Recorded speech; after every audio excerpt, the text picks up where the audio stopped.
Chapter 598, Gaining Control over District 1.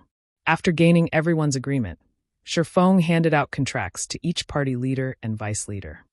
Not one of them was an ordinary player. They all were players at the top of District 1. Naturally, they would not join Zero Wing as normal members, but middle managers at the very least. And since they were going to become Zero Wing's middle managers, they needed to sign contracts. By the time Shifeng had arrived at this shelter, he had already considered establishing a Zero Wing guild branch here. The Dark Den was different from the outside world. Players here had a much easier time obtaining gemstones and Tier 1 Taboo skills, as well as the specialties unique to various shelters. It was especially true for District 1's 100-berry wine. This was an extremely rare item that could help improve a player's compatibility rate. If this beverage were introduced to the outside world, it would help Zero Wing immensely in the future. Correspondingly, the development of life classes within the Dark Den was very slow. There were practically no players producing advanced products here. Particularly, consumables that players normally required to survive out in the fields were extremely hard to come by. These advanced consumables would certainly bolster the shelter's strength if he could supply them.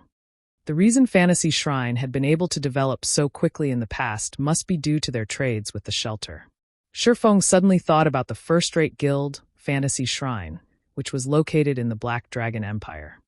In the past, Fantasy Extinguisher had accepted this epic quest and turned Fantasy Shrine into one of the Black Dragon Empire's giants. Back then, even the Dragon Phoenix Pavilion's branch guild could not afford to provoke Fantasy Shrine casually. One could just imagine how helpful the trades between the two were to a guild. After everyone had looked over the contract Shifeng had provided, surprise colored their expressions. This Zero Wing sure is rich. It's offering a wage that's twice what other guilds offer. Just what kind of guild is this? Blue Frost had encountered many guild forces before. He had also heard of these guilds' reputations, and many of them were second-rate guilds. Unfortunately, although the wages these guilds offered District 1's top 10 parties were tempting, they required far too many soul crystals in return. Submitting to these guilds would only hinder their shelter's development. In the end, they rejected all the offers they had received. In comparison, not only was Shifeng offering wages that would allow them to play God's domain full-time, but he also intended to supply various advanced products to hasten their development. Most importantly, he did not require any soul crystals at all. This was astounding. Soul crystals were the foundation of shelters. It was one of the resources required that players required to grow stronger. If they could gain so many benefits without having to contribute any soul crystals, they'd willingly join as normal members, much less middle managers. If there aren't any issues, you can sign the contract. Shifeng involuntarily laughed as he saw everyone's dazed expressions. He had written this contract after taking into account the best interests of Blue Frost and the others. Not a single guild force could afford such an offer. Soul crystals might be important to Blue Frost and the others, but to Shifeng, these items held no value whatsoever. After Shifeng's reminder, everyone hurriedly signed their contracts. With the top 10 parties of District 1 joining Zero Wing, his guild would have control over the entire shelter. Previously, Shifeng had learned about shelter's development model. The top 10 parties of every shelter had special privileges. Aside from being able to purchase the shelter's specialties, these parties also had a say in the shelter's construction. They had the right to vote on which establishments they wanted to construct first. Take the Lion's Bar, for example. Over half of the top 10 parties needed to agree before the Lion's Bar could be constructed. Meanwhile, in order to construct special buildings such as the Lion's Bar, players would have to use the soul crystals accumulated by the shelter. These accumulated soul crystals were what players normally exchanged for contribution shares. Hence, taking control of the top 10 parties of a shelter was the equivalent to taking control of the entire shelter. With District 1 as the center, Shifeng could then popularize the Candlelight Trading Firm's products to other shelters. Soon, the entire Evil Ghost domain would become Zero Wing's resource warehouse. At that time, Zero Wing's development speed would soar. Brother Frost, as the leader of First Party, you should be the most familiar with the shelter. Do you know of any methods to increase the 100-berry wine's production? Shifeng asked as he turned to Blue Frost. In the past, although the 100-berry wine had been extremely rare, Shifeng had still managed to procure some for himself. However, if District 1 could only produce 20 bottles per day, how could Fantasy Shrine have possibly afforded to sell it? The only possibility was that the supply of the 100-berry wine was not limited to this amount. However, the specialties available to every shelter were random. It was extremely rare for a shelter to obtain a specialty, such as the 100-berry wine. Moreover, even with 10 shelters producing them, the total still wouldn't be enough to sate a single first-rate guild's demands, much less others' demands. I do know of a way to increase the 100-berry wine's production. Currently, the Lion's Bar is only a 1-star bar. If we promote it to a 2-star bar, then the production will increase to 50 bottles a day. 100 bottles a day if we can upgrade the bar to 3 stars. However, that will require a lot of soul crystals. With our shelter's current stock, it is impossible for us to promote the Lion's Bar. Blue Frost also wanted to increase the 100-berry wine's production. However, the soul crystal requirement was staggering. I see. It seems that it won't be possible in a short time. Shifeng frowned slightly. In truth, there is another method, Blue Frost suddenly said. Only this method is very costly, and nobody is willing to do it. Let me hear it, Shifeng said. The Lion's Bar Independent Promotion. Through this method, the number of soul crystals required will decrease significantly. However, that would require spending your own money for everyone else's benefit. Also, the soul crystals spent will not gain you any contribution shares, Blue Frost explained. If we use the soul crystals that everyone has contributed, we will need 10,000 crystals to upgrade the Lion's Bar to 2-star status. Independently, only 500 will be required. However, even combining the soul crystals of all 10 parties, we still don't have 500 crystals. How many are you guys missing? Shifeng asked after giving the situation some thought. Based on our previous calculations, our parties only have slightly more than 300 soul crystals right now. We are short by almost 200, Blue Frost said, smiling bitterly. That's quite a lot. However, it is not an impossible task. Shifeng nodded and continued. Let's do it this way. Frost, you try to buy as many soul crystals as possible for now. I'll try to obtain some myself as well. It is of utmost importance that we upgrade the Lion's Bar to 2 stars. Okay, I'll try my best. In truth, Blue Frost had considered upgrading the Lion's Bar independently as well. Only before today, the 10 parties had not been of one mind. There would still be a few among them who would hold back some of their crystals, afraid that they would suffer if they lost too many. However, now that the top 10 parties of District 1 had become members of Zero Wing, they had become a family. With this, it would be much easier to do things like this. From this point onward, District 1's shelter would truly be united. After Shifeng finished arranging the matters relating to District 1's shelter, he departed from District 1, heading towards District 5. Chapter 599, Great Demon. It had only been a day since Shifeng had left District 5. However, when Shifeng arrived at District 5's shelter once more, a massive change had occurred. What happened to the shelter? Shifeng was shocked when he saw the sight before him. The originally flourishing shelter of District 5 had become a pile of ruins. The tall walls which had surrounded the shelter were no more, and collapsed houses littered the area within what little walls remained. He could find no sign of anyone inside the shelter. The rotting corpses of various monsters decorated the spacious streets. Moreover, these monsters were all level 40 or above, far exceeding the level of this region. Among these monsters, a majority were elites. There were also plenty of special elites and chieftains as well. A lord. After entering District 5's shelter, on the second street Shifeng crossed, he discovered the corpse of a 3-story tall black bear. Nightmare Bear, demonic creature, Lord rank. Level 40. HP 0/2-800-000. Even in the evil ghost domain, Lord-ranked monsters were extremely rare.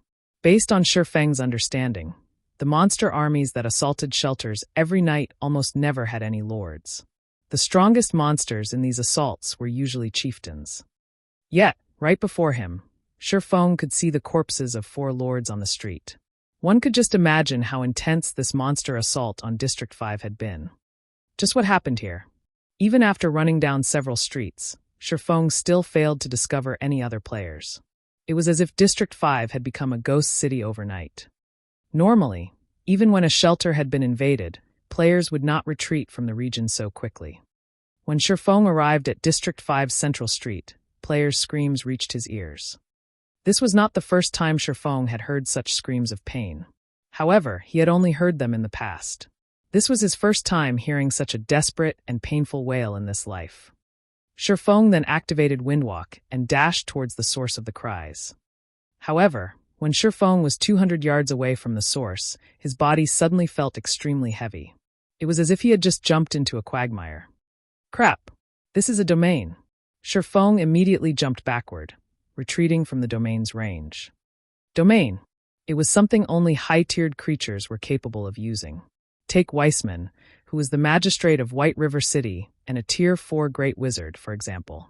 He was capable of summoning a magic domain that would empower himself and suppress his enemies.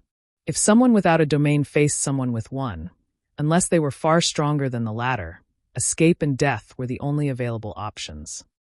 Meanwhile, one had to be at least Tier 4 to use a domain. In other words, there was at least a Tier 4 monster at the heart of this screaming.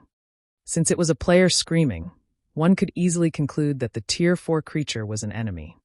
Why would a Tier 4 creature be here? Shifeng was greatly surprised. Based on players' current levels, encountering such a creature should be impossible, not to mention in such a low-level region. Shifeng hurriedly jumped onto a collapsed rooftop and looked towards the origin of the screams. At this moment, 3 players were still alive on the central street. Discipline Paradise, someone Shifeng was familiar with, stood in the lead. The other 2 were a level 28 assassin and a level 28 berserker. At this moment, however, all 3 of their HPs were very low. All sorts of level 40 monsters surrounded them, making escape impossible. Worst of all, a pitch-black demon with bat-like wings and blood-red eyes hovered high above them. Nettle, demonic creature, great demon. Level 60. HP 50,000/50,000,000. What is a Tier 4 great demon doing here? Shifeng was astonished when he saw Nettle. Demons were enemies to the human race. As long as a demon appeared within God's domain, the armies of various countries throughout the continent would set out to exterminate them immediately. Hence, encountering a demon was rare, not to mention a great demon. Although Nettle was only a level 60 great demon, to current players, he was invincible. He was something players simply could not afford to provoke. Despicable human, I'll give you one last chance to live. Surrender the Moloch's ring that you stole and submit. Nettle glared down at Discipline Paradise and said coldly, "Otherwise, I will give you a taste of soul fire, destroying your soul just like your companions." Shifeng immediately sucked in a breath of cold air when he heard Nettle's words. To players, their souls were very important, and damage would bring about severe consequences. It was just like when Shifeng collected the immortal souls of players he killed, and as a result, said players were unable to log into God's domain for a short time. However, what he collected was only a small portion of a player's immortal soul. If soul fire burned a player's soul completely, the consequences would be unimaginable. This penalty would not be limited to being unable to play the game for a few days. If a player's soul were burned by soul fire, their account would be crippled. They would have no choice but to restart an account and obtain a new immortal soul. Just what kind of quest did Discipline Paradise take on for it to have such a frightening penalty? Shifeng's heart skipped a beat when he saw the black flame in the great demon's hand. Tier 4 creatures, particularly a Tier 4 great demon like Nettle, would not come here for no good reason. The only explanation Shifeng could come up with was a quest. Meanwhile, Discipline Paradise must have failed to complete this quest on time, and as a result, incurred such a punishment. This penalty was similar to the penalty of Shifeng's epic quest, Darkness Descends. You want me to submit? Not in a million years. I'll fight you to the end. Discipline Paradise shouted as he threw his shield at the great demon Nettle. Before the golden shield hit Nettle, however, the great demon effortlessly caught the flying shield with a single hand. Nettle lightly clenched his fist. Pung! With just a squeeze, a level 25 fine gold shield was crushed. To a Tier 4 creature, it was an easy task to destroy fine gold equipment. Only dark gold equipment could withstand its power for some time. The 2 players standing by Discipline Paradise's sides were immediately terrified. "Since you aren't willing to become my servant, you can die," Nettle sneered.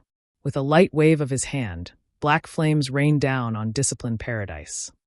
Disciplined Paradise's group of 3 had no hope of defending against the rain of soul fire. Not only did their HPs rapidly deplete, but they also released agonizing wails due to the burning pain. The black flames devoured the trio for over a dozen seconds. Only when all 3 had turned to ash did the black flames disappear. This is going to be troublesome. A headache began to plague Shifeng. He had only managed to obtain the Chapter of Darkness after much difficulty. Yet, now, Disciplined Paradise had accepted a horrible quest that was impossible to complete and was even forced to recreate his account. How was he supposed to go to the dark den right now? Huh, what's that? With his extraordinary vision, Shifeng discovered a flashing black light amidst Disciplined Paradise's ashes. A ring? Suddenly, Shifeng recalled the Morlock's ring that the great demon Nettle had previously mentioned. That ring should be an item that would trigger a quest. Since it was a quest item, it naturally would not disappear with Disciplined Paradise. Instead, it would remain and wait for the next player to come along. Is that ring somehow related to the Dark Den? Shifeng could not help but wonder.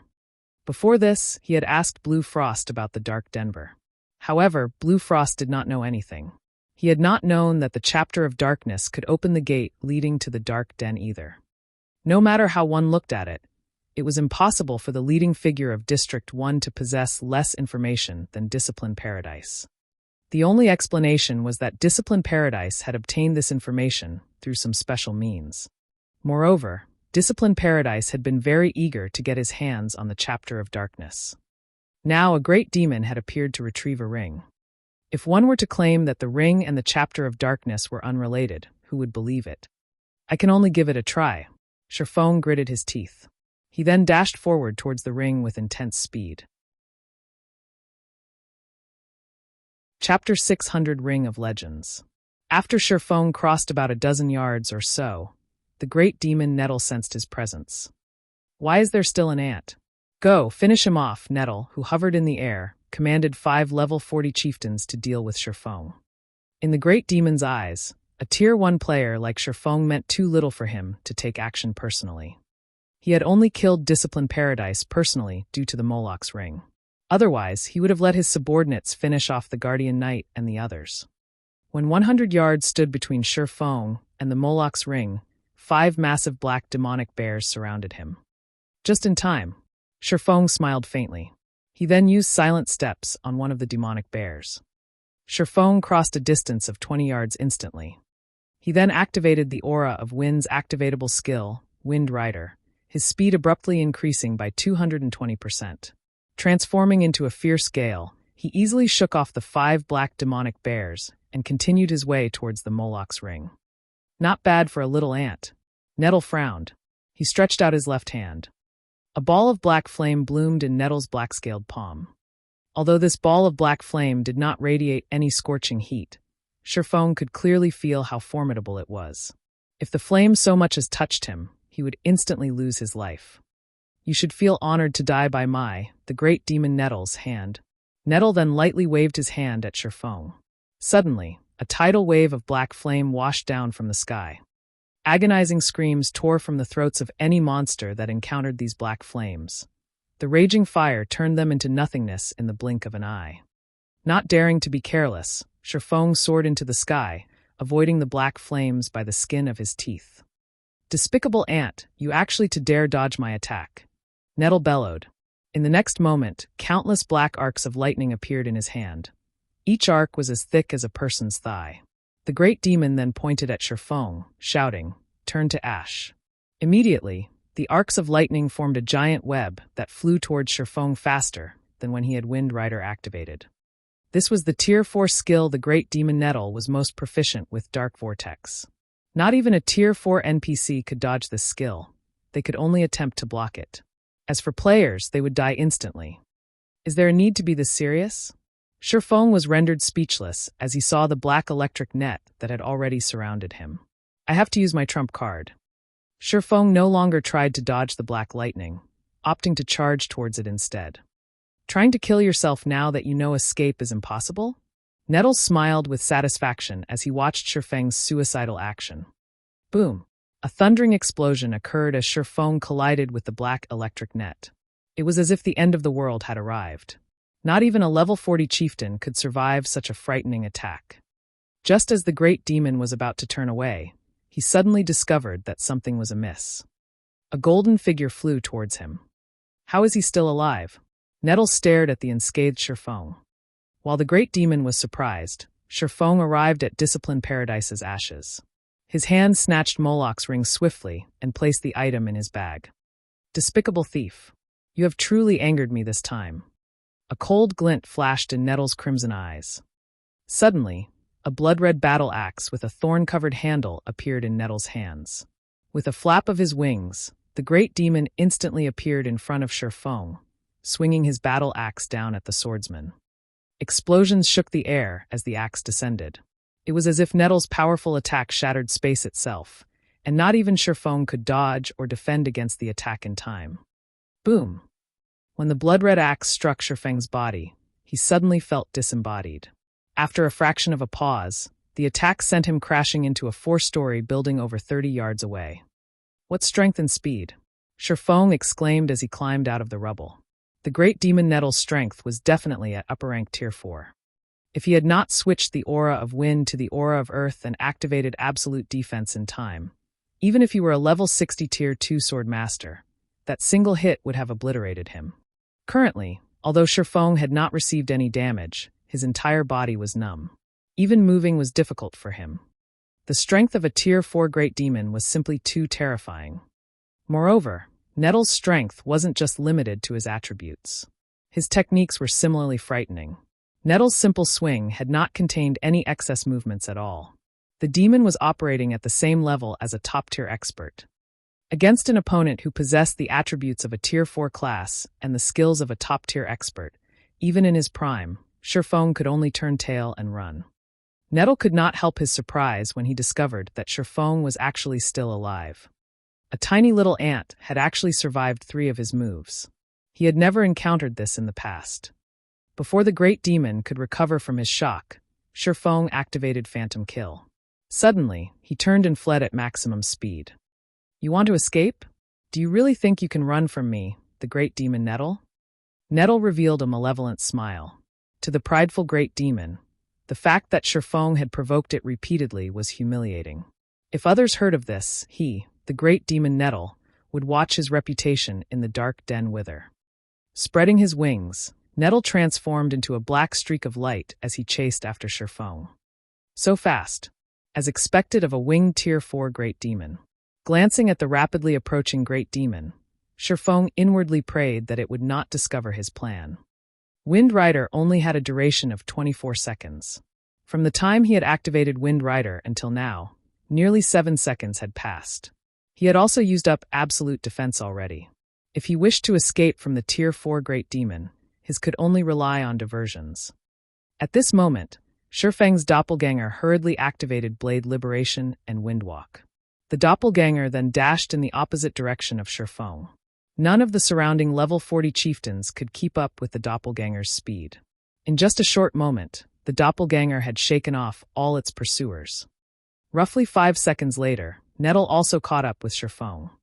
Despicable human, I admit that you are very skilled. A little tier 1 swordsman like you has actually forced me, the great demon Nettle, to expend so much effort to deal with you. As a reward, I will grant you endless torture. You will become my puppet for the rest of eternity. Nettle shouted, a ferocious grin appearing on his face as he watched the currently motionless Shifeng. Oh really? You'll have to catch me first, Shifeng replied disdainfully. Catch you? The great demon Nettle's expression sank as he suddenly discovered that the Shifeng before him had changed. Although the Shifeng before him had become stronger, his eyes were that of a puppet's. There was not the slightest sign of anger within those eyes. Damn, it's a doppelganger. Saying so, Nettle abruptly jumped into the air and returned to District 5. However, roughly 4 seconds after the great demon Nettle turned to fly back to the shelter, the originally emotionless Shifeng suddenly wore an angry expression. Shifeng had swapped positions with his doppelganger once more. The Abyssal Blade's phantom skill could be an extremely powerful life-saving skill. As long as his doppelganger was still alive, Shifeng could swap positions with it indefinitely. With this move, Even a Tier 4 great demon should not think of killing him easily. Shifeng then changed directions and flew towards District 1. Even after Wind Rider's duration ended, the great demon could not find any trace of Shifeng. Finally safe, Shifeng, who currently hid in a forest, breathed a sigh of relief. Fortunately, the great demon does not know my trump card. Otherwise, I really would have died. Hopefully, this Moloch's ring is worth all I went through to get it. Shifeng carefully retrieved the pitch-black ring, which was engraved with innumerable inscriptions, from his bag. Omniscient eyes. Shifeng examined Moloch's ring. Immediately, a shocked expression appeared on his face. Impossible. At this moment, even Shifeng did not dare believe his own eyes. Moloch's ring was actually a legendary item. Chapter 601 Legendary Quest. Even after a long look, Shifeng still did not dare believe that what he was seeing was real. Legendary items were as rare as a phoenix's feather in God's domain, and not even Tier 5 players would necessarily possess one. Any player who owned a legendary item had the power to challenge opponents of a higher tier. Take Shifeng's fragmented legendary ranked Heavenly Dragon's Breath, for example. When he activated Heavenly Dragon's power, he could contend with a Lord, which was the equivalent of a Tier 2 class, for a short time. If he possessed a legendary item, he could definitely contend with a High Lord. A Lord-ranked monster was merely the boss of a 20-man hard mode team dungeon. Meanwhile, a High Lord was the boss of a 50-man hard mode team dungeon. The difference in power was immense. If he could equip a legendary item now, not to mention a 50-man hard mode team dungeon, he could even lead a team in a 50-man hell mode team dungeon. He could even give a 100-man hard mode team dungeon a try. A team dungeon tested the overall strength of a team, while a legendary item was capable of increasing the overall strength of a team significantly. This was why legendary items were so frightening. They could break the limits of conventional strength. Unfortunately, although the information Shifeng had obtained regarding the Moloch's ring stated that it was a legendary item, it turned out that the ring was sealed. Moloch's ring legendary rank. Sealed by the Lord of Balrog's, legend has it that this ring contains all of the Lord of Balrog's secrets and power. By wearing this ring, one can obtain this power. After Moloch's ring had been sealed away, the Great Demon Nettle stood guard over the item. The ring holds the Great Demon Nettle's mark, allowing the Great Demon to sense its location periodically. System. Legendary Quest Lord of Balrog's Fall activated. Quest details. Lift the seal on Moloch's ring. Quest rewards unknown. A legendary quest. Shifeng smiled bitterly. No wonder the penalty Discipline Paradise received was so severe. Just the penalty for failing an epic quest could half cripple a player's character, not to mention a legendary quest. However, I've never heard of this legendary quest before. The clues the quest provides are so limited, too. It says that I need to lift the seal on the ring, but it doesn't tell me how to do that. The ring doesn't provide any clues either. It is no wonder Discipline Paradise failed the quest. Shifeng knew very well just how frightening a legendary quest was. A single epic quest had already given Shifeng such a huge headache, not to mention a legendary quest. However, God's domain was fair in all regards. If he could complete this legendary quest, the reward he could obtain would definitely be incredible. In God's domain, if a player wished to obtain a legendary item, they would have to do so by completing a legendary quest. However, a majority of the players that took this path normally ended up plunging themselves into a dark abyss. This was also why legendary items were so rare. If possible, Shifeng would rather not accept a legendary quest right now. After going through so much to get this ring, in the end, it still doesn't help me get to the Dark Denver. Shifeng sighed. Currently, as long as he held onto this ring, a great demon would hunt him. Moreover, there was no definite time as to when the Great Demon Nettle would make his appearance again. This was far more dangerous than his epic quest, which provided a clear time limit. Shifeng stored Moloch's ring in his bag. Right now, completing the Darkness Descends quest was of the utmost priority. Just as Shifeng was about to leave his hiding spot, the sound of a system notification reached his ears. System. Moloch's ring has detected the presence of the power of darkness. Do you want Moloch's ring to devour the power of darkness? Devour the power of darkness? Shifeng was stunned. Giving it some thought, He could not recall there being anything important in his bag. He then clicked agree.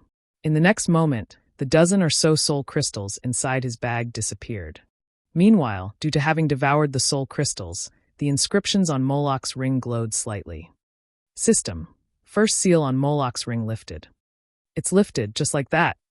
The sudden development rendered Shifeng speechless. He then examined Moloch's ring again. Moloch's ring, legendary rank. Sealed by the Lord of Balrogs. Legend has it that this ring contains all of the Lord of Balrog's secrets and power. By wearing this ring, one can obtain this power. After Moloch's ring had been sealed away, the great demon Nettle stood guard over the item. The ring holds the great demon Nettle's mark, allowing the great demon to sense its location periodically. First seal lifted. A fragment of its power has been released. Power of darkness required to lift the second seal. 6/100. All attributes plus 10%. Fire resistance plus 30. Additional skill dash. Gate of Darkness. Opens a teleportation gate to the central area of the Dark Denver. Duration 10 minutes. Cooldown 24 hours.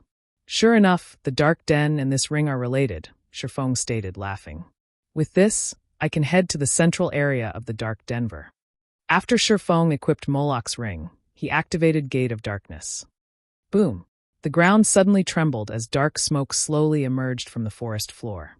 After a moment, the black smoke formed a pair of gates that was over 5 meters tall. There were countless golden runes engraved on the gates, radiating a frightening pressure. So powerful. This pressure can rival even that of a Tier 5 NPC. At this moment, Shifeng even found it difficult to breathe. He felt as if he were only an ant in front of these gates. However, when Shifeng tried to push open the gates, he suddenly discovered that they were locked. Rather, he noticed a small groove in the center of the gates. It seemed like a keyhole. So, that's the case. Originally, Shifeng had thought Discipline Paradise had been trying to trick him. Now, however, it would seem that he really did need the Chapter of Darkness to enter the Dark Denver. He then placed the Chapter of Darkness into the groove. When Shifeng placed the black slate tablet into the groove, the golden runes on the gates suddenly linked with each other, releasing a golden brilliance. The gates began to open slowly. The instant the gates opened, Shifeng felt as if something were emerging from within the gates. His body suddenly felt incredibly heavy, and even taking a step forward was an extremely difficult task. Just what kind of place is this dark den? The pressure from behind these gates alone is enough to suppress my combat power to 1/10.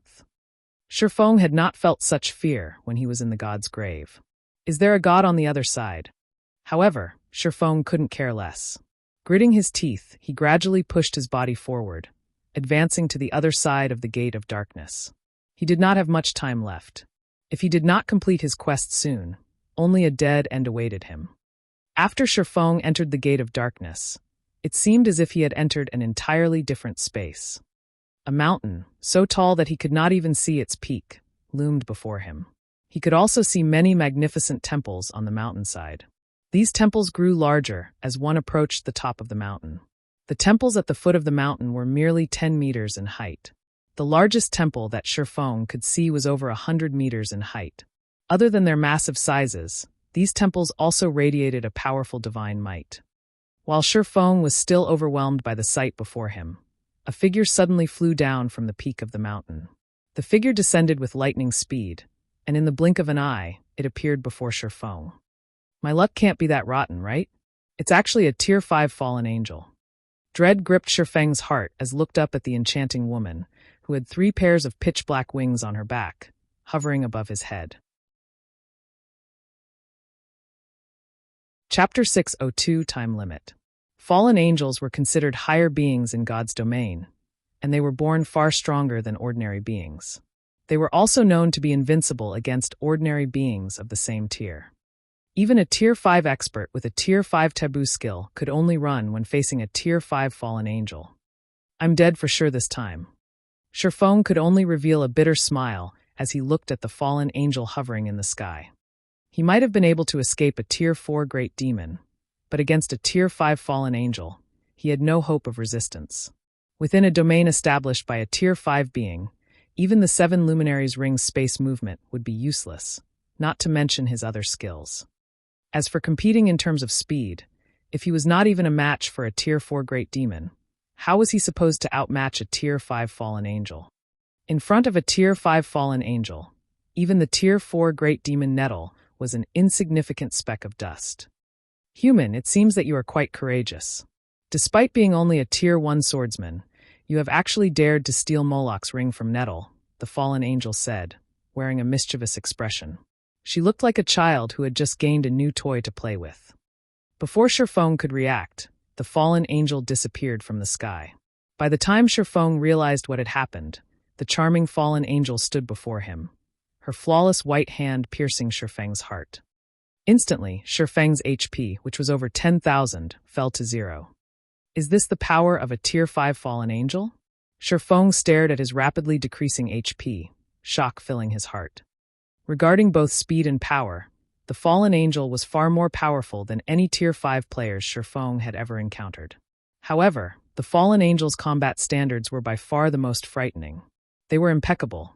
There was not the slightest excess movement her actions. It was no wonder many experts in the past had paled whenever they spoke about fallen angels. Although Shifeng had already reached the flowing water realm, the second stage of the refinement realm, he was still far from reaching a state of perfection with his physical control. Only when he achieved a domain could he strive for such perfection. However, just how many players could achieve a domain in God's domain? At this moment, Shifeng felt quite fortunate as the fallen angel had not used any special moves to kill him. Rather, she had only needed an ordinary attack to finish him off. With this, he would only lose 1 level and some skill proficiency at most. Moreover, other than some items that would drop upon death, players would not drop any of their equipment when killed by monsters. What's going on here? When Shifeng opened his eyes, he discovered that he was still in the dark den after coming back to life. However, he had revived much further away from the towering mountain. If he wanted to head towards the mountain, he would have to run for more than half an hour. Normally, when a player died in a special map, they would revive back in a city. Since the Tier 5 fallen angel had killed him, logically, that should have been where he revived, in a city, yet he had revived out in the fields. Shifeng then hurriedly called up his attribute panel, checking his attributes and the contents of his bag. Good. I only lost a level and some skill proficiency. Shifeng released a sigh of relief. Regardless if he were level 33 or level 32, it did not matter too much to Shifeng. Just what is going on? Looking around, Shifeng suddenly discovered a golden avenue paved through the endless plains. There were also countless monsters moving along this avenue towards the towering mountain. The monsters' levels varied greatly, with the lowest being level 10 and the highest being over level 100. A single glance told Shifeng that there were tens of thousands of monsters moving along the golden avenue. Moreover, these monsters consisted of a wide variety of races. The majority were not linked to the forces of darkness. Shifeng even spotted human NPCs. These NPCs also did not belong to the dark forces, and they looked more like adventurers. Like the monsters, the NPCs' levels ranged from level 10 to over level 100. Why are there so many human NPCs here? Shifeng was shocked. However, his shock did not stop him from quietly approaching the golden avenue. As a precaution, Shifeng activated Phantom Kill, sending his doppelganger ahead of him. Surprisingly, however, even after these monsters and NPCs noticed Shifeng's doppelganger, they showed no signs of aggression. When the doppelganger stepped onto the golden avenue, Shifeng received a system notification stating that he could not attack anyone while inside this region. There was no danger. With this, Shifeng relaxed. He then advanced towards the towering mountain along the golden avenue as well. He had only arrived at the dark den's central region after much difficulty. There was more than an 80% possibility of the Bible of Darkness being somewhere on the mountain. Shifeng had completed quite a few epic quests before. The Tier 5 fallen angel had only killed him with a normal attack. This proved that he had yet to fail the quest. It was possible that he had only incurred a punishment because he had used an incorrect method to enter the Dark Denver. Otherwise, he would have truly been finished. If a Tier 5 fallen angel were guarding the Bible of Darkness, unless he were a Tier 6 God-ranked player, completing this epic quest would be impossible. Moreover, the fact that Fantasy Extinguisher had managed to complete this quest in the past proved that there was definitely some other way to scale the mountain and steal the Bible of Darkness. Arriving at the foot of the mountain, Shifeng discovered that the Golden Avenue led towards a massive altar. Above the altar, countless monsters fought viciously, tearing each other apart. Occasionally, victors would emerge from the ceaseless battles, holding a golden key. These victors would then scale the mountain, reaching Shifeng's original arrival point. Sure enough, my entry was flawed. After watching the situation for a while, Shifeng did not discover any high-tiered monsters guarding the mountain. There were also no Tier 5 fallen angels patrolling the sky. Very quickly, Shifeng arrived before the altar. The instant he set foot onto the altar, a system notification sounded out by his ears. System: defeat all enemies before you, and you will be given entry into the World Summit. System: you will gain 1 minute for every common monster killed, 10 minutes for every elite monster killed, 30 minutes for special elites, 100 minutes for chieftains, and 500 minutes for lords.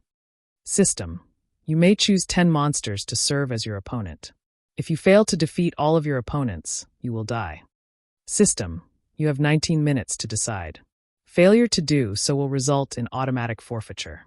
You will die if you forfeit. I see. There is a restriction for entering the World Summit.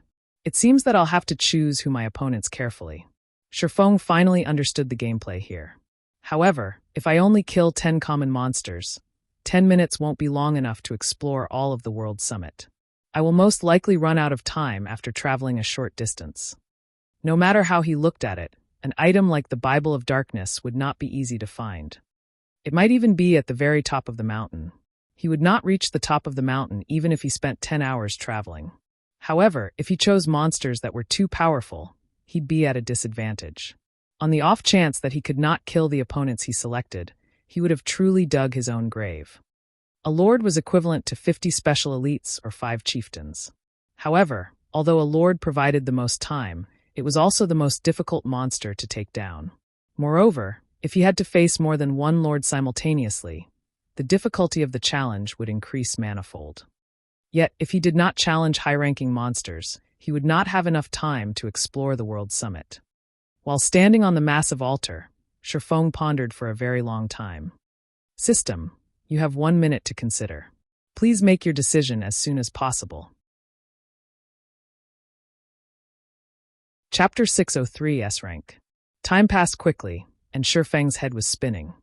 This was a test meant to determine a player's understanding of themselves and their abilities. If a player overestimated their strength and skills, they might bring about their own deaths due to choosing monsters that were too strong. On the other hand, if they chose monsters that were overly weak, they might fail their quest due to having insufficient time. In other words, the more a player understood of their own strength, the more benefits they could obtain through this test. With berserk skills such as Heavenly Dragon's Power and Blade Liberation, although it was possible for Shifeng to kill a lord of the same level, the same did not true for a group of lords. Hence, Shifeng could not make this decision lightly. System: you have 30 seconds to consider. Please make your decision as soon as possible. I choose 1 lord and 9 chieftains, Shifeng said, finally deciding. System: opponents confirmed. Based on the analysis of your combat power, this test's difficulty is A rank. Once victorious, you will obtain a key that can be used to open shrine gates that are dark gold rank or lower. Do you wish to confirm your choice? Dark gold rank. Shifeng immediately felt that something was amiss. Hurriedly, he said, I wish to change my selection to 2 lords and 8 chieftains. His quest was epic rank. It was clear that he would not be able to obtain the Bible of Darkness if he could only visit dark gold shrines. He needed to be able to enter epic shrines. Otherwise, even if he won this battle, he would still fail his quest. System: opponents confirmed. Based on the analysis of your combat power, this test's difficulty is A rank. Once victorious, you will obtain a key that can be used to open shrine gates that are dark gold rank or lower. Do you wish to confirm your choice? Crap. Even with 2 lords, it still hasn't reached S rank? Shifeng inwardly cursed. Change my selection to 3 lords and 7 chieftains. Shifeng should be at his limit with 2 lords. There was only a 50% chance that he would emerge victorious from such a battle. If he faced 3 lords, based on his estimations, his success rate would be less than 20%. System: opponents confirmed. Based on the analysis of your combat power, This test's difficulty is S rank. Once victorious, you will obtain a key that can be used to open shrine gates that are epic rank or lower. Do you wish to confirm your choice? Confirm, Shifeng shouted, gritting his teeth. Hopefully, the lineup of these lords won't be too powerful. A moment later, 10 monsters appeared before Shifeng on the altar. 3 of them were lords and 7 were chieftains. All 10 monsters were combat puppets of the same shape and size as an average player. In terms of attributes, however, they were leaps and bounds above Shifeng. Golden Puppet, Lord rank. Level 32. HP 16000/1600000. Silver Puppet, Chieftain rank. Level 32. HP 550000/550000. Good, my luck isn't that rotten after all. These puppets are all melees, and their HPs are quite low as well. I shouldn't have too many issues if I fight them from a distance. Shifeng released a sigh of relief. When the battle started, the 10 puppets began moving. Step by step, they slowly approached Shifeng, lacking the dexterity of a living creature. However, Shifeng did not dare to be careless. Immediately, he activated Heavenly Dragon's power, increasing his strength by 100% and defense and HP by 300%. Instantly, Shifeng's HP broke through the 30,000 threshold. Sure enough, lords were not that easy to deal with. The instant Shifeng activated Heavenly Dragon's power, the combat puppets dashed towards him, much faster than an ordinary chieftain and lord. The 10 combat puppets crossed the distance of 50 yards in the blink of an eye. The first to attack were the silver puppets, who thrust their spears at Shifeng. Following closely, the golden puppets unsheathed the twin swords slung over their backs. Without hesitation, Shifeng activated the ice blue devil flame and black emperor, holding nothing back. Deep blue flames covered Shifeng's entire body, raising his fire and ice damage by 40%. Shifeng then used Skywheel Sword, sealing the movements of all 10 combat puppets within a fixed perimeter. He followed up with a firestorm. Ice blue flames devoured the 10 combat puppets, dealing over -20,000 damage, or -40,000 damage with a critical hit, to all 10 puppets every second for 5 seconds. When the spell's duration ended, the 10 combat puppets had received over -100,000 damage each. Shifeng fully displayed the devastating might of the large-scale destruction spell. Meanwhile, Shifeng collected 30 stacks of death aura from this single attack. I'll get rid of one of you first. Shifeng then took out a bottle of 100-berry wine from his bag, drinking it. Instantly, his compatibility rate with his sword soared. Moving towards a silver puppet with less than 300,000 HP remaining, he used Phantom Kill, followed by Flame Burst. 24 consecutive strikes. 24 swords of light illuminated the altar. The silver puppet faded out of existence. Although Shifeng killed 1 silver puppet, the remaining 6 silver puppets and 3 golden puppets caught him in a pincer attack. With his most powerful burst skill exhausted, Shifeng used Thunder Flame Explosion to slow the remaining combat puppets, as well as deal over -10,000 damage to each. Due to his compatibility rate rising, he managed to achieve a 95% completion rate on Thunder Flame Explosion, reducing the movement speed of these combat puppets for over 10 seconds. Following which, he switched to the Aura of Wind, turning around and fleeing with his doppelganger. Facing 2 lords at the same time was already enough to overwhelm Shifeng, not to mention 3 lords and 6 chieftains simultaneously. With the Aura of Wind's movement speed increase and Thunder Flame Explosion's movement speed reduction, the silver puppets were unable to catch up with Shifeng. As for the golden puppets, although their speed allowed them to keep up with Shifeng, their occasional attacks caused their speed to drop sharply as well. As a result, it became impossible for them to surround Shifeng. Meanwhile, Shifeng activated 9 Dragon's Slash, the 12 Abyssal Blade Phantoms constantly assaulting the distant silver puppets. From time to time, Shifeng would also attack with the Blazing Meteor. Although damage from his ranged attacks caused was not as high as the Abyssal Blade, each attack still dealt around -2,000 to -3,000 damage. Occasionally, Shifeng would also use Thundering Flash to inflict the damage amplification effect on the remaining 9 combat puppets. Shifeng also constantly expended the death auras he accumulated to reduce the cooldown of Thunder Flame Explosion, Thundering Flash, and other skills. Among them, he reduced the cooldown of Flame Burst the most. In such a way, Shifeng reduced the movement speed of all combat puppets while exterminating the silver puppets. From time to time, he would use flame burst to instant kill a silver puppet. In less than 2 minutes, Shifeng had annihilated all of the silver puppets. Only 3 golden puppets remained. However, these 3 golden puppets were inseparable. Shifeng could not find a chance to take them on one-on-one. Moreover, even though so much time had passed since the battle began, the 3 golden puppets were still at full HP thanks to their battle recovery. Even when Shifeng activated Wind Rider and managed to single out one of the golden puppets with his overwhelming speed, the remaining 2 would quickly catch up. As a result, Shifeng could only land a few hits before he was forced to retreat. This is troublesome. Although the golden puppets do not have any skills, the 3 of them are like a single entity, attacking and defending as one. Shifeng, who hovered in the air, frowned at the 3 golden puppets. The golden puppets were too powerful when working together. Moreover, the heavenly dragon's power's duration would end soon. At that time, even a battle of attrition would be difficult against the 3 golden puppets. Do I have no other choice? Shifeng muttered as he reluctantly retrieved an aqua blue magic scroll from his bag. This was his greatest trump card, one that he never thought of using. Watching the remaining seconds of the heavenly dragon's power's duration tick by, Shifeng had no choice but to unfurl the aqua blue magic scroll. Chapter 604, Time is Money. Shifeng had prepared extensively to obtain the Bible of Darkness.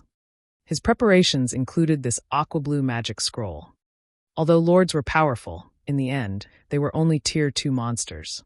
It was only their high HP and damage, which were far superior to ordinary players, that made them so difficult to deal with. When Shifeng activated Heavenly Dragon's power, his attributes were no longer below that of a lord of the same level.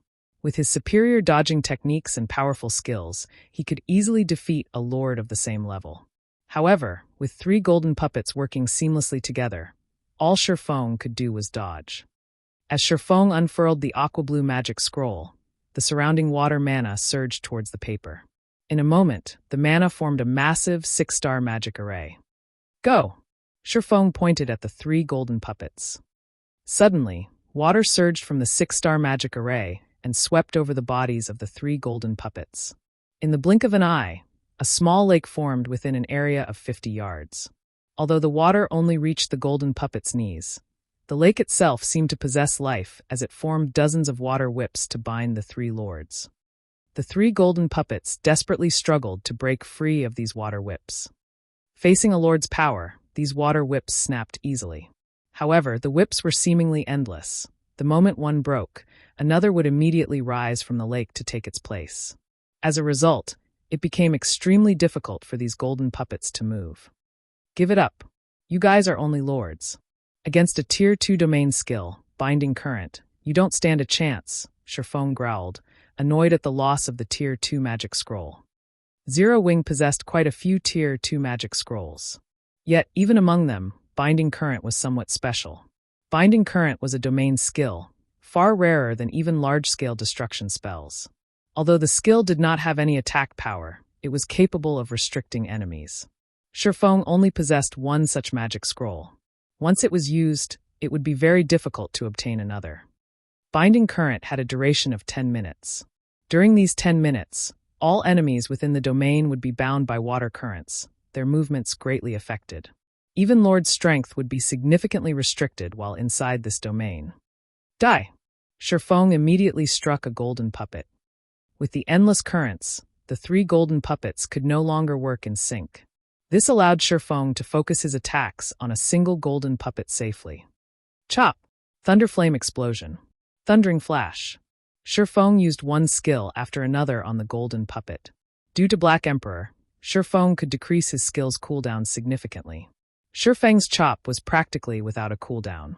In addition, Shifeng the bottle of 100-berry wine allowed his skill completion rates to remain above 95%. Every time Shifeng used chop, he obliterated nearly 30,000 HP from the golden puppet. As a result, the golden puppet's 1,600,000 HP decreased at a rate visible to the naked eye. When the golden puppet's HP fell to 30%, Shifeng suddenly sensed danger. Hurriedly, he retreated by several steps. Boom! After backing up, a powerful impact slammed into Shifeng, sending him flying over a dozen yards backward. This is absolute domain. Shifeng was shocked. At this moment, a faint gray membrane surrounded the golden puppet with only 30% of its HP remaining. When the countless water whips collided with his gray membrane, they were immediately repelled, unable to enter the domain. Without the currents binding it, the golden puppet recovered its speed fully. In the blink of an eye, the golden puppet arrived before Shifeng and brandished its twin swords. The puppet's swords were like whips as they viciously assailed Shifeng. Just in time. Shifeng involuntarily smiled.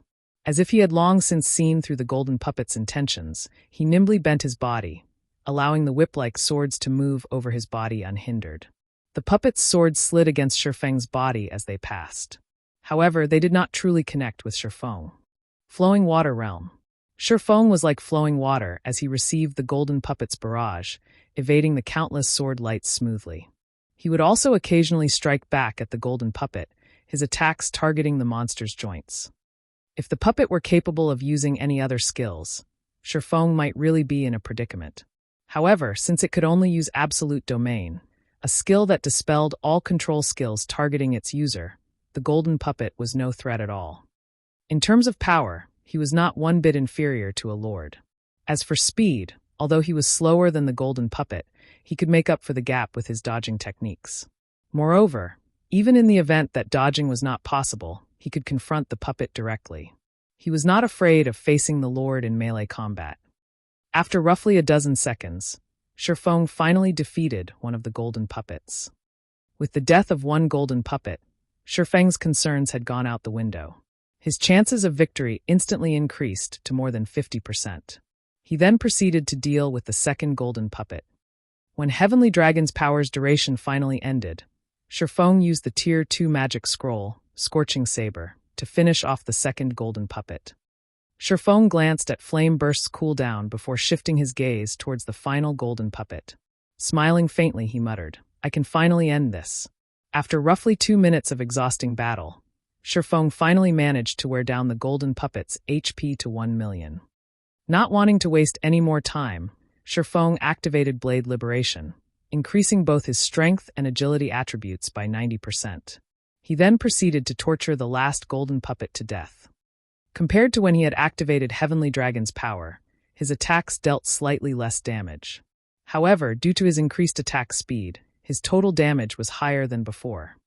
When the golden puppet was about to activate its absolute domain, Shifeng activated his ultimate skills, Flame Burst and Dragon Breath, killing the golden puppet, which only had 30% HP remaining, instantly. When the battle ended, the sound of a system notification rang out by Shifeng's ears. System, you have completed the S-rank difficulty test. Rewarding Epic Shrine Key. You have received 2,200 minutes. After the test ended, Shifeng did not rush towards the mountain. Instead, he chose to rest for a moment. When Blade Liberation ended, he would enter a weakened state for 3 minutes. Moreover, he had no idea of what to expect on the mountain. Since he had already qualified to enter the World Summit and was not in a hurry, he could take the chance to recover his mental state. After all, high-intensity battles were very taxing on the mind. He could also take this opportunity to wait for the Heavenly Dragon's power's cooldown to end. This test alone has forced me to use so many of my hidden cards. Just what awaits me on the mountain? Shifeng could not help but shudder whenever he recalled the Tier 5 fallen angel that had appeared before him. 3 hours passed quickly. Holding the purple gold key, Shifeng arrived before the gates to the World Summit. The moment Shifeng set foot on the World Summit, the time he had obtained through the test began to count down. No monsters, Shifeng muttered, confused. He was not in a hurry. Examining his surroundings, other than the 10-meter-tall shrines, nothing hindered his path. Shifeng then activated Windwalk and ran towards the nearest 10-meter-tall shrine. The stone doors in front of the dazzling golden shrine were shut tightly. When Shifeng touched the stone doors, the sound of a system notification reached his ears. System, Epic Shrine Key detected. You are qualified to open the doors of this bronze shrine. Do you wish to spend 50 minutes to open them? Crap! Opening the shrines requires time? Originally, Shifeng thought he would have sufficient time to search for the Bible of Darkness. With this new development, however, that notion had changed.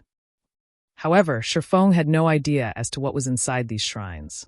He needed a better understanding so that he could face any future developments. "Open the doors," Shifeng said, gritting his teeth. Chapter 605, Player's Paradise. After Shifeng confirmed his decision, the heavy stone doors slowly parted. Meanwhile, Shifeng's remaining time in the World Summit instantly decreased by 50 minutes. When he entered the shrine, he was greeted by a staircase that led to the top of the shrine. Engraved runes and pictures decorated the staircase's walls. Among them, there were even images of gods before the Great Destruction. Shifeng ascended the shrine's staircase, step by step. In the beginning, Shifeng had not felt anything out of the ordinary. However, by the time he was halfway to the top, he felt something off. Why has the gravity here increased?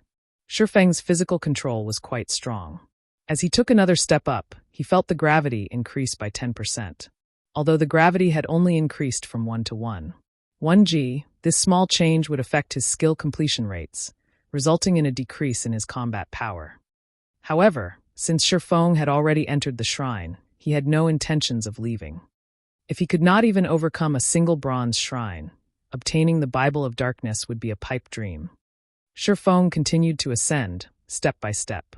However, he was no longer as fast as before, as with every 10 steps, the gravity increased. And with each change, Shifeng needed some time to adapt. By the time Shifeng reached the top of the shrine, the gravity had shifted to 2. 4G. Exposed to such an intense shift, even Shifeng was significantly affected. The room at the top of the shrine was not large.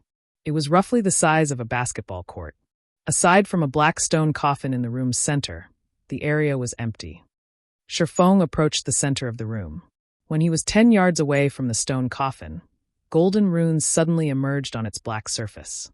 A moment later, a golden magic array began to expand from the stone coffin, enveloping Shifeng with it. A barrier?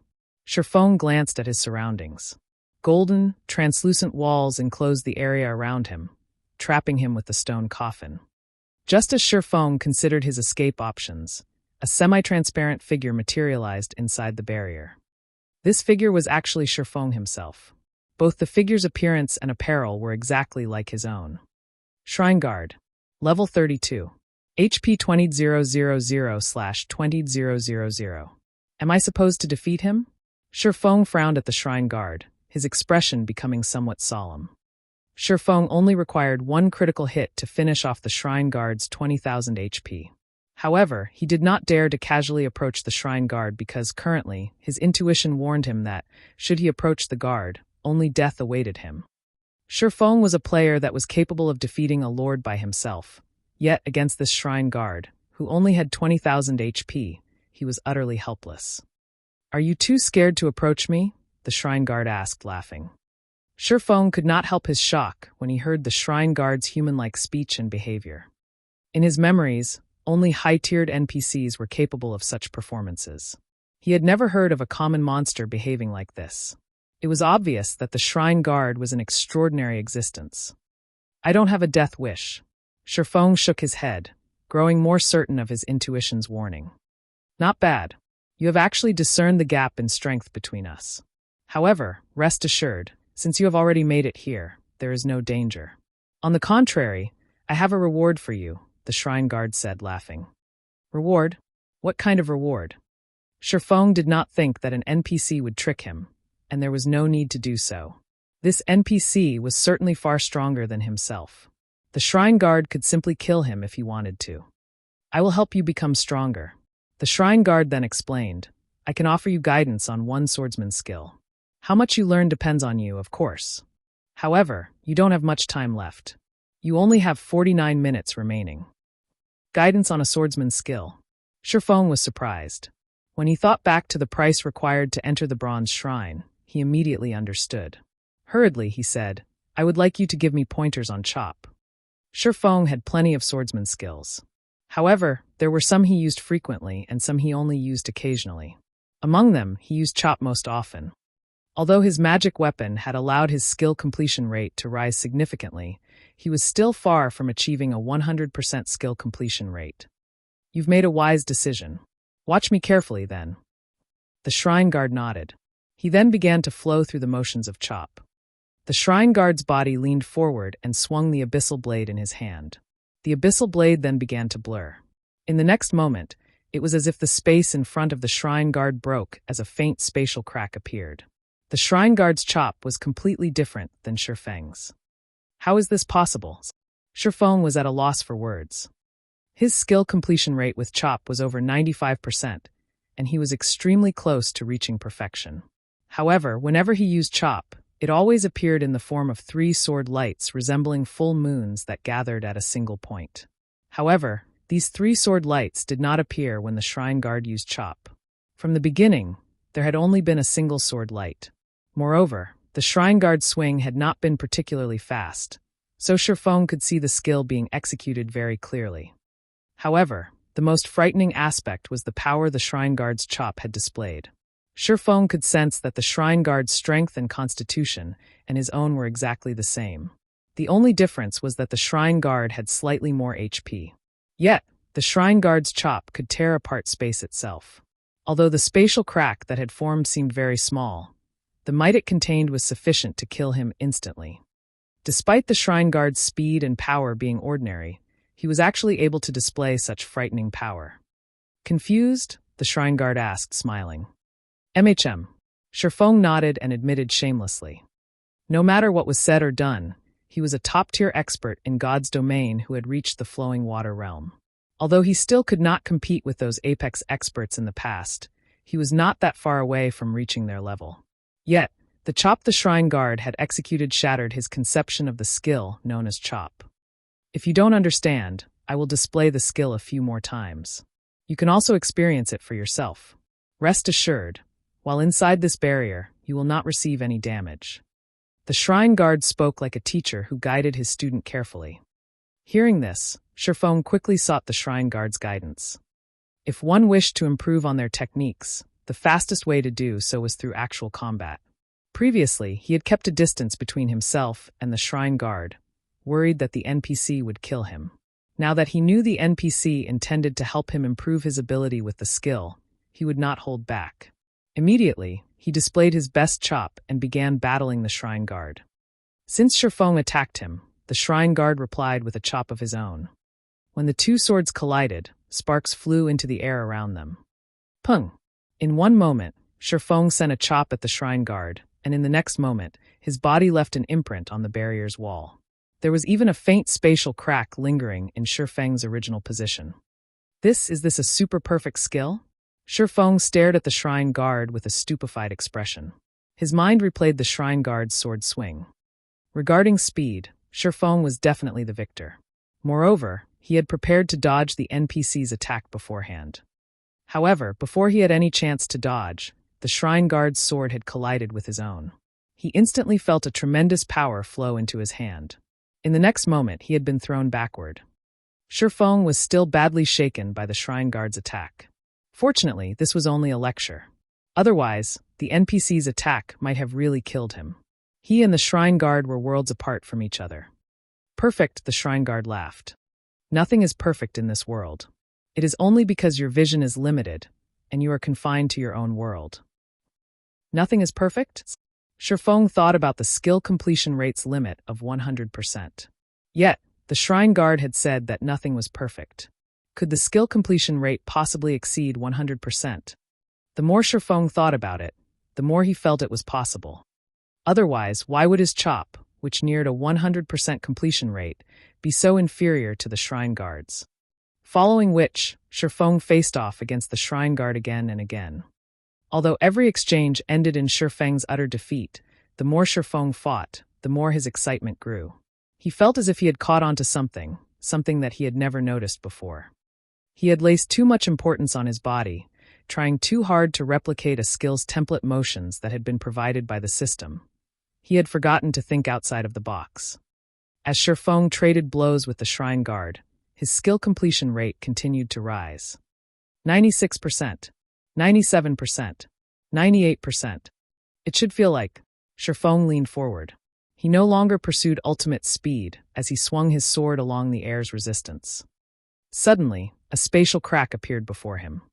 Chop's skill completion rate reached 101%. Chapter 606, Epic Shrine. This is a really wonderful feeling. When Shifeng looked at the black fissure before him, he could not help but recall the sensation he felt when he drew his sword before. Unfortunately, he had only achieved this super-perfect completion rate accidentally. Trying to grasp this feeling was akin to trying to catch a dream. Just as Shifeng was about to commence another bout with the shrine guard, the sound of a system notification suddenly entered his ears. System. Active duration of the shrine has ended. Player will be sent out of the shrine in 3 seconds. Time's up already? Shifeng could not help his surprise. He felt as if he had fought against the shrine guard for only a short while. He still had many questions he wished to gain answers to. Yet, before he realized it, 50 minutes had already elapsed. By the time Shifeng snapped out of his daze, he was already back outside the gates of the bronze shrine. Shifeng still wanted to enter the shrine again. However, the system notified him that he had already opened this shrine once before and that he would have to wait another 7 days before he could open it again. Truly a pity. If I were to practice there for a few more hours, I might be able to grab a hold of that feeling, Shifeng silently lamented.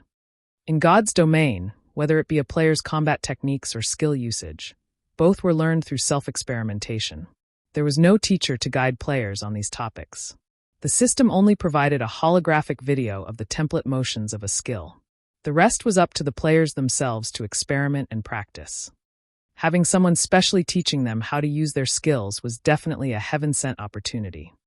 After all, having a guide was far more efficient than groping for answers in the dark. The learning speed would definitely be more than 10 times faster.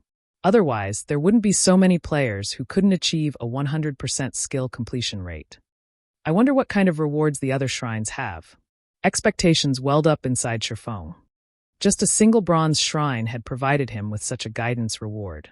What would the mysterious iron, secret silver, fine gold, dark gold, and epic ranked shrines have in store for him? Thinking up to this point, Shifeng no longer wasted any more time. He immediately activated Windwalk and dashed towards the peak of the world summit. Shifeng could determine the rank of a shrine based on its location on the world summit. The higher the rank of a shrine, the closer to the pinnacle it lay.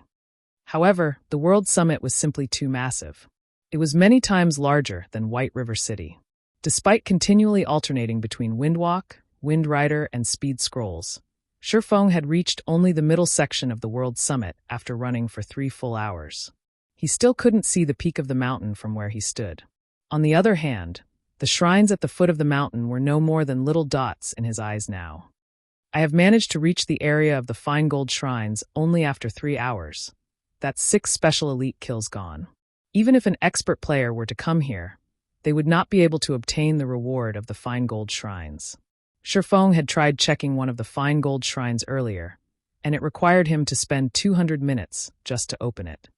It should be known that the current elite players of God's domain were only capable of contending against an elite monster of the same level, while ordinary experts were capable of opposing up to a special elite of the same level. Only first-rate experts could fight a chieftain of the same level. As for top-tier experts, they were capable of contending against a lord of the same level. In order to arrive at this place and open the doors of a fine gold shrine, a player would need to defeat 2 chieftains and 8 special elites, obtaining 440 minutes at the very least. In other words, an extremely powerful first-rate expert would barely be able to open the doors of a fine gold shrine and obtain the rewards stored within it. I have only reached the middle section of the mountain. Just how long do I have to continue running to reach the epic rank section? Shifeng grew somewhat worried. Shifeng discovered that the distance between shrines also grew wider the further up he went. He had only reached the edge of the fine gold shrine area right now. He still had to traverse the dark gold area to arrive at the epic area. He also had to spend time searching for the right epic shrine. Moreover, he had obtained the epic shrine key by the skin of his teeth. He had no idea how much time was required to open the doors of an epic shrine, in the off chance that he did not have enough. This place really is damnable. I can't use the aura of space's spatial movement here. Only the aura of wind speed increase and wind rider are of some help. The rules of the World Summit were thoroughly exasperating. If Shifeng could use spatial movement here, he could travel a distance of 400,000 yards in just 1 second, saving him hours in travel time. Time passed by quickly. After running for another 5 hours, Shifeng finally arrived before a shrine that was over 300 meters in height. The shrines around this area were completely different from the ones he had seen before.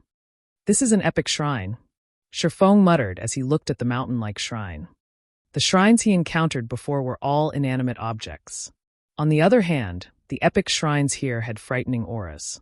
Shifeng even began to wonder whether terrifying monsters lived in these shrines. Done admiring the shrine before him, Shifeng walked up and touched its doors. "System, epic shrine key detected. You are qualified to open the doors of the epic shrine. Do you wish to spend 1,000 minutes to open them?" 1,000 minutes? Shifeng breathed out a sigh of relief. "I still have slightly more than 1,600 minutes right now. I will have plenty of time remaining even after I open an epic shrine. I should be able to locate the shrine storing the Bible of Darkness within 600 minutes. The World Summit had a large number of shrines, and the same held true even for epic shrines. Shifeng counted 9 epic shrines just within his range of vision. There were also plenty more up above. He guessed that the total number of epic shrines on the World Summit exceeded 100. These shrines were different from each other.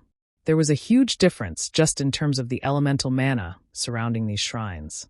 Some shrines released bright and dazzling elemental mana, and others released flaming elemental mana.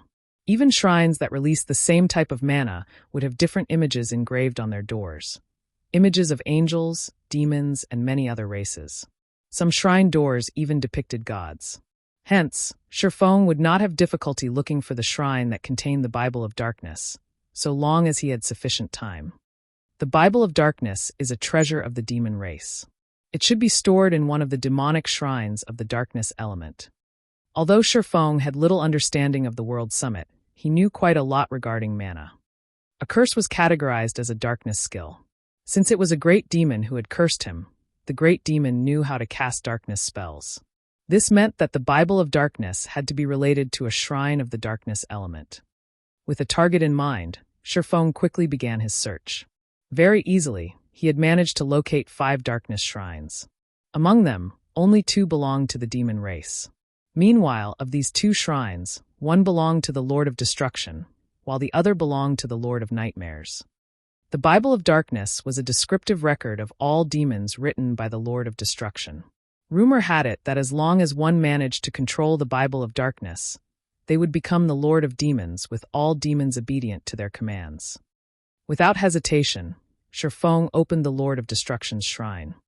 When the black stone doors parted, an ancient aura washed over him. Shifeng could feel the origin of destruction contained within this aura. The pressure he felt coming from within the shrine was far more powerful than what he had felt from the Tier 5 fallen angel he encountered before. Amazing. It is only a shrine. There is clearly no living being inside, yet it gives off such an overwhelming pressure. As expected of the Lord of Destruction's shrine, Shifeng exclaimed, "Heavenly Dragon's power, activate." The immense pressure made even walking a difficult task for Shifeng. However, after activating Heavenly Dragon's power, the weight pressing down on him lessened significantly. He was then able to enter the shrine with relative ease.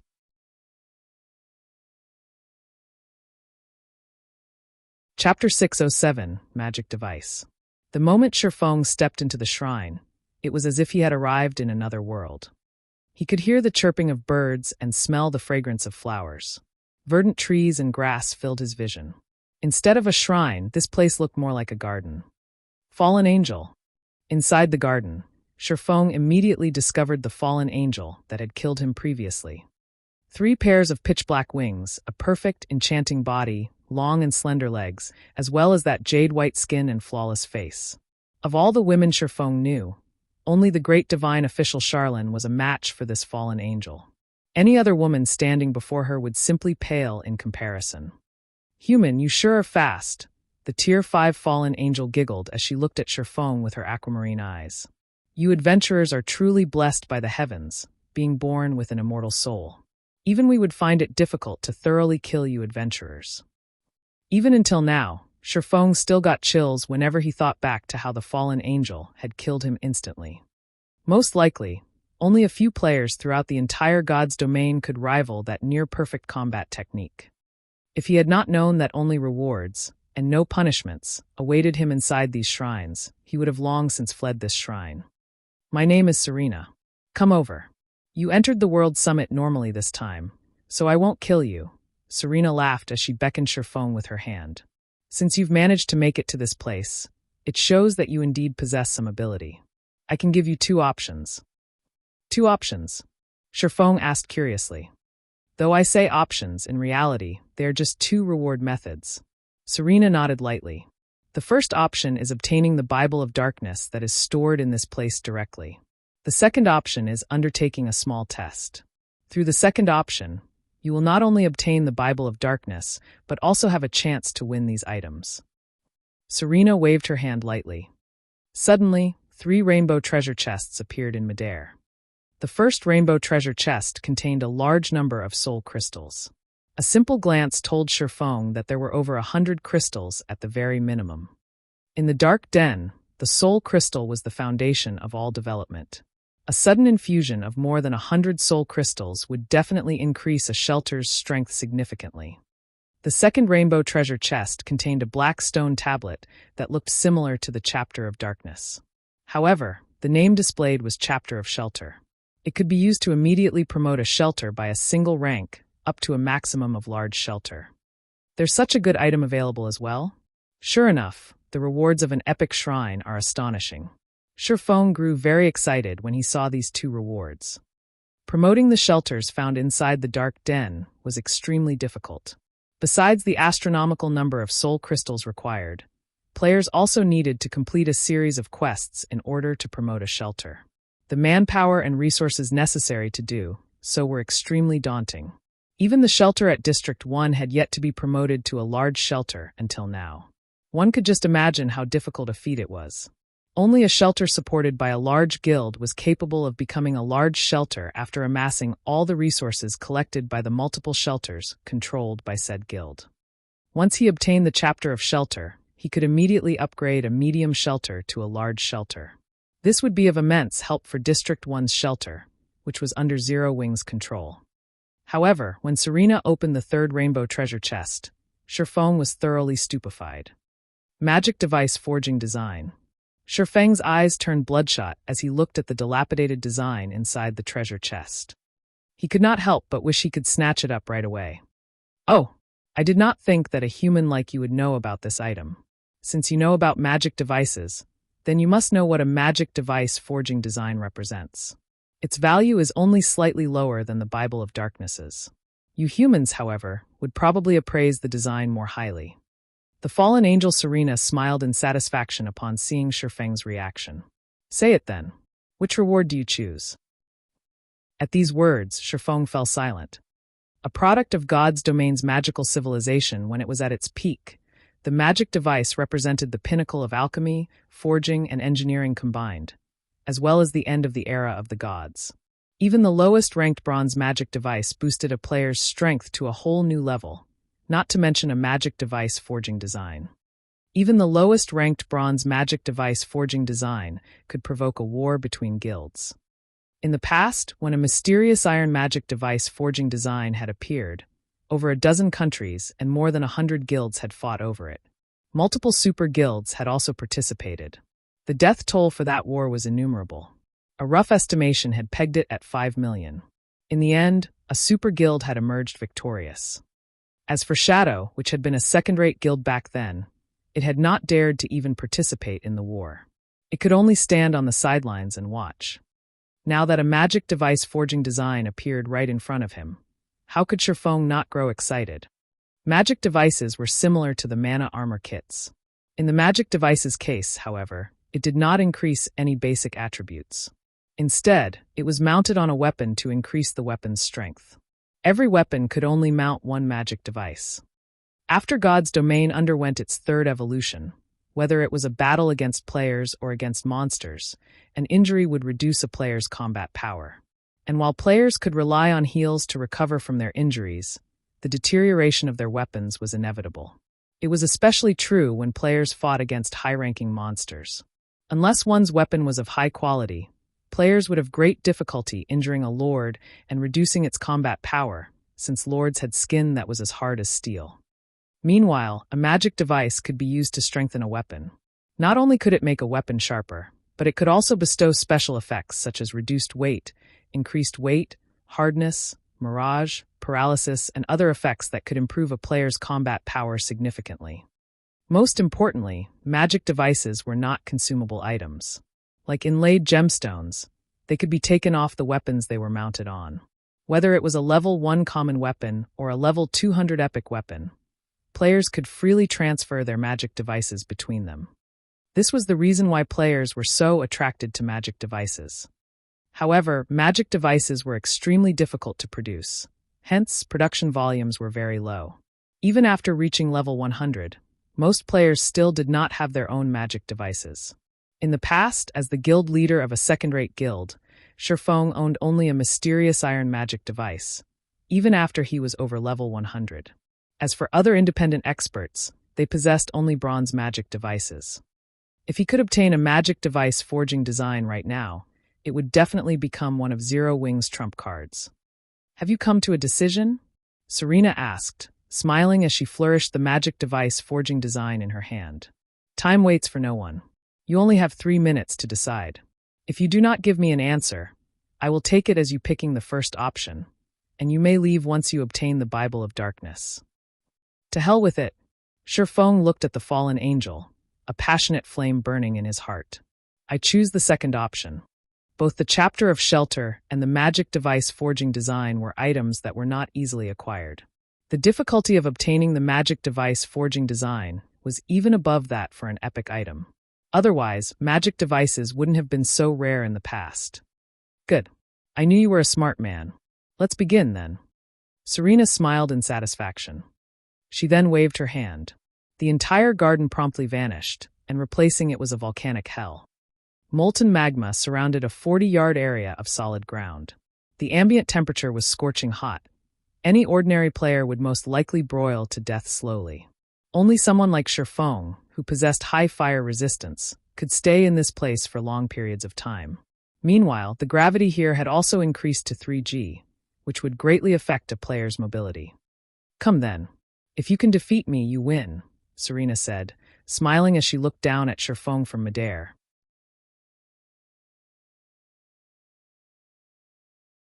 Chapter 608, Tier 2 Taboo Skill. Originally, Serena had anticipated seeing a look of horror on Shifeng's face. However, even after she had revealed the contents of the test, Shifeng did not evince any shock. On the contrary, it seemed as if he felt that the test was totally reasonable. Don't you feel surprised that the final test actually requires you to defeat me? Serena asked, a perplexed expression on her face as she looked at Shifeng. A Tier 1 human against a Tier 5 fallen angel. With such a massive gap, even a person with a stable mentality would feel despair. And if not despair, then at the very least anger, as this was obviously not a fair contest. Yet, Shifeng remained unfazed by this revelation, so how could she not be surprised? Since the rewards are so bountiful, I naturally prepared for the worst. Not to mention, I really don't have a choice, do I? Shifeng laughed, a helpless smile on his face. There were no free lunches in God's domain. Not to mention, the rewards of the test were of such a frightening caliber. It seems that you understand the rules of the world quite well, so it wasn't just luck that prompted you to pick the second option. Serena squinted her aquamarine eyes slightly as she looked at Shifeng. At this moment, she no longer looked down at the human before her. Curling her blood-red lips into a seductive smile, she continued, if you had chosen the first option, then the Bible of Darkness you would have received would have been a replica. As for the second option, while you may fail the test, you will still obtain the real Bible of Darkness regardless. Although Shifeng had guessed that this was the case, he inwardly felt relieved to hear these words directly from the fallen angel herself. When all was said and done, the Bible of Darkness was a treasure left behind by the Lord of Destruction. How could it possibly be that easy for players to acquire it? Since you are already clear on the situation, I will explain the rules of the test. Serena raised her brows slightly and continued in a low tone. The rules are very simple. You will not die while inside this area. Both our strengths will also be suppressed to Tier 1. It will be your win as long as you are able to defeat me in the remaining time you possess. Both suppressed to the standard of a Tier 1? Shifeng frowned.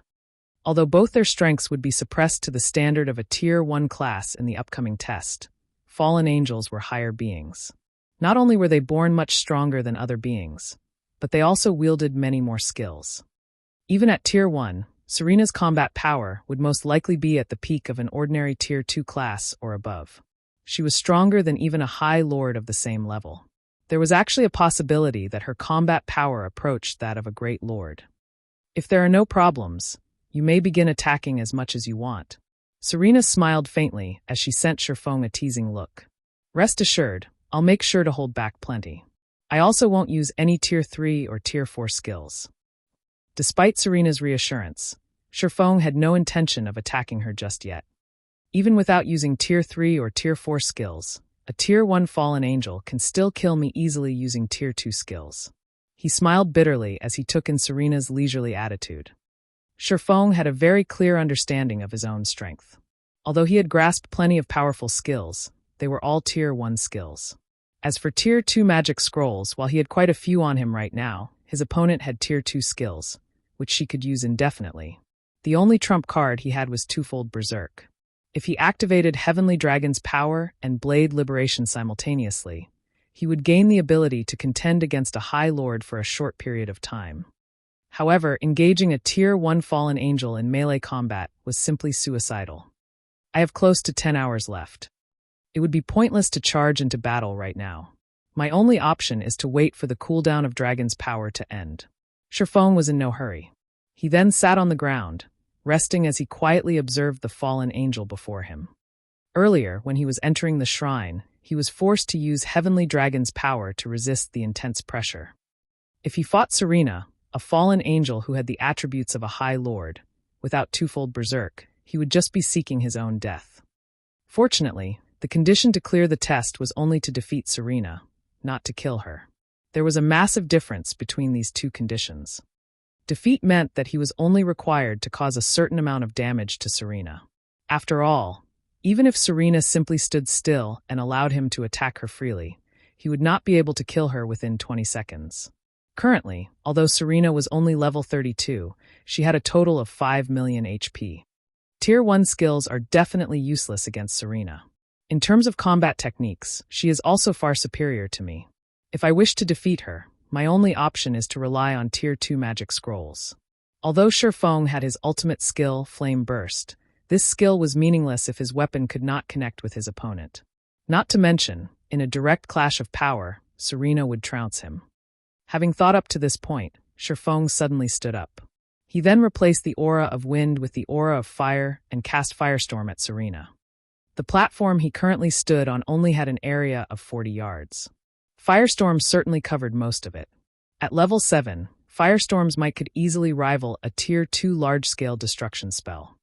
A tsunami of flames descended from the sky. However, just as the flames were about to engulf Serena, her fingers suddenly moved. In the blink of an eye, she had finished writing the runes required to cast Frost Storm, a Tier 2 large-scale destruction spell. In the next moment, fire and ice clashed, filling the space around the platform with steam. Meanwhile, Shifeng's Firestorm did not even manage to touch the fallen angel. Fallen angels with high intelligence are really difficult to handle. Shifeng was not surprised. In the virtual reality games of the past, there would only be two possible outcomes when a player used a skill. Either the skill hit or missed. There was no third possibility. In God's domain, however, one would encounter various scenarios when attacking using a skill. Aside from hitting or missing, it was also possible for the skill to be blocked, offset, or unraveled. Blocking a skill would result in one taking a small amount of damage, and normally, this was an action that most lords were capable of. However, offsetting or unraveling a skill was a feat that was doable only for high-tiered monsters and NPCs. Meanwhile, the method Serena had used to deal with Shifeng's Firestorm was to offset it using a skill of her own.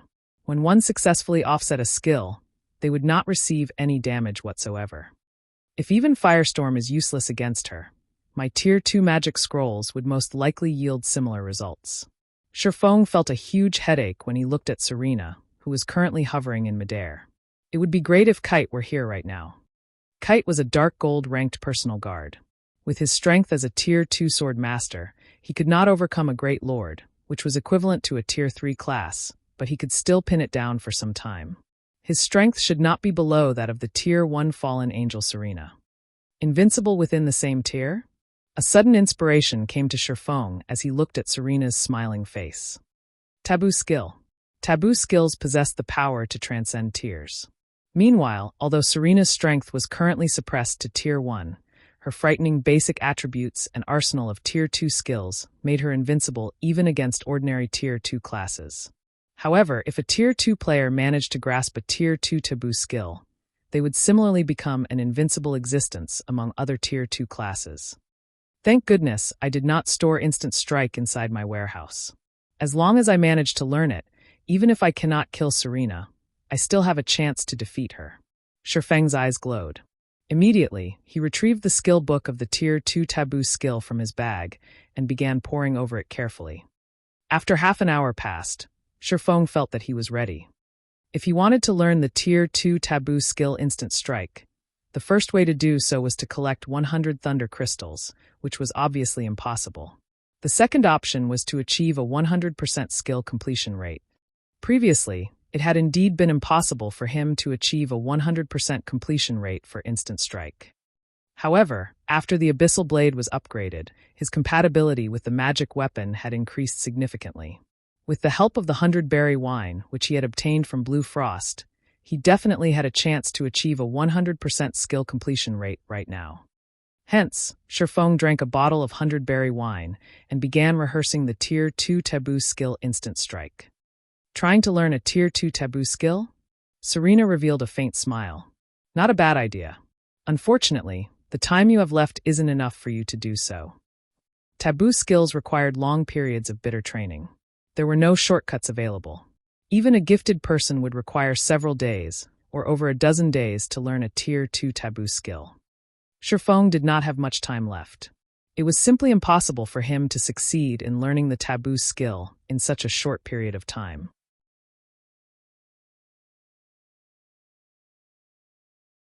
Chapter 609 Instant Strike. While Shifeng was continuously rehearsing the Tier 2 taboo skill Instant Strike, a great upheaval rocked the Evil Ghost domain. The entire District 5 was destroyed overnight, and over half of the district's players had disappeared. To the players in the Evil Ghost domain, this was an inconceivable situation. Just what could actually wipe out the Evil Ghost domain's 5th-ranking shelter? Not a single shelter in the Evil Ghost domain would be capable of going up against such a frightening power. Suddenly, a strong sense of crisis filled the air of the entire Evil Ghost domain. District 1's shelter. Leader Frost, what are we supposed to do now? Best Reincarnation, the leader of the second party, asked worriedly. Based on the information we discovered, it seems that the assault on District 5 comprised of a large number of powerful monsters, all level 40 and above. There were actually numerous lords participating in the monster assault as well. However, this is still not the scariest part. When our players went to investigate the situation at District 5, they encountered some survivors from the shelter. According to the survivors, the ones responsible for annihilating their District 5 were not actually those lords. Instead, it was the doing of a much more powerful monster. However, as they had been too far from the monster at the time, they did not get a clear look at what that monster was. They only know that that monster had annihilated hundreds of players with just a wave of its hand using black flames. It instantly killed even District 5's strongest player, Punishment Day.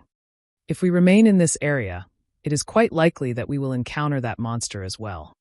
Although District 1 is a lot stronger than District 5, against that rank of monster, we simply stand no chance at all. Everyone present fell silent at Best Reincarnation's words. The enemy that obliterated District 5 was just too terrifying. It had not been easy for them to raise their shelter to the rank it had today. If it was destroyed, then their shelter's rank would also fall by 1, dropping from a medium shelter to a small shelter. If that happened, the advantage of the 100-berry wine they had possessed all this time would vanish as well. There was also no telling whether they would be able to obtain the 100-berry wine again the next time they upgraded their shelter to a medium shelter. Yet, if they moved their shelter to a low-level area, the distance they had to travel every day would be extremely long and time-consuming. They would most likely have to spend the entire day running just to commute between their leveling spots and the shelter. This would greatly impact the development of the shelter. Everyone listen to me. This is an opportunity for our District 1, Blue Frost said after pondering for some time, an excited smile on his face. Opportunity? What opportunity? Everyone could not understand what was going through Blue Frost's mind.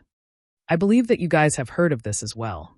After the incident with District 5, many shelters that previously refused to join a guild force began changing their minds one after another.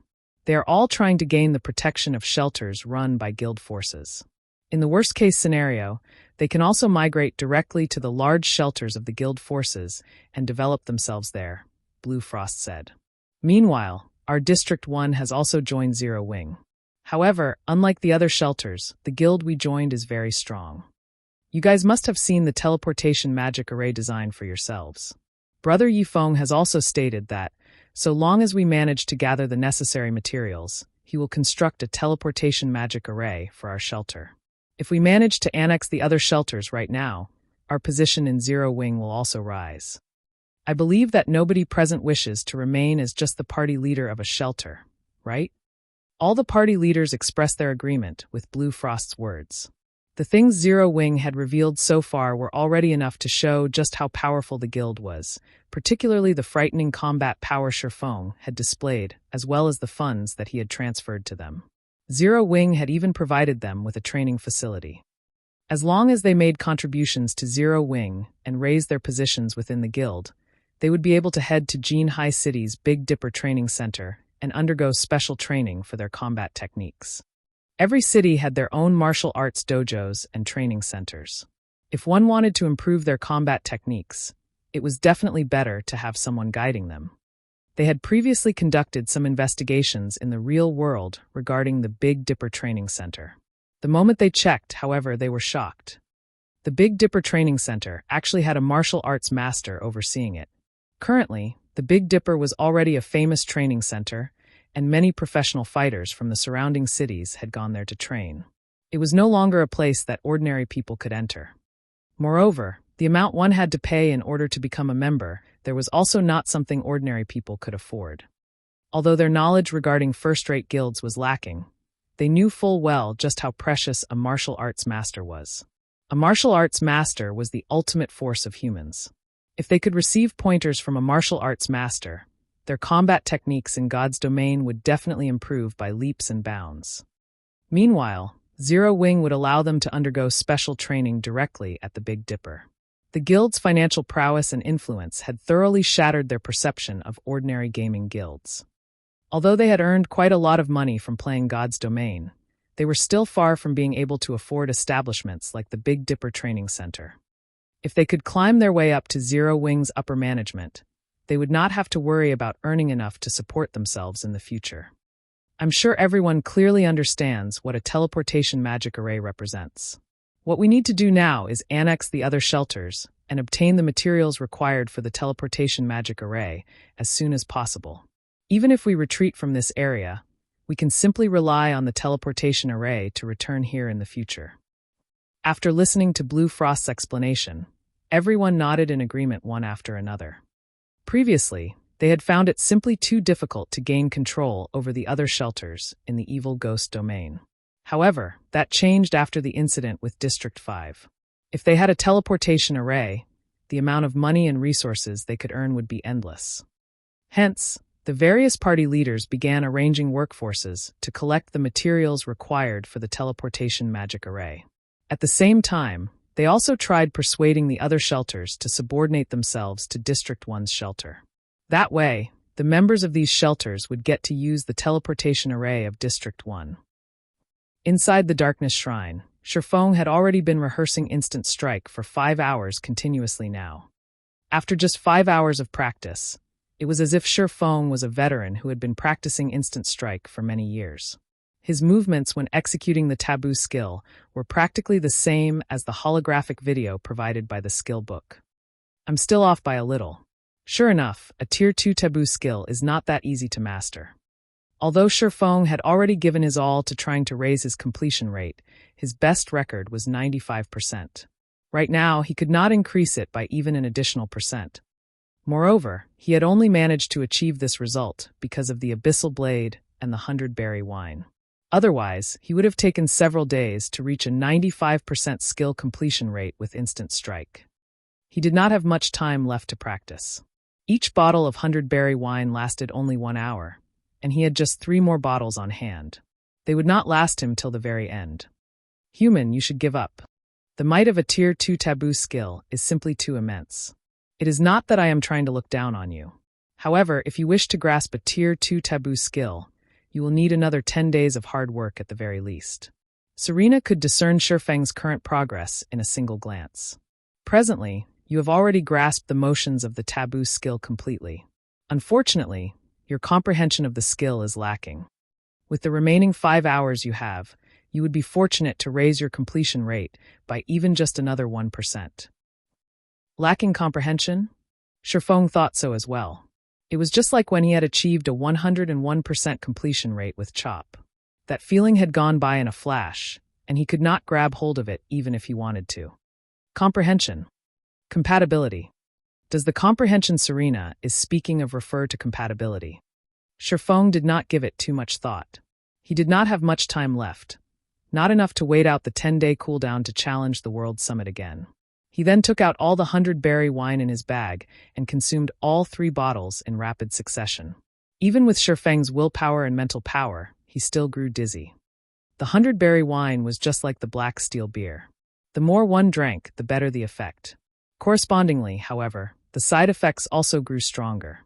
It was best if players drank just 1 bottle at a time to maintain a clear mind, as players could steadily improve their completion rates and look for any shortcomings in their movements throughout the beverage's effective duration. Consuming too many bottles at once could result in players losing themselves to the alcohol. Now Shifeng downed 3 bottles in one go.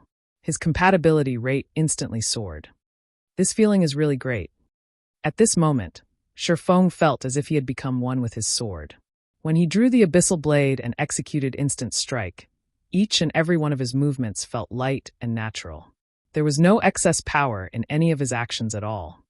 Then, Shifeng's initially smooth movements suddenly changed. The afterimages of the Abyssal Blade, which were originally created due to Shifeng's overly fast speed, suddenly vanished. The Abyssal Blade in Shifeng's hand also became clear and visible. In the next moment, faint blue electric arcs manifested around Shifeng's body, filling the air with crackling sounds. The places these electric arcs touched also charred. System. Instant Strike skill completion rate 100%.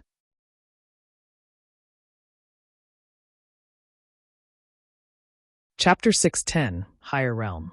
Arcs of electricity continuously sparked around Shifeng.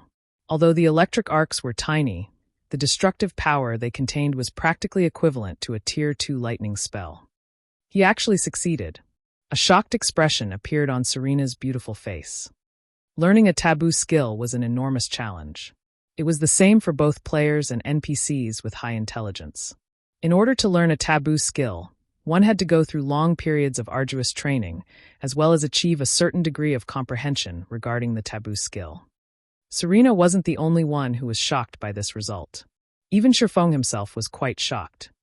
It was extremely difficult for a Tier 1 class to learn a Tier 1 Taboo skill, not to mention a Tier 2 Taboo skill.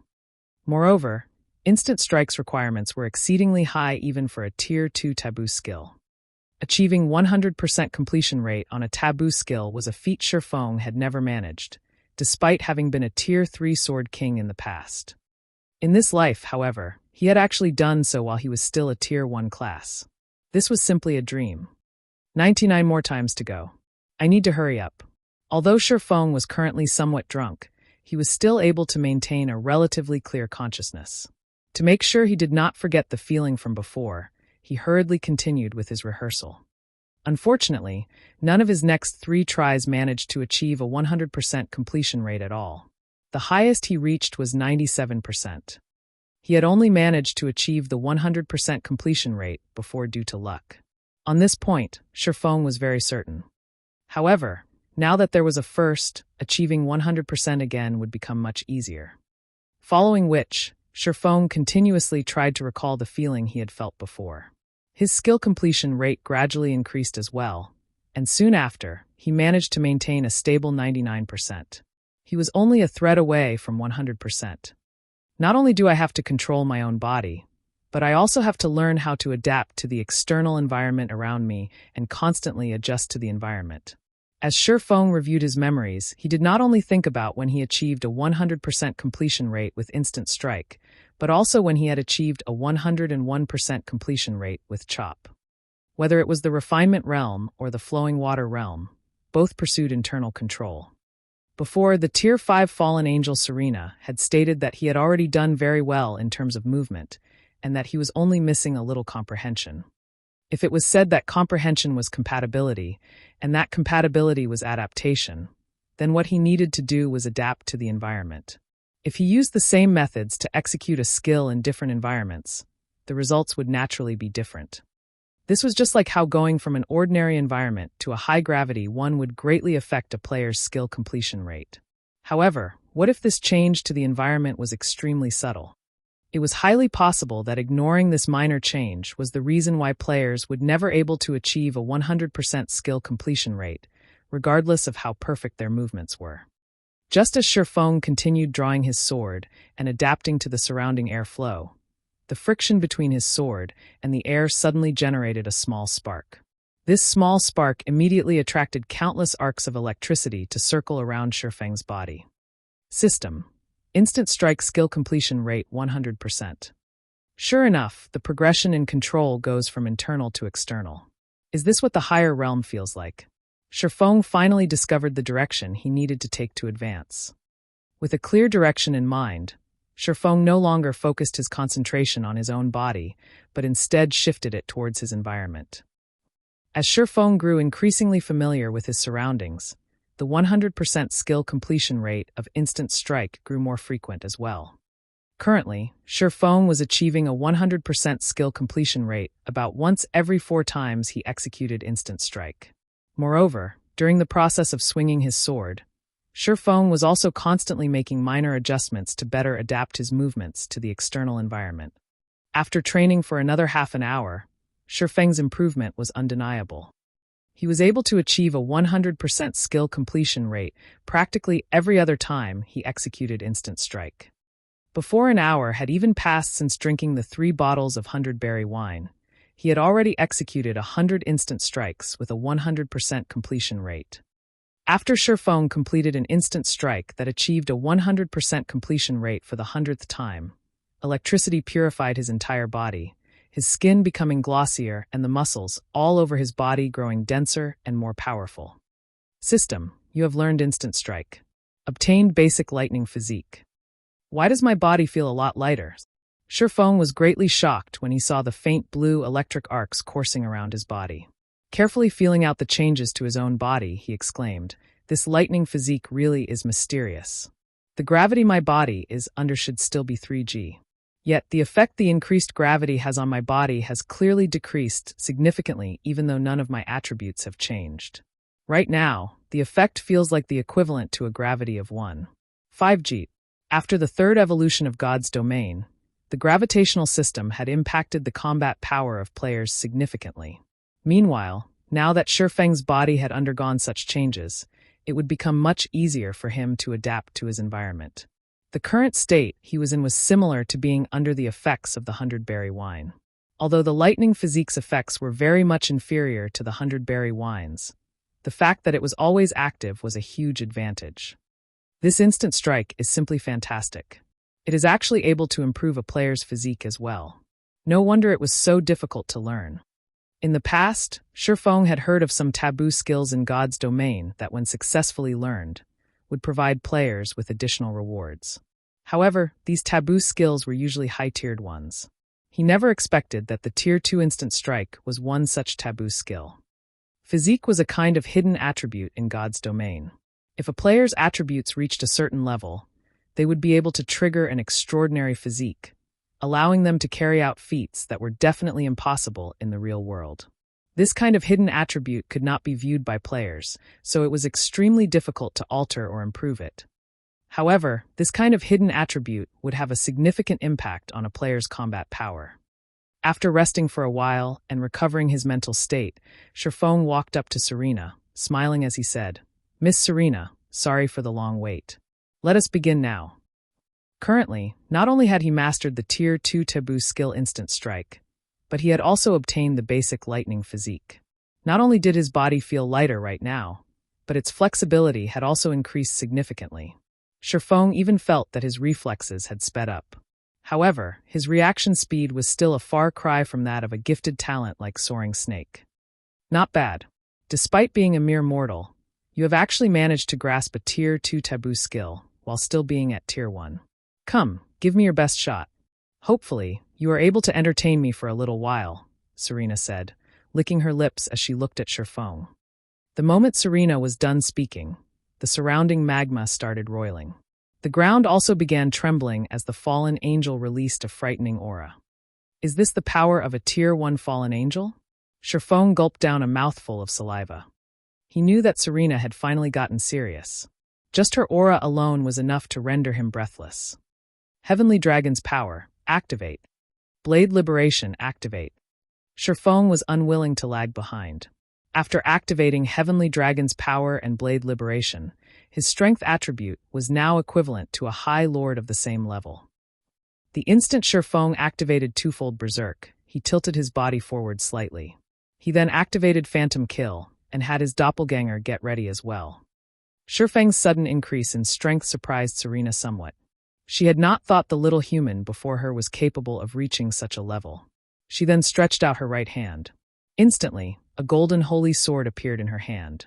Countless wind blades wrapped around her weapon. She cast a Tier 2 skill, Storm Blade, at Sherfong right away. Countless swords of light instantly surged towards Sherfong and his doppelganger. Meanwhile, Sherfong and his doppelganger also simultaneously activated the Tier 2 Taboo skill Instant Strike. Shwa! Both Sherfong and his doppelganger disappeared from where they stood to instantly appear beside Serena. Both swordsmen then began brandishing their swords at the fallen angel. Instant Strike, when activated, increased its user's attack speed by 500% for a short period of time. Originally, Sherfeng's attack speed was already terrifying. Now, Sherfong and his doppelganger sent out dozens of sword lights in the time it took to take a single breath. Moreover, these sword lights had appeared practically simultaneously, with none ahead or behind the others. Such a fast attack.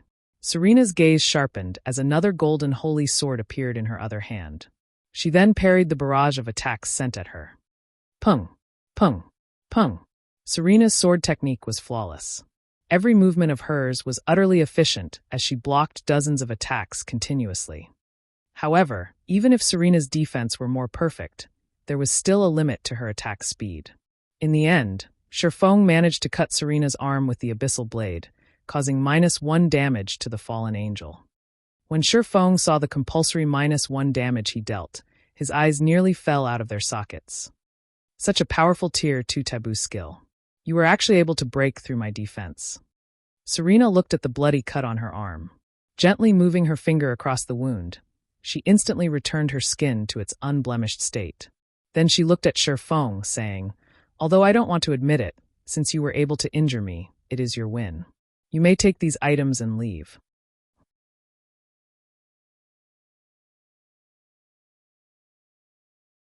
Chapter 611, Shrine Rewards. After Serena was done speaking, the fallen angel suddenly vanished. At the same time, the volcanic hell that surrounded Sherfong transformed into a golden shrine with an altar before him. 3 rainbow treasure chests were stacked up one upon another on the altar, and placed on top of these treasure chests was a thick and heavy black leather book. Victory at last! Sherfong breathed out a sigh of relief. Serena was just too powerful. Whether it was in terms of techniques or basic attributes, he was far inferior to the fallen angel. Sherfong and his doppelganger had sent out over 100 attacks within the 3 seconds of Instant Strike's duration. Yet, Sherfong had only managed to land a hit on Serena at the very last second. The fallen angel's strength was simply terrifying. Most likely, even Kite would not be a match for Serena, who had suppressed her strength to Tier 1.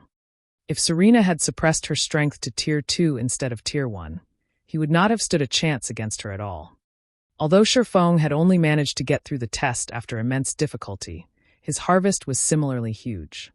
During his 3 seconds of frantic attacking, Shifeng had thoroughly experienced Serena's perfect sword defense technique firsthand. He had seen for himself the sword technique of an NPC standing at the peak of God's domain. This was not something just any player would get to enjoy, as normally, they would have killed with a single hit.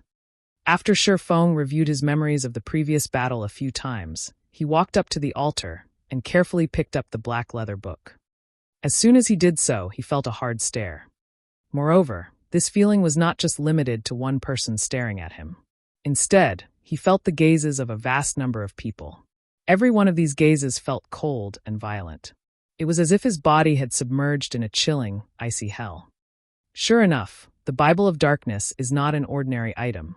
Shifeng activated omniscient eyes and appraised the black leather book. Bible of Darkness, fragmented legendary item. The Bible of Darkness had been destroyed during the Great Destruction. However, the power of darkness contained within the Bible is extreme. If one can gather the other fragments, they can restore the Bible's power, gaining dominance over all demonic creatures and become the Lord of Demons. It's actually a fragmented legendary item? I heard that the Bible of Darkness Fantasy Extinguisher was an epic item. Was the one he obtained a replica? Shifeng muttered, feeling rather surprised as he looked at the quality of the Bible of Darkness in his hands. However, after giving it some thought, Shifeng felt it was possible. With how powerful Serena was, Fantasy Extinguisher should not have been able to injure the fallen angel at all with the strength he had at that time. It was highly possible that he had chosen the first option instead. Meanwhile, Fantasy Extinguisher had managed to become a peerless expert in the Black Dragon Empire thanks to the Bible of Darkness. With the help of the Bible of Darkness, Fantasy Extinguisher managed not only to become exceedingly powerful himself, but also to increase the strength of his guild significantly. Only afterward did Blue Frost and the others from District 1 shine brightly. Back then, countless guilds had looked at Fantasy Extinguisher enviously. There was nothing remarkable about owning a single epic item. However, the Bible of Darkness was no ordinary epic item, as it held the power to increase the overall strength of a guild. The Bible of Darkness was capable of strengthening players with the power of darkness. Not only could players receive a huge boost in attributes, but they could also obtain an enhanced skill corresponding to their classes. This was the reason why the Fantasy Shrine had managed to form the invincible Black Demon Legion in the past, allowing the guild to become one of the tyrants of the Black Dragon Empire. Back then, even the Dragon Phoenix Pavilion's Blood Legion had not been a match for the Black Demon Legion. If Fantasy Extinguisher had gained such achievements by relying on a replica, what would have happened if he had obtained the real Bible of Darkness? Most likely, the entire Black Dragon Empire would have fallen into the Fantasy Shrine's hands. Shifeng inwardly grew excited as he looked at the Bible of Darkness in his hands. He had finally completed one of the steps required to become an overlord in God's domain. Whether it was the magic weapon Abyssal Blade or the fragmented legendary ranked Heavenly Dragon's Breath, both were items that focused on increasing his personal strength. They were of little use in raising the overall strength of his guild. However, the Bible of Darkness was different. It was an item focused on increasing the overall strength of many players. With the Bible of Darkness in hand, he would be able to form a group of Black Demon Guards. With his special training plan, he would be able to quickly establish a Black Demon Legion that surpassed even the Dragon Phoenix Pavilion's Blood Legion.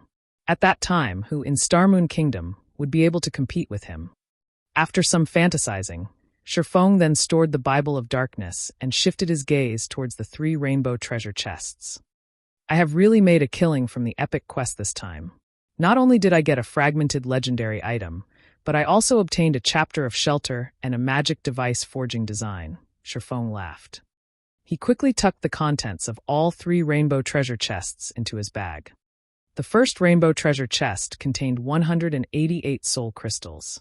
Though Shifeng himself had no use for these things, he would be able to upgrade the Lion's Bar to a 2-star bar with this many soul crystals. At that time, The production volume of the 100-berry wine would increase to a level barely enough to supply the upper echelons of both District 1 and 0 Wing. The second rainbow treasure chest contained the chapter of shelter. Before coming to the World Summit, Shifeng had asked Blue Frost about large shelters in detail. If a small shelter was akin to a small village, then a medium shelter was a small town, while a large shelter was a large town.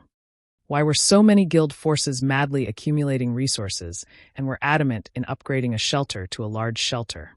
It was because larger shelters possessed a certain degree of self-defense. The number of players a shelter could hold was not unlimited. If players wished to become a resident of a shelter, they had to register themselves with said shelter. Meanwhile, the number of players a shelter could register was limited. If there was no cap to registration, players within the Dark Den would have long since migrated to the best shelters available to develop themselves. It was also precisely this limitation that severely restricted the development speed of a shelter. A small shelter could register a maximum of 10,000 players, which was roughly equivalent to the member count of a small guild. Medium shelters could register up to 30,000 players, which was roughly equivalent to the player population of a small town. Aside from having a larger population, players could also construct some specialty buildings, such as the Lion's Bar, in a medium shelter. The overall strength of a medium shelter was significantly higher than a small shelter's.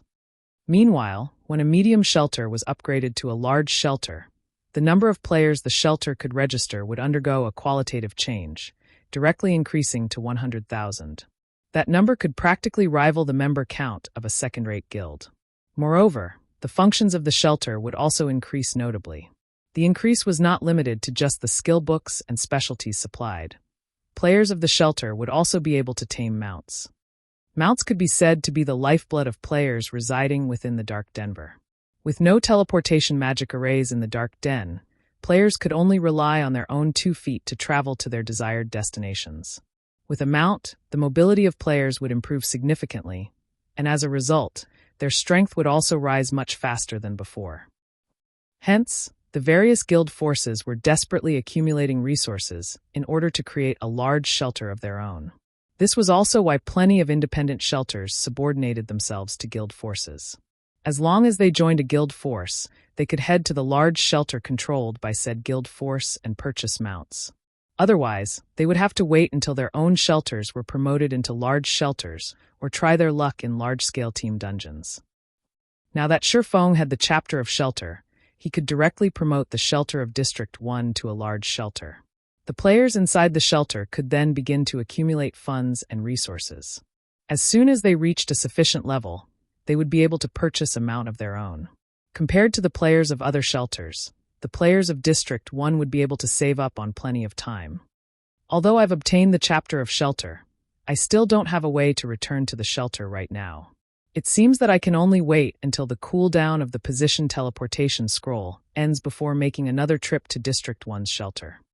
Shifeng suddenly recalled that he had arrived at the central area of the Dark Den through a teleportation gate. As for the method of returning to the Evil Ghost domain, he had no idea whatsoever. With the items he came for in hand, Shifeng did not continue idling around inside the Lord of Destruction's shrine. He took out a return scroll and began chanting the incantation required to teleport back to White River City. After 20 seconds passed, Shifeng transformed into a streak of light and disappeared from the shrine.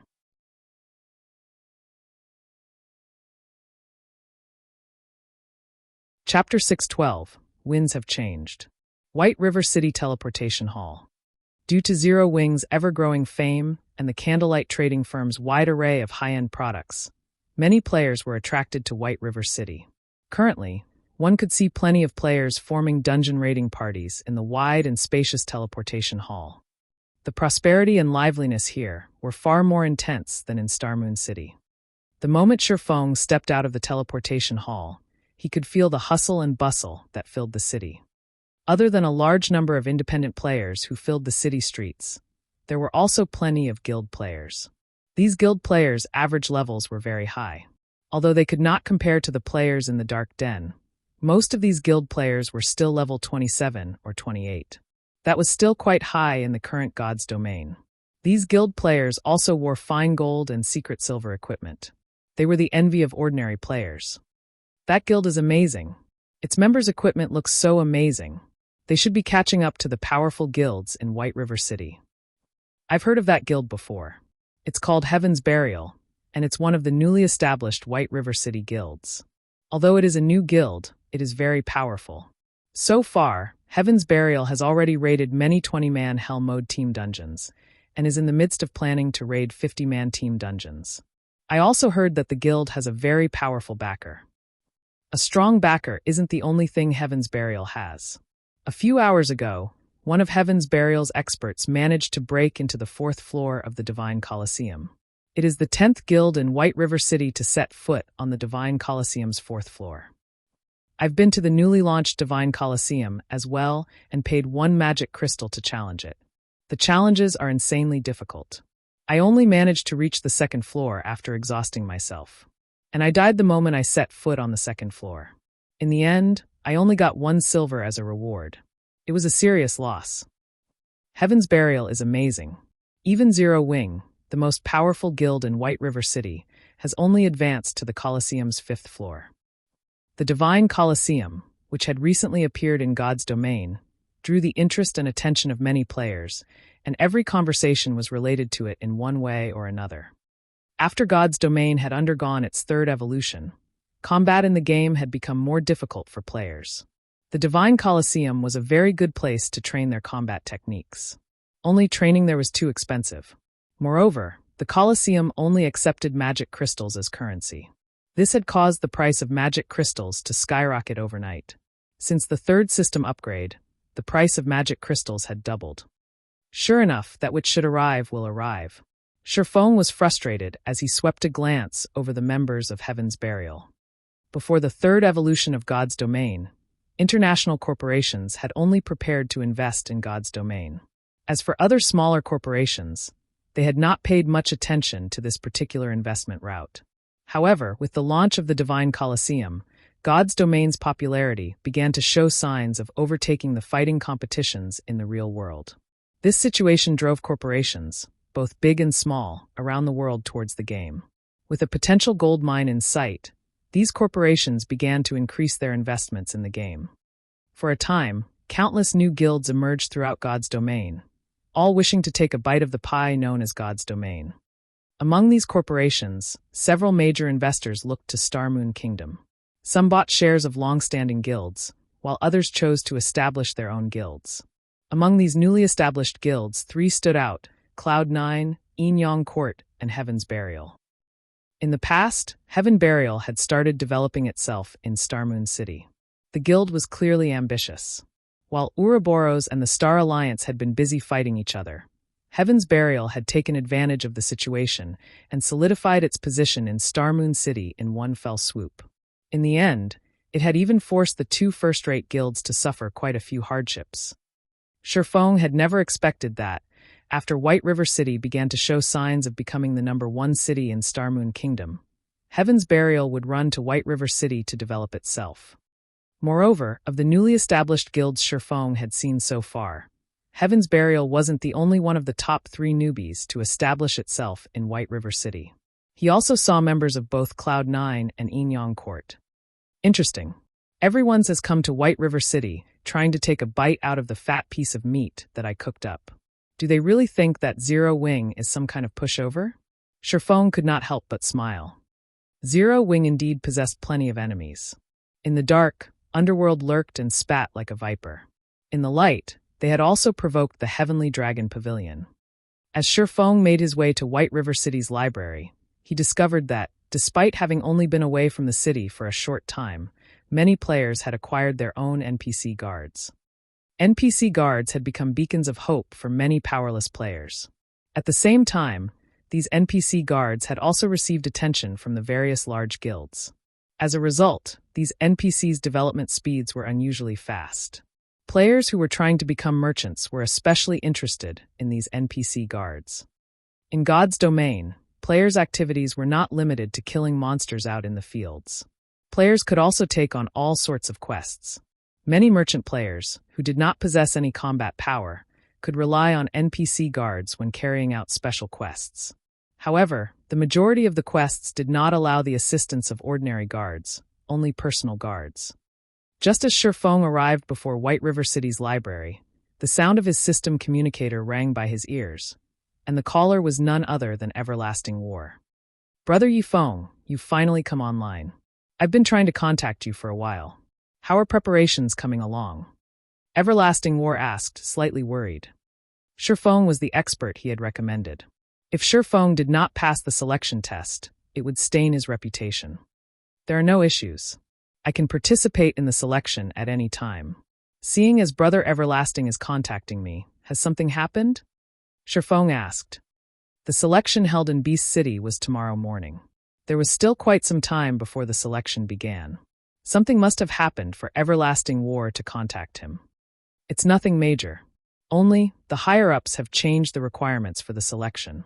Now, after you pass the selection, you are required to sign a contract and become a member of the company if you join the battle team. Of course, you will receive far more benefits as well. For example, you will be entitled to 5% of the wagers made on the matches you win, Everlasting War explained. If Brother Yifeng joins the battle team, with your strength, you will easily make more than a dozen times the credits the guild leader of a first-rate guild would normally earn. Once the battle team becomes famous, your status in the world will become even greater than any leader of a first-rate guild. What do you think, Brother Yifeng? Everlasting War and his group did not particularly care about signing the new contract, as they had originally been employees of the company. However, Shifeng was different. He was affiliated with Zero Wing. Moreover, he was one of Zero Wing's core members. He had definitely signed a contract with the guild. If he joined the battle team, unless the company allowed it, he would not be able to be part of any guilds in the future. To put it bluntly, the company was restricting the freedom of the team members instead of cooperating with them. Of course, if Brother Yifeng is selected to become one of the members of the battle team, the company will take full responsibility of the breach of agreement with your guild. Brother Yifeng can rest assured on this. Everlasting War was very confident in Shifeng's strength, and he desperately hoped that Shifeng would join their battle team. In his opinion, what did a guild in a virtual reality game amount to? How could it possibly hope to match up against an international corporation?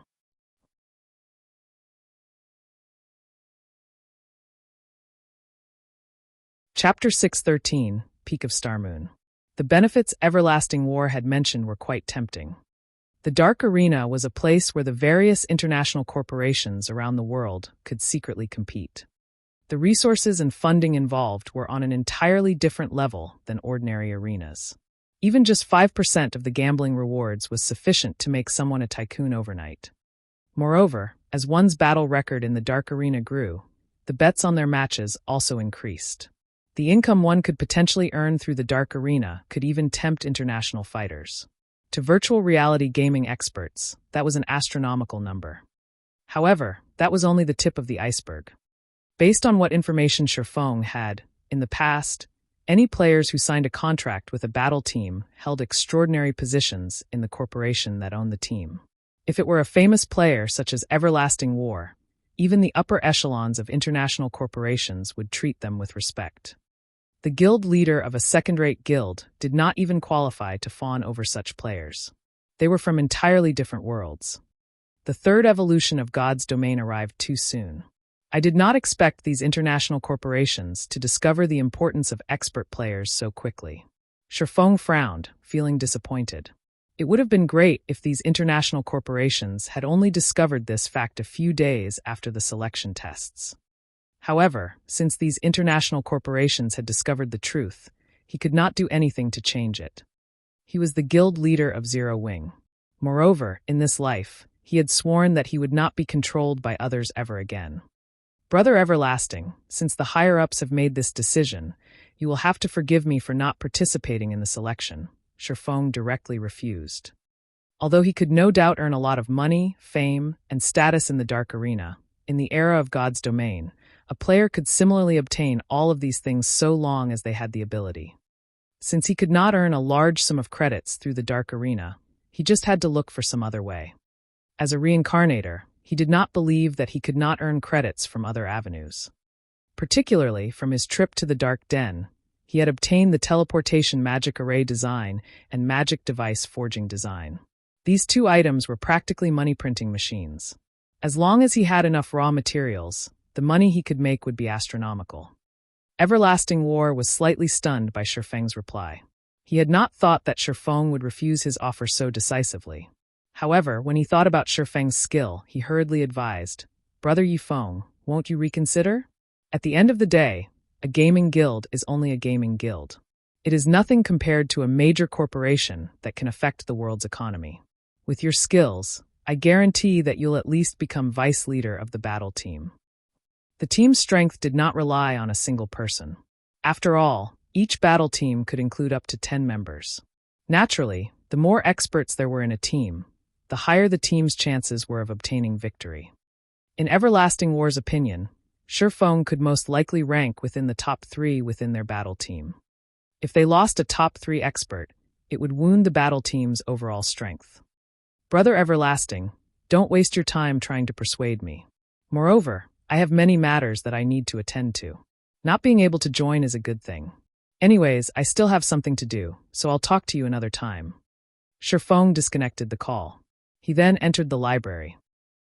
Meanwhile, Everlasting War could not help but sigh as he said, "Truly disappointing." Disappointing? What's there to be disappointed about? Isn't he just a core member of a small guild? How strong could he be? He must have realized how weak he actually is. Do you know how many experts of God's domain and professional fighters are trying to join the glorious battle team? Even if he shows up, he will never be selected. A luxuriously dressed middle-aged woman, standing across from Everlasting War, disdainfully dismissed his concern. 4 bodyguards in black stood next to this woman. All 4 radiated intimidating auras that were capable of making Everlasting War, someone who had once been a professional bodyguard, anxious. Particularly, the rugged-looking man among these bodyguards was very famous in the bodyguard industry.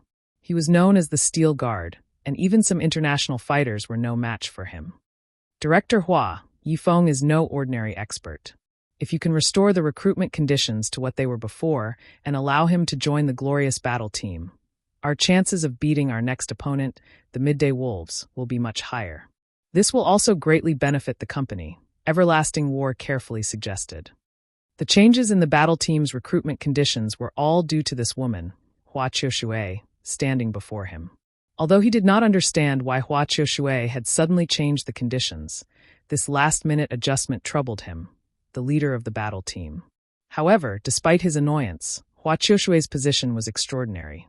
A single word from her could easily leave him jobless. Hence, he did not dare speak too boldly in front of her. "Naturally, I have considered these changes carefully. You only need to focus on how you're going to defeat your next opponent. He is merely a nameless expert. Do you think that, just because we are missing one nameless expert, you're going to lose against your next opponent?" Hua Qiushui questioned, her voice low and dangerous. "He is just one less nameless expert participating in the selection. There are plenty of God's domain experts coming to take the test. Among them, many are well known in the industry. These people's standards are far beyond his.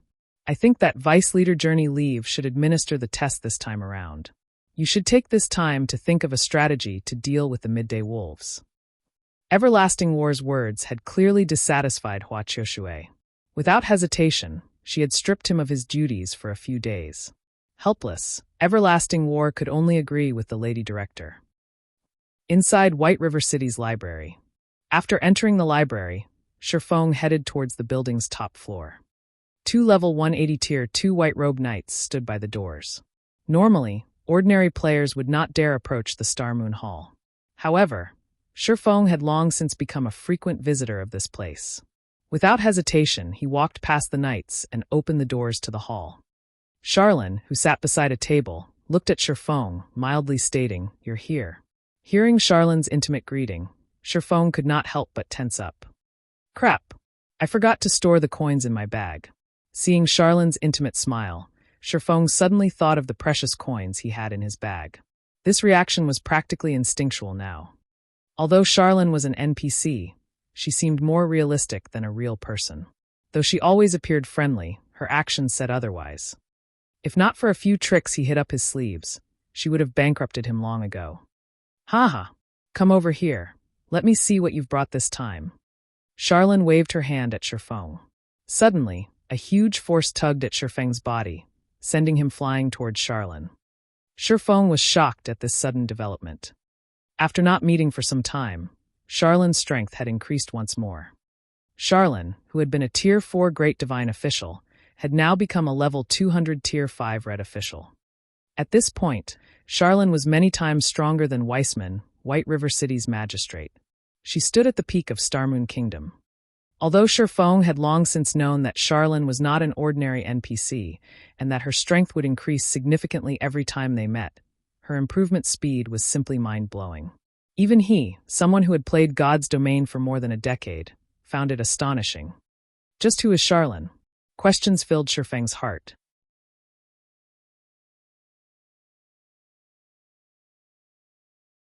Chapter 614 Demon Gate.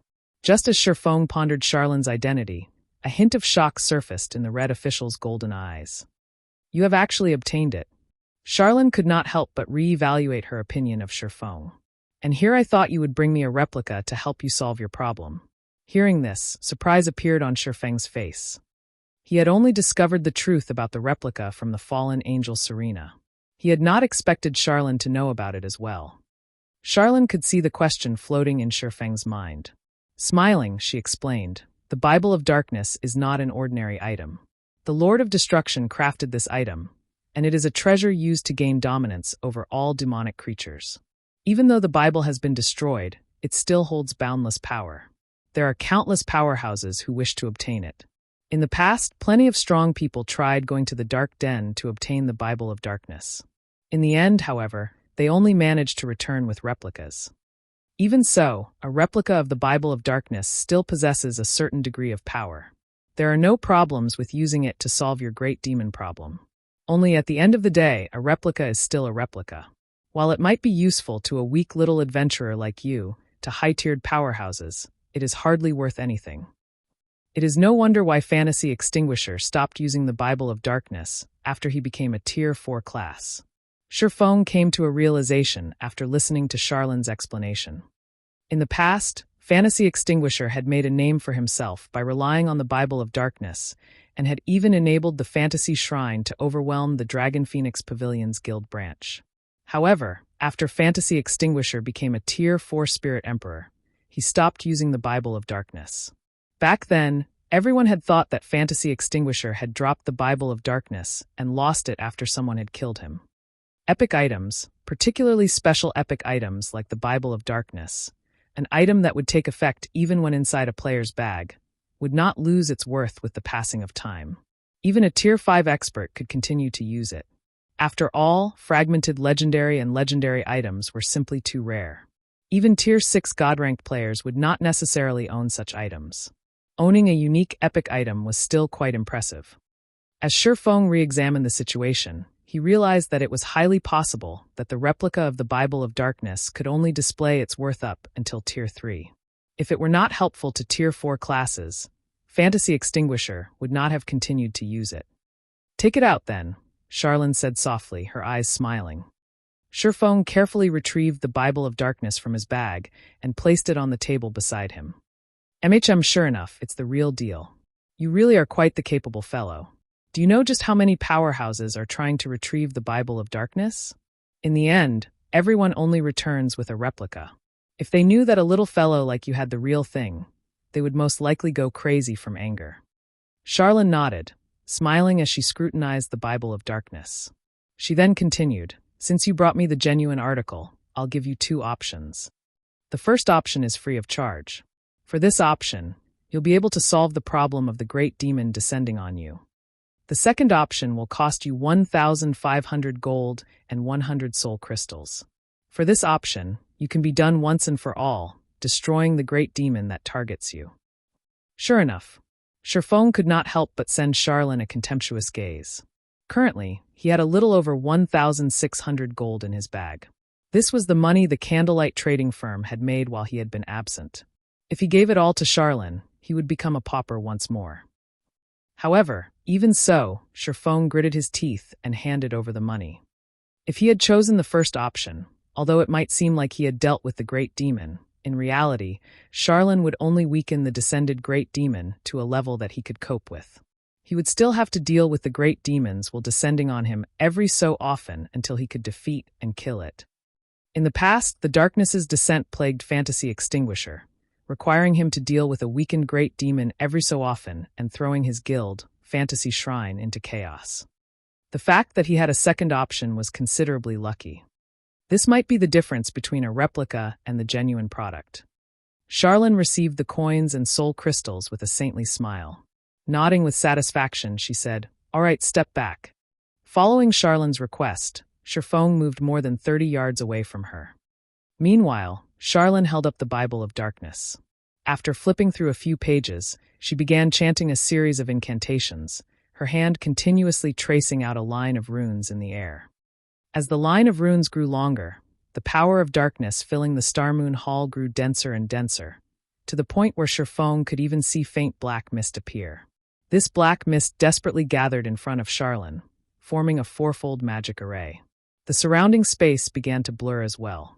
The powerful mana was even capable of suppressing the space within the hall. This mana is simply too powerful. I can't move at all. Sherfong was shocked as he stared at the fourfold magic array suspended in midair.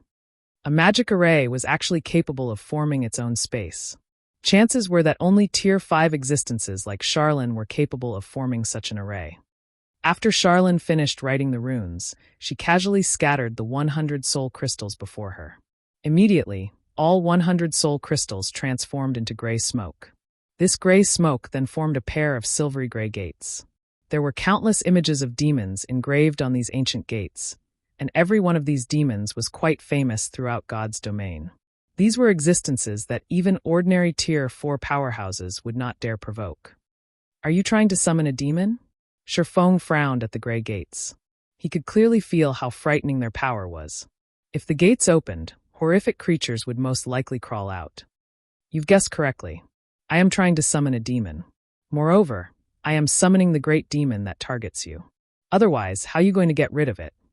Charlene rolled her eyes at Sherfong. Her golden eyes then shifted back to the gray gates. "In the name of darkness, I summon thee. Emerge, great demon Kildred."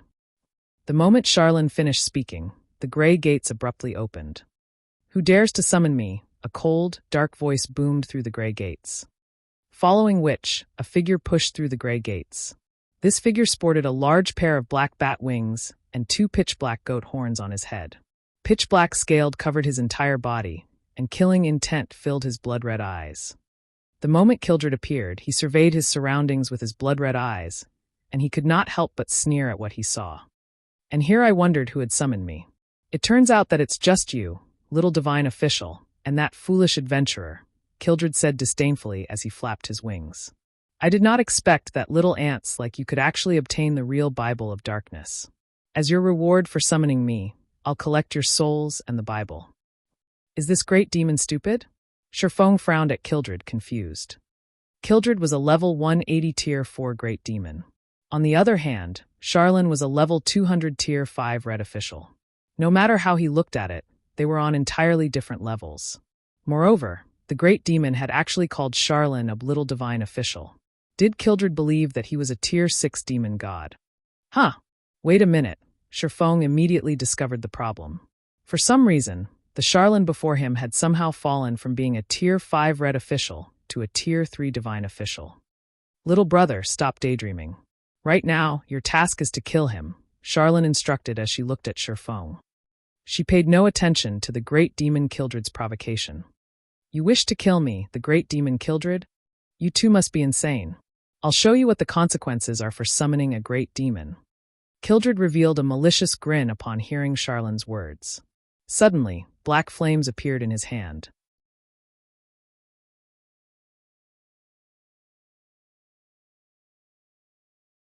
Chapter 615, Tier 5 Curse. The raging black flames quickly transformed into a ferocious beast that bared its fangs and brandished its claws as it pounced on Charlene. Boom! At the sound of an explosion, the black flames in the air suddenly began to collapse, dissipating into nothingness. "You?" The great demon Kildred's malicious expression suddenly changed, and he no longer looked down on Charlene. Rather, he gazed at the Tier 3 divine official with solemn eyes. Even Tier 4 classes would find it difficult to deal with soul fire, yet Charlene managed to disperse it without moving in the slightest. One could just imagine what kind of power she contained. No, it wasn't the soul fire that was defeated. My mana. Kildred was horrified as he quickly discovered the true problem. His mana rapidly leaked from his body. Due to the lack of mana, he had lost control of the soul fire he had summoned, causing it to disappear. Standing at a distance, Sherfong was also shocked by Charlene's counterattack. The great demon Kildred's level plummeted, as did his tier. Level 180. Level 170. Level 160. In a short moment, the great demon Kildred had become a level 35 tier 2 evil spirit. He was no longer a level 180 tier 4 great demon. What have you done? Kildred asked, gaping at Charlene in abject horror. Oh, it's nothing. I just used God's Twilight, a tier 5 curse, Charlene said, smiling. While inside God's Twilight's effective area, all beings above tier 2 will be forcefully suppressed by 2 tiers. Naturally, their levels will lower as well. Upon hearing these words, Kildred instantly paled. Sherfong was similarly astonished. A tier 5 curse. This was a spell that could rival the power of a tier 6 god-ranked spell. Kildred, you can only escape this situation by defeating the adventurer before you. Otherwise, you will die here. Although Charlene's voice sounded pleasing to the ears, her words caused even a great demon like Kildred to shudder in fear. Realizing that was his cue, Sherfong unsheathed the abyssal blade and Purgatory's shadow. This should be the final test.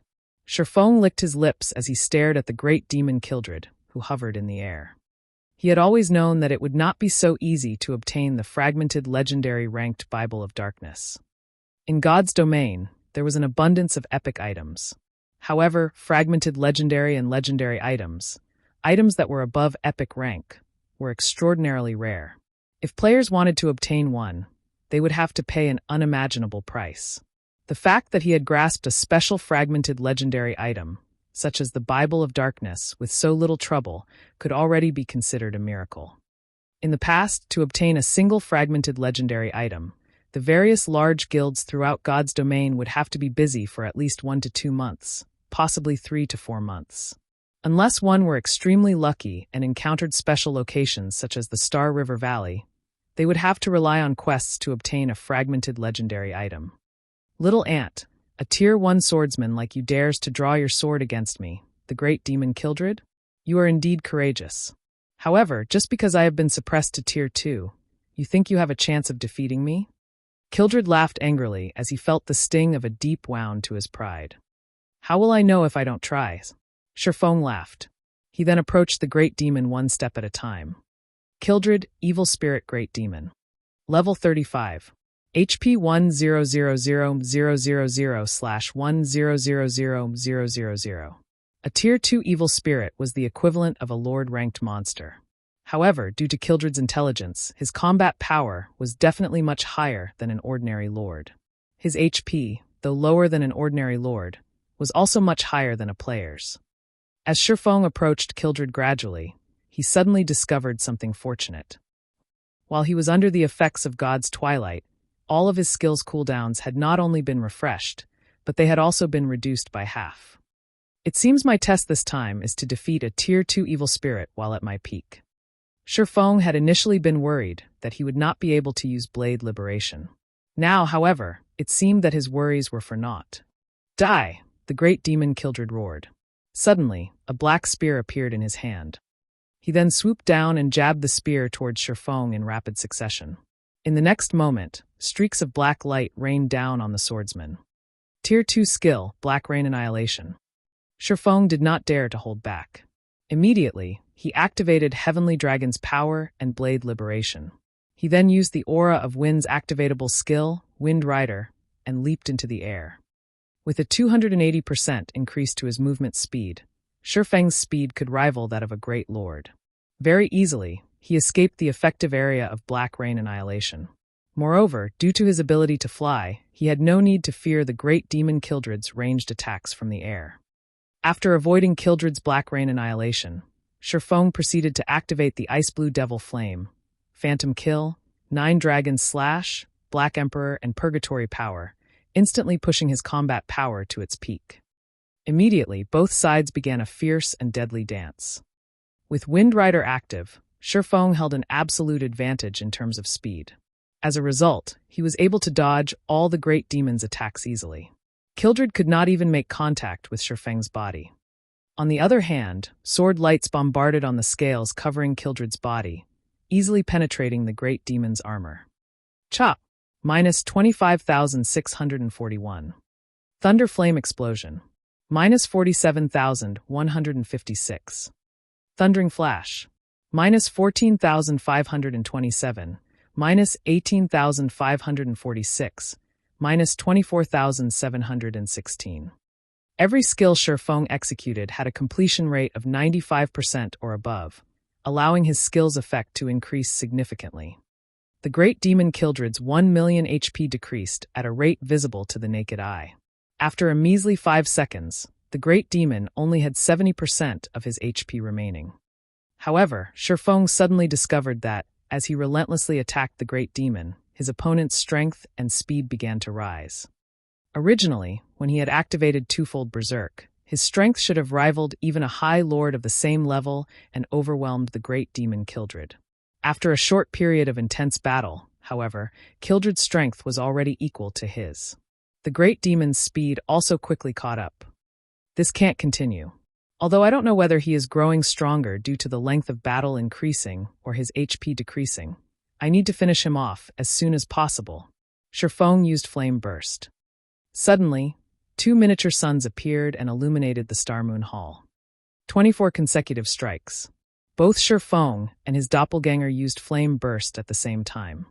24 sword lights cut across the space of the hall, striking the Great Demon Kildred.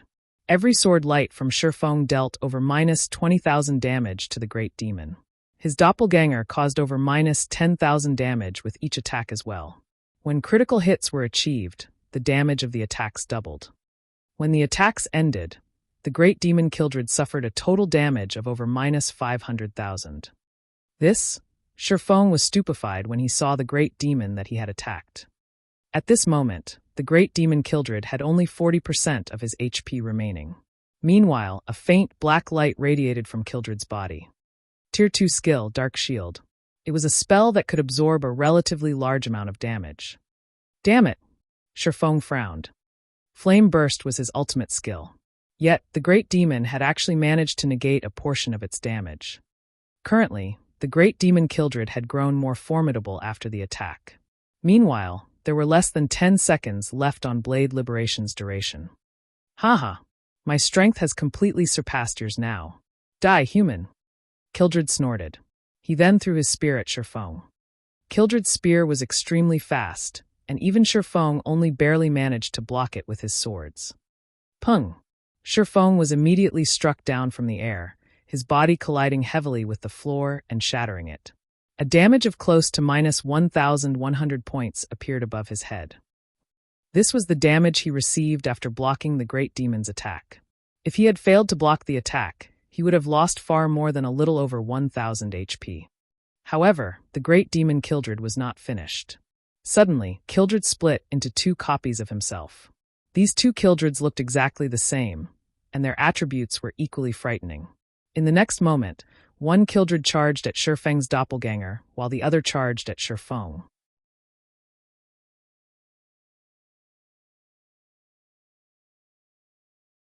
Chapter 616, Promotion to Count. 2 identical Great Demon Kildreds attacked Shifeng and his doppelganger. Shifeng, who had been at a disadvantage in terms of strength, had no choice but to dodge the Great Demon's attacks. Although Shifeng had entered the Flowing Water realm and could predict the trajectories of Kildred's attacks, the Great Demon's spear was like a venomous snake that consistently sent fatal blows towards his blind spots. If any other player stood in his place, not to mention dodging, even blocking the attacks would be difficult. Facing the unavoidable attacks, Shifeng had no choice but to block with his swords. However, the Great Demon Kildred's strength was simply too intense. Each of his attacks managed to push Shifeng back by several steps and inflict slightly more than minus 1,000 damage. Fortunately, Heavenly Dragon's power had increased Shifeng's defense and HP by 300%. With over 30,000 HP, Shifeng could endure the great demon's assault for quite some time. Only Shifeng's twofold berserk state could only last for 20 seconds. Once these 20 seconds were over, he would enter a weakened state and would lose all power to resist the great demon. A short moment later, the other great demon Kildred defeated Shifeng's doppelganger. Haha. Human, you are quite amazing. A mere Tier 1 swordsman like yourself has actually managed to damage me, the great demon Kildred, to such an extent.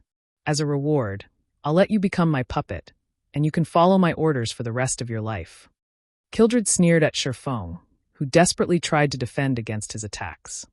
Standing at a distance, Charlene frowned slightly as she watched the battle. Sighing, she muttered, was it still too soon? Now Shifeng no longer had his doppelganger. His ultimate skill, Flame Burst, was also on cooldown. Even though he was under the effects of God's Twilight, reducing his cooldowns by half, Flame Burst still had a cooldown of 1 minute, 30 seconds. Most importantly, he had to face two great demon Kildreds who had the same attributes and 40% HP remaining. Shifeng had no chance of winning. It would be Shifeng's end once the two great demon Kildreds launched a pincer attack. Human, be at ease and become my slave. In the blink of an eye, the two great demon Kildreds appeared in front of and behind Shifeng, both great demons revealing a ferocious expression. This is just the twin life technique. Do you really think that I have no way of unraveling it? At this moment, Shifeng's previously stern expression suddenly vanished. On the contrary, he revealed a disdainful and victorious smile. Hearing Shifeng mention the words twin life technique, Kildred's expression turned grim.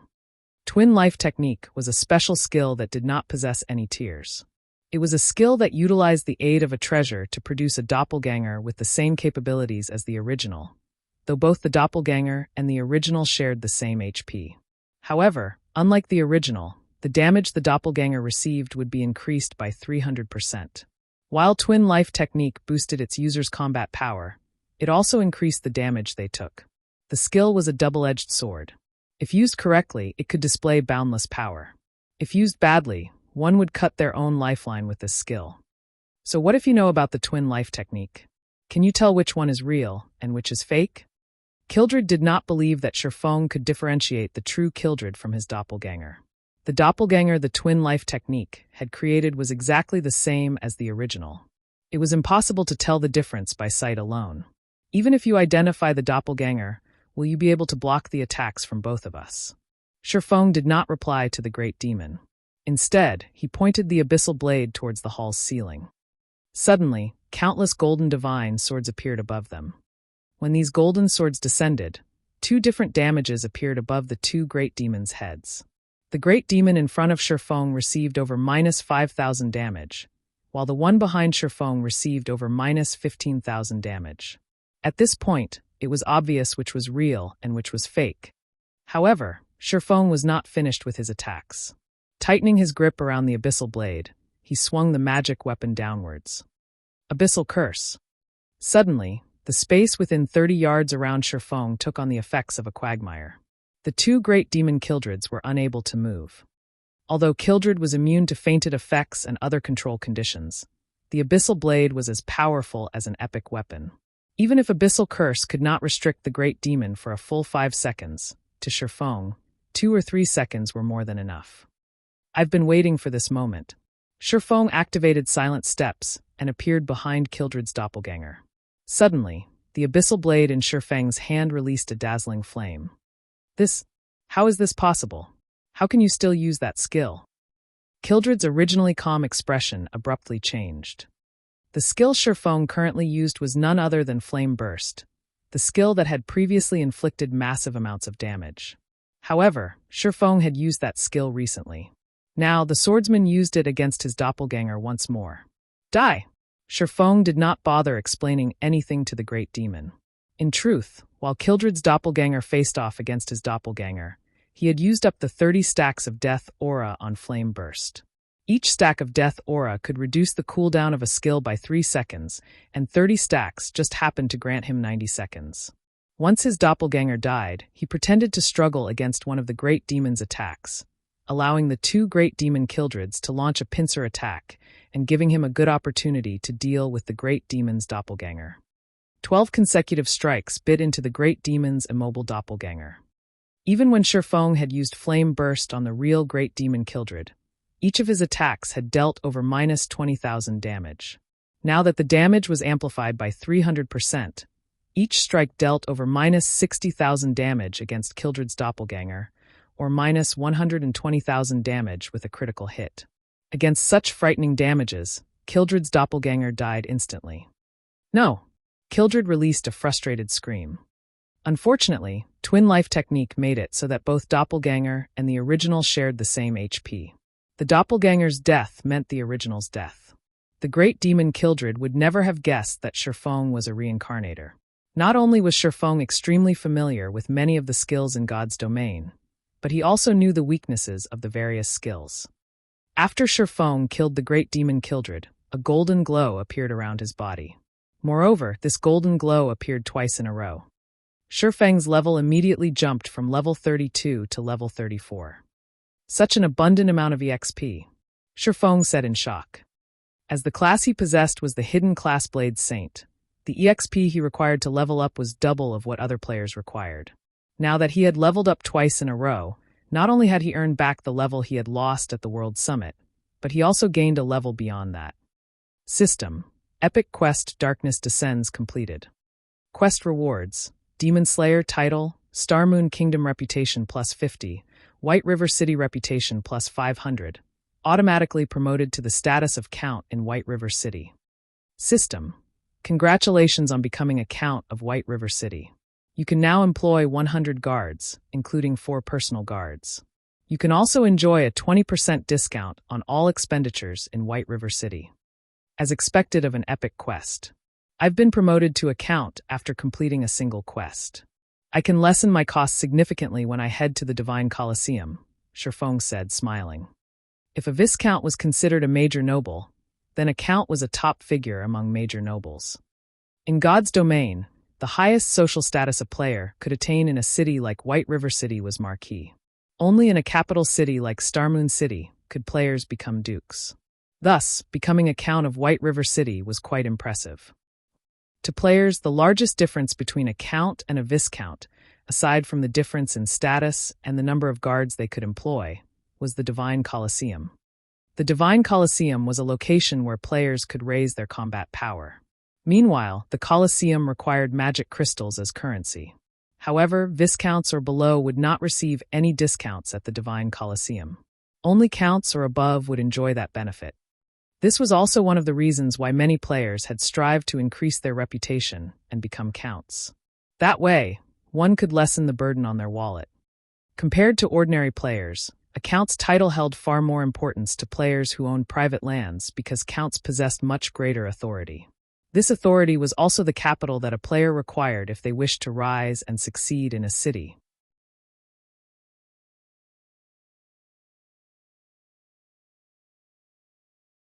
Chapter 617 Book of Legends. After the Great Demon Kildred died, Shifeng discovered a particularly interesting item. A design had dropped from the demon. However, this was no ordinary design. The design Kildred had dropped was nearly 4 times larger than ordinary designs. Stable design. Shifeng could not help his shock after examining the item. In God's domain, after players reached level 40, they could use mounts rather than relying on their own 2 feet to travel. Players could purchase common mounts from the various large cities. Of course, players were also required to have a certain amount of reputation before they could make this purchase. As for higher-ranking mounts, players could only obtain them through quests, raiding team dungeons, and killing high-ranking field bosses. Guild players had one other avenue to obtain a mount: the guild mount. Guild mounts were different from the generalized mounts that one could purchase from cities. They were mounts unique to guilds. They could also be considered the symbol of a guild. Not only did guild mounts possess higher movement speeds than common mounts, but they could also be upgraded. Only upgrading a mount was very difficult. However, high-quality mounts were an ordinary player's dream. How could a guild obtain guild mounts? They could do so with the stable. In order to obtain a guild mount, a guild had to construct a stable in its residence and recruit NPCs to nurture the mount. Guild members could only purchase these mounts with guild contribution points. In the past, to obtain a guild mount, many independent players had desperately tried to join a guild. As for why they were so desperate to obtain a guild mount, aside from guild mounts having higher movement speed and being upgradable, the key benefit was that the mounts had unique appearances. Guild mounts had different appearances from the common mounts one could purchase from cities. So if one rode a guild mount while roaming a city's streets, they would attract a lot of attention. Not only could a guild mount serve to raise the reputation of its rider, but they were great icebreakers. The mounts one could purchase from cities only consisted of horses. The only difference between them was their coloring. However, guild mounts were not limited to horses. There were many other rideable species. Based on Shifeng's knowledge, there were several thousand mount species in God's domain. Hence, most guilds would have their own unique mounts. Why were there so many species of guild mounts? It was because guild mounts were either wild beasts or demonic beasts that had been captured, tamed, cultivated, and propagated until they were finally rideable. This was why there were so many species available. Similarly, it was not easy for a guild to obtain a guild mount. This required a large amount of resources and manpower. Now that I have the stable design, I can push ahead with the plan to develop Zero Wings mount. Shifeng had considered a few locations where he could capture rare mounts. In the past, the various large guilds throughout God's domain had headaches over the acquisition of their guild mounts. After all, depending on the beast they caught and the method they used to nurture said beast, the mount's attributes would be different. If a beast were nurtured properly, it could start with a rank close to bronze. The mount could also increase movement speed up to 115%. One could just imagine how beneficial this would be to a guild. While everyone used common mounts, they could obtain a mount that was close to bronze rank. With some additional nurturing, the guild would have a batch of bronze mounts. At bronze rank, mounts could assist players in battle. This alone would allow them to widen the gap between themselves and other players. Hence, in the past, the various large guilds would nurture the beasts they captured with extreme care to avoid a late start against other guilds. The sooner a guild possessed the stable design, the sooner they could start preparing their guild mounts. However, the stable design was extremely rare. The easiest method to obtain it was through raiding level 20 to level 60, 100-man team dungeons. Only the drop rate for the design was abysmally low. In the past, even when guilds had offered to purchase a stable design for 5,000 or 6,000 gold, nobody was willing to sell theirs. Initially, Shifeng had planned to wait for everyone in the guild to grow stronger before raiding 100-man team dungeons. Now that the great demon Kildred had dropped this design, it had saved him plenty of time. After Shifeng stored the stable design excitedly, Charlene closed the Bible of Darkness and turned to Shifeng, saying softly, "Not bad. You actually managed to defeat the great demon Kildred. However, even though Kildred is dead, why is there still such a dense power of darkness lingering around you?" Seeing Charlene's confused expression, Shifeng quickly came to an understanding. He then retrieved Moloch's ring from his bag, saying, "This should be why." Moloch's ring. Charlene instantly recognized the ring. Surprised, she asked, "How did you get your hands on this ring?" "I stole it from a great demon called Nettle," Shifeng responded honestly. "Stole it?" Charlene's eyes narrowed suspiciously. She obviously did not believe Shifeng's claim. A Tier 4 great demon at full power only needed to swing his hand to wipe Shifeng out of existence. Shifeng would simply not survive an attempt to steal the ring from the great demon. Are you really not afraid of death? Or are you just that ignorant? You actually had the guts to remove the seal on the ring. Fortunately, you only obtained Moloch's ring now. I guess you are somewhat lucky. Legend has it that Moloch's ring is related to the fall of the Lord of Balrogs. Moreover, this ring is a complete legendary item. With your strength, this ring will devour you very quickly. Devour? Shifeng thought back to when the great demon Nettle had chased after him. If not for his good luck, he would have certainly died. When I say devour, I mean it in the literal sense. Do you really think a legendary item is easily controlled? Charlene rolled her eyes at Shifeng. Based on what I know, several hundred years ago, the demon that guarded this ring was a Tier 5 great demon king. After that great demon king was devoured, it became the current great demon Nettle's turn to guard it. Shifeng broke out in cold sweat upon hearing these words. At this moment, Shifeng understood what Charlene was trying to say. The so-called guardian of Moloch's ring was nothing but a sacrifice for the ring to devour. Meanwhile, those demons had been unaware of the fact that they were sacrifices. To make matters worse, he had foolishly stolen the ring without knowing this fact. If even a Tier 5 Great Demon King had not been able to avoid its fate, with Shifeng's current strength, he stood absolutely no chance against Moloch's ring. In the past, in order to seal this ring, 10 Tier 5 powerhouses sacrificed themselves. Now that you have removed one of the seals, if you wish to seal it again, you will need the help of at least 3 Tier 5 classes. Otherwise, no matter where you go, you will not be able to hide from your fate. Seeing Shifeng's grim expression, Charlene could not help but laugh as she said, "However, I have also said that you are somewhat lucky." "Lucky?" Shifeng grew curious. "That's ring. Your luck is quite good. You were able to obtain the real Bible of Darkness. If you had returned with a replica, even I would have no way to save your little life." Charlene rubbed her forehead lightly, saying seriously, "The Bible of Darkness is a treasure made by the Lord of Destruction.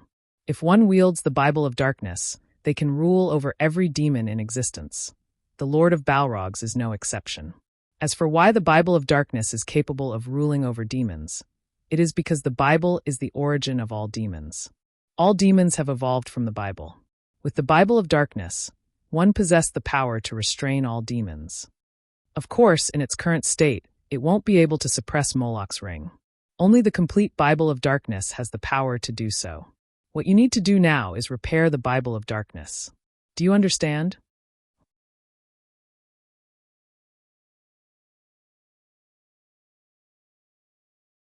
Chapter 6:18 Target, Tier 2. Repair the Bible of Darkness? Shifeng laughed bitterly. In God's domain, some fragmented legendary items could be repaired to their peak conditions, which was legendary rank. However, very few fragmented legendary items could actually be repaired. Otherwise, legendary items wouldn't have been so rare in the past. In the case of the fragmented legendary ranked Heavenly Dragon's Breath, the ring's description clearly expressed how it could be repaired. In the case of the Bible of Darkness, however, the description only provided a vague clue. How was he supposed to repair it? Of course, it won't be easy to repair the Bible of Darkness. With your current strength, you can't repair it at all.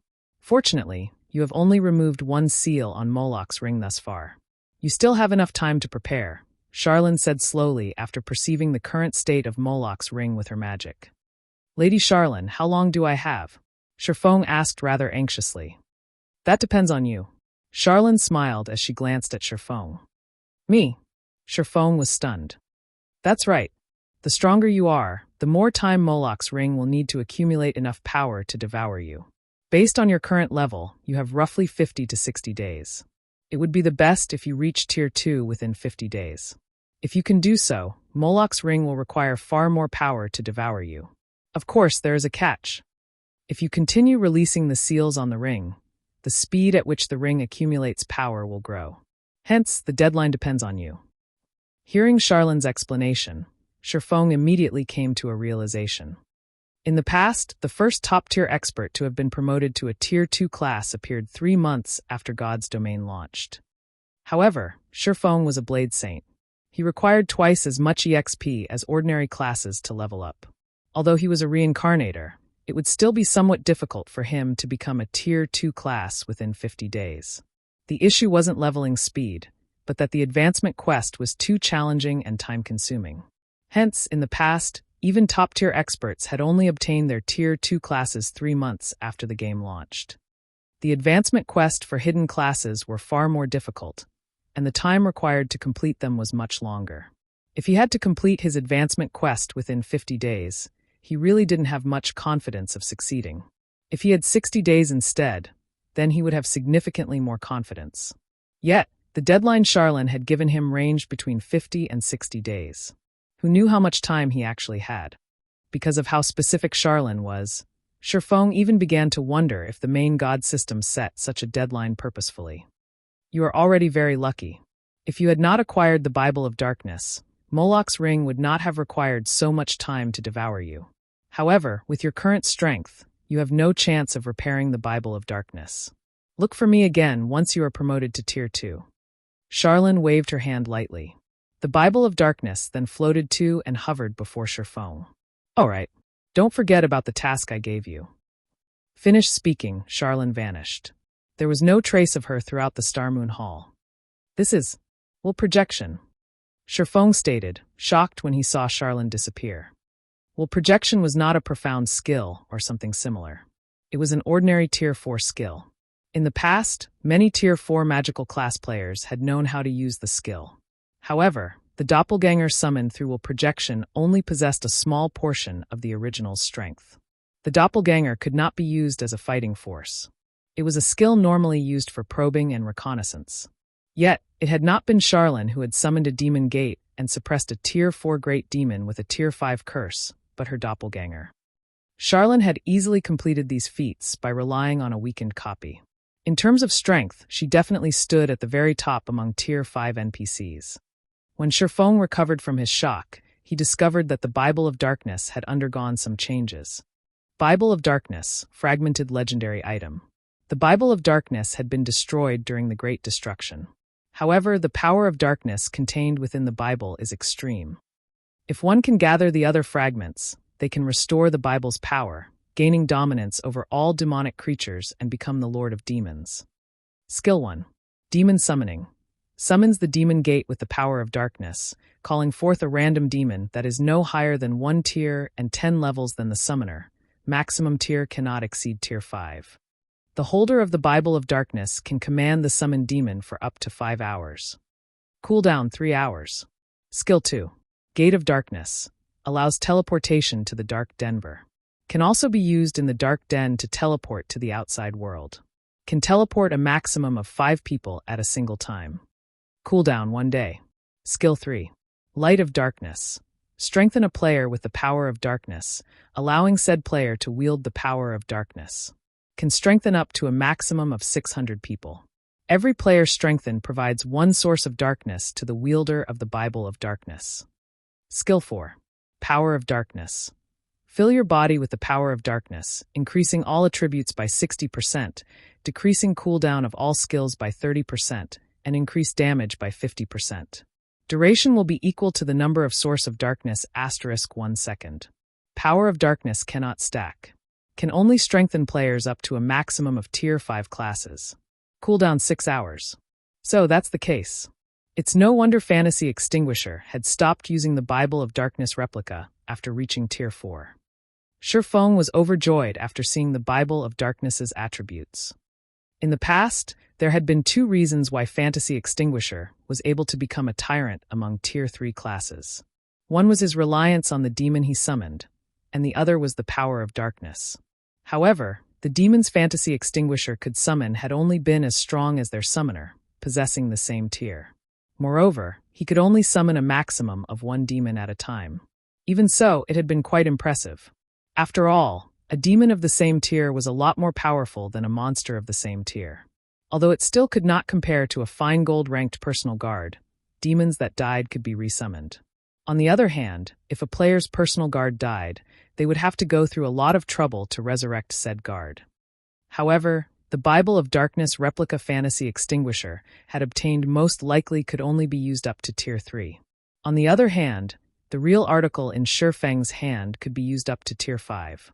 The gap between the real and the fake was massive.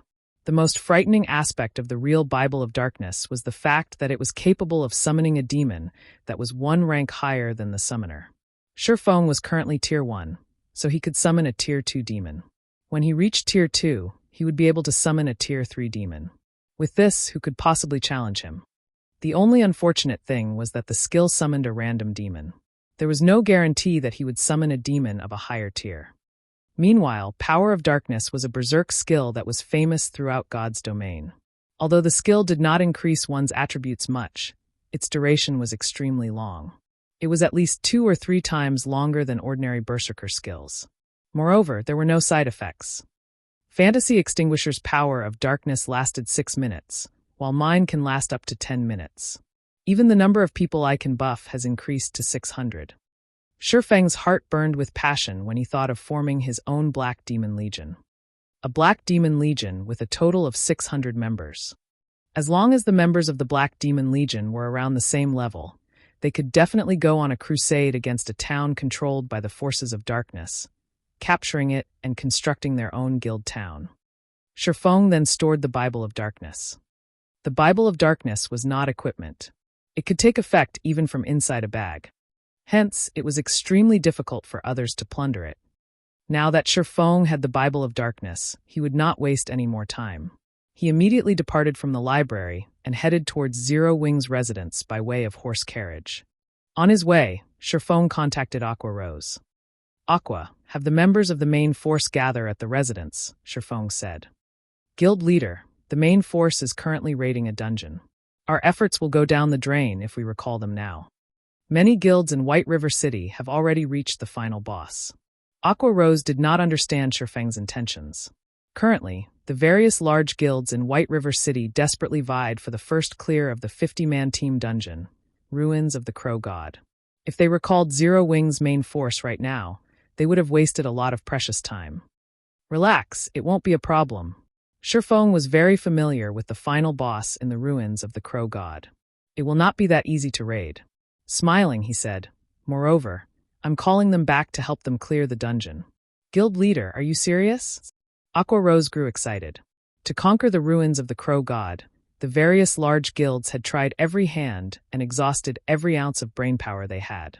They have never encountered such a difficult dungeon boss before. They were truly helpless against it.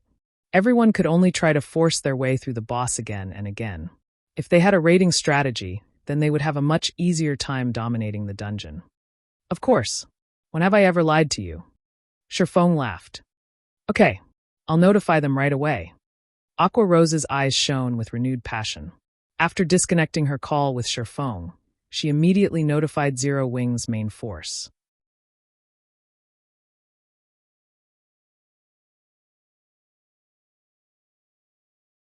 Chapter 619, Generation of Talents.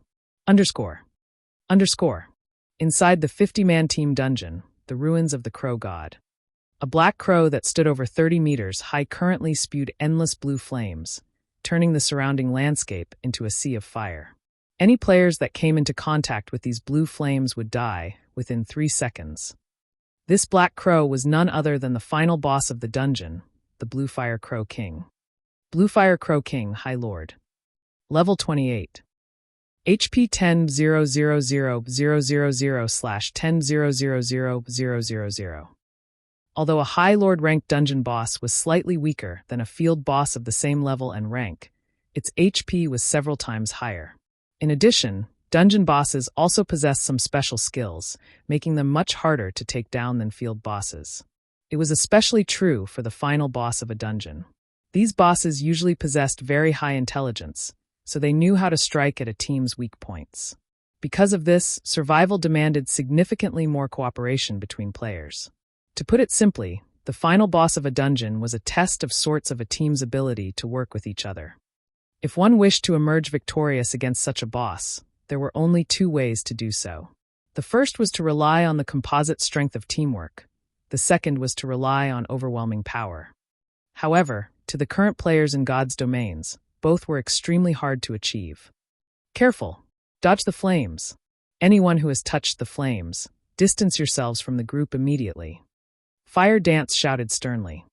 These blue flames were one of the Blue Fire Crow King's team wipe skills.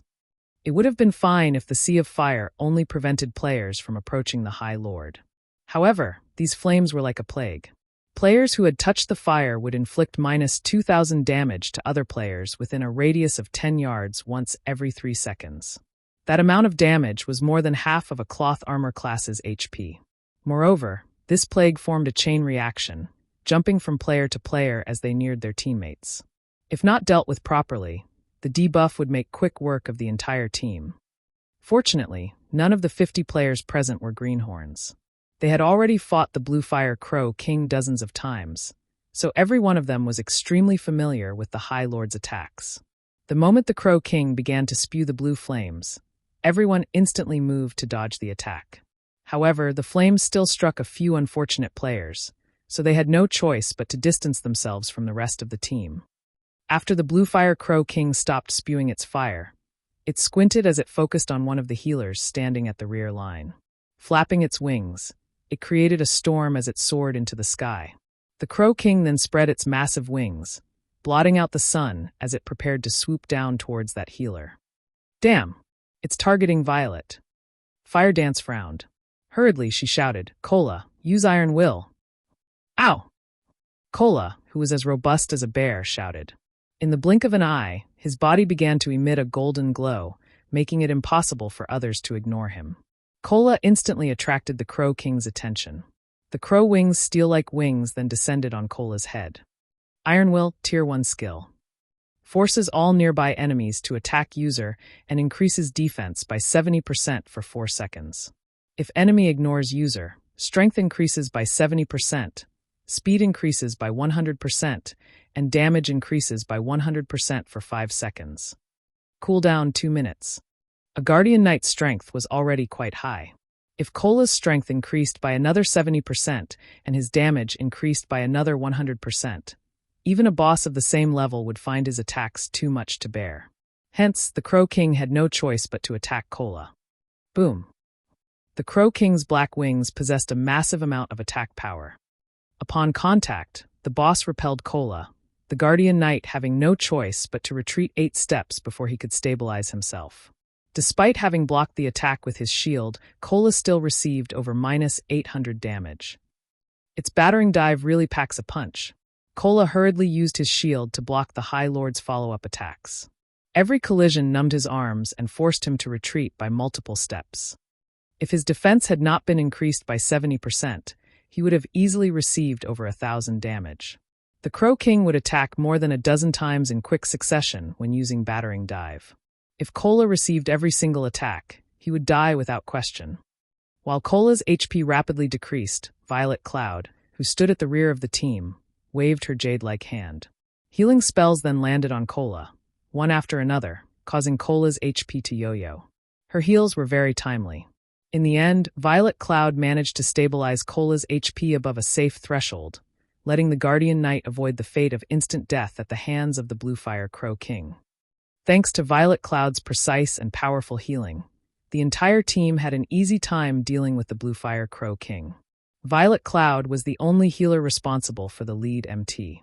This situation freed the other healers to focus on keeping the other members of the team alive, allowing the team to avoid losing members to one of the boss's minor skills. Meanwhile, the other ranged classes took the opportunity to barrage the High Lord with a stream of attacks. When Kola's Iron Will ended, the Bluefire Crow King shifted its focus back to Violet Cloud.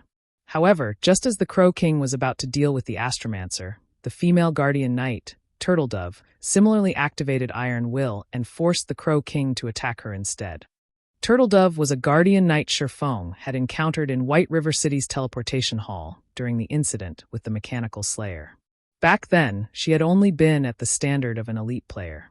Now, however, she had become a member of Zero Wing's main force. Of Zero Wing's Guardian Knights, she was only inferior to Kola and Yi Wumian. Unfortunately, as her equipment was slightly inferior, she required 2 healers to maintain her HP above a safe threshold. While the MTs held the boss, Fire Dance, and the other melee players of the team assaulted the Bluefire Crow King with a continuous stream of attacks. The True Fire blades in Fire Dance's hands transformed into countless streaks of light. Every one of her attacks dealt over -1,000 damage. The total damage Fire Dance dealt surpassed even Blackie, who wielded an epic staff. Meanwhile, among the melee players, one Berserker stood out like a sore thumb. Although this Berserker's weapon was only a level 25 fine gold greatsword, his total damage ranked 7th in the entire team. He was none other than Shadow Sword, the person who had accompanied Turtledove during the Mechanical Slayer incident. Shadow Sword was almost equally matched with Rampant Blade, one of the 5 demon generals, and the Berserker ranked 6th in terms of total damage within the team. However, unlike Shadow Sword, the weapon Rampant Blade used was a level 25 dark gold two-handed saber. However, although Rampant Blade's weapon possessed significantly higher attack power than Shadow Sword's fine gold greatsword, the 2 Berserkers were almost equal in terms of their total damage. One could see clearly just how high Shadow Sword's skill completion rate was. Shadow, you're improving too fast. Your skill completion rate was roughly 78% yesterday, yet, today, it's sitting at 80%. It seems that my position as number 1 Berserker will soon be in danger, Rampant Blade said, depressed. That's because you're not working hard enough. Shadow Sword has either been raiding dungeons or visiting the Divine Colosseum to improve himself, Yi Wumian, who had been the workshop's past leader, said contemptuously. All right, enough. Focus on the boss. Fire Dance reprimanded. In reality, other than Shadow Sword, many other powerful recruits had joined Zero Wing's main force. This allowed the strength of Zero Wing's current main force to improve significantly. At this point in the fight, the Blue Fire Crow King only had 50% of its HP remaining. Die, intruders, the Blue Fire Crow King bellowed. Cola, take care of the boss. The other MTs and melees will deal with the small mobs. Fire Dance shouted, her expression turning grim. A moment later, over a dozen 3-meter-tall blue fire crows descended from the sky. Every one of these blue fire crows was a level 28 special elite, each with 300,000 HP. It would be extremely difficult with them all. If players did not dispatch these blue fire crows swiftly, these monsters would grow using the only skill they possessed, growth. When the blue fire crows used this skill, they would instantly become chieftain-ranked monsters, their maximum HPs reaching 700,000. If the battle dragged on for too long, they could even become lords that possessed 1,500,000 HP. Even a more powerful team could not contend with a high lord in addition to over a dozen lords. A few minutes later, a group of players emerged from the ruins of the Crow God's resurrection point. Meanwhile, quite a few teams took this chance to relax around the resurrection point. Among them were the various large guilds of White River City. The Blue Fire Crow King had wiped them all out. When everyone saw this new group of players appear, they all could not help but gaze at these players with admiration. This group was none other than Zero Wing's main force. They were the team with the best equipment of all the teams in White River City. Those Blue Fire Crows are too difficult to deal with. Our overall DPS is still too low, Blackie stated dispiritedly. It would be awesome if Guild Leader joined us. With his DPS, we can breeze through this boss. The other members of Zero Wing's main force nodded in agreement. In their opinion, Shifeng was no longer a human. He alone could serve as an entire team. Suddenly, Fire Dance received a call from Aqua Rose. After exchanging a few words, joy appeared on Fire Dance's face. Let's head back to the city and rest for a bit, Fire Dance said through the team chat. Return? Aren't we supposed to try 5 or 6 more times today? Blackie asked, surprised. Didn't you want Guild Leader to raid with us? Fire Dance grinned. Guild Leader has just returned, and he's telling us to head back to the residence immediately. He says that he has something to tell us, and that it's related to the dungeon. Really? Everyone was suddenly excited. We'll know once we get back. Saying so, Fire Dance took out a return scroll and began chanting. Everyone else followed her example, one after another. Look, Zero Wing's main force is leaving. Are they giving up on the dungeon? Probably. The final boss of the ruins of the Crow God is really too powerful. They must have guessed that no team will clear it anytime soon, so why bother wasting their time here? Many teams that had watched Zero Wing carefully before chatting among themselves.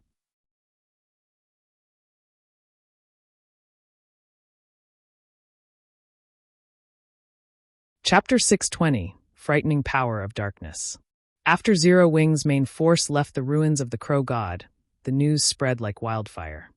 If one were to point out which guild in White River City had the highest chances of obtaining the first clear of the ruins of the Crow God, it would undoubtedly be Zero Wing. Not only did Zero Wing's team possess excellent equipment, but it also had plenty of experts. Following Zero Wing would be Overwhelming Smile and the other guilds. It was especially true for the recently established guild, Heaven's Burial. The new guild's raiding speed was only slightly slower than Zero Wing and Overwhelming Smile. Leader, it seems that Zero Wing has left, a level 28 ranger in gray reported to a youth in white robes. Everyone's already at the point of clearing the dungeon, yet Zero Wing has given up? The white-robed youth pondered the situation. He was greatly confused about Zero Wing's actions. Leader, Zero Wing must have determined that they aren't able to raid the final boss and gave up. A gorgeous woman wearing low-cut crimson robes commented, smirking. Everyone talks about how Zero Wing has so many experts. Now, however, it seems that they only amount to this. Despite our Heaven's Burial having such a late start, we still caught up to Zero Wing's raid progression of the ruins of the Crow God, reaching the 3rd phase of the final boss. As long as we familiarize ourselves with the boss's 3rd phase, Today might be the day we surpass Zero Wing and become the first guild in White River City to reach the 4th phase of the final boss. Hearing this beautiful woman's words, pride appeared on every face in the team. Leader, just ignore Zero Wing. We are the experts the company has recruited. Zero Wing arrived in White River City only a few days before us. If we had arrived earlier, Zero Wing would not necessarily be White River City's overlord, a tall and robust level 28 berserker said, laughing. Although Heaven's Burial was a newly established guild, the power backing the guild was much stronger than even the power behind Overwhelming Smile. Moreover, their company had paid a huge price to recruit quite a few well-known experts in the virtual gaming world. Among them, the commander of Heaven's Burial's main force, Flame Blood, had been crowned as one of the top 10 newcomers of the virtual gaming world during the previous year. He had once been an expert who had become an overlord in a large-scale virtual reality game. Now that Flame Blood and so many other experts have arrived in White River City, if they could not surpass Zero Wing, they would have wasted their many years of playing virtual reality games. Indeed, regardless of what Zero Wing does, we will be the ones to obtain the first clear of the ruins of the Crow God, Flame Blood said, revealing a refreshing smile. Soon Ghost Shadow and the others will arrive. At that time, Heaven's Burial will claim the ruins of the Crow God in one fell swoop. Hearing the name Ghost Shadow, a hint of reverence appeared in everyone's eyes. The Ghost Shadow Workshop was one of the industry's first-rate gaming workshop. It had came conflicted with super guilds in many virtual reality games before. The strength of the workshop's core members was extraordinary. Meanwhile, in terms of popularity, Ghost Shadow was even superior to the Snow Goddess, Gentle Snow, and the guild leader of Star Alliance, Galaxy Past. 2 days ago, the company successfully purchased Ghost Shadow Workshop, rebranding the workshop's members as members of Heaven's Burial. Heaven's Burial's strength soared instantly, and even showed signs of surpassing Zero Wing. Aside from Heaven's Burial, Overwhelming Smile had also made ample preparations in order to conquer the ruins of the Crow God. War Wolf, who had been based in Maple City, had come to White River City. In addition, he brought with him a group of experts with domineering auras. If Shifeng were present, he would definitely be shocked as a few of War Wolf's team actually consisted of Ouroboros' top combatants. Among them was the gifted Soaring Snake, who had undergone a massive change. Not only had he reached level 29, but he also carried 2 blue longswords whose quality could not be determined. The 2 longswords looked identical, and it was obvious that they were a set. Brother Wolf, now that Zero Wing has given up, the rest will be up to you. Feng Xianyang addressed War Wolf respectfully. After facing a series of failures, Feng Xuanyang's position in Underworld had fallen significantly. However, he had not given up. As long as Overwhelming Smile obtained the first clear of the ruins of the Crow God, he still had a chance to make a comeback. Hence, he had specifically invited War Wolf and the others to help him. Young Master Feng, you can rest assured. God's Domain is not a one-man game. Even if Black Flame is more powerful, his capabilities inside a large-scale dungeon are limited. With Boss Wolf taking the lead with our expert support, the ruins of the Crow God's first clear will be ours for the taking, an elementalist said confidently. War Wolf only nodded silently. After the 3rd evolution of God's Domain, the powers backing the various large guilds had begun placing importance on the experts in God's Domain. As War Wolf possessed extraordinary strength, his position in Underworld rose rapidly. Not only did Underworld supply him and his team with all sorts of resources, but the organization had also mobilized the guilds under their control in order to gear up War Wolf and the others. In terms of equipment, their team was only slightly inferior to Zero Wing's main force right now.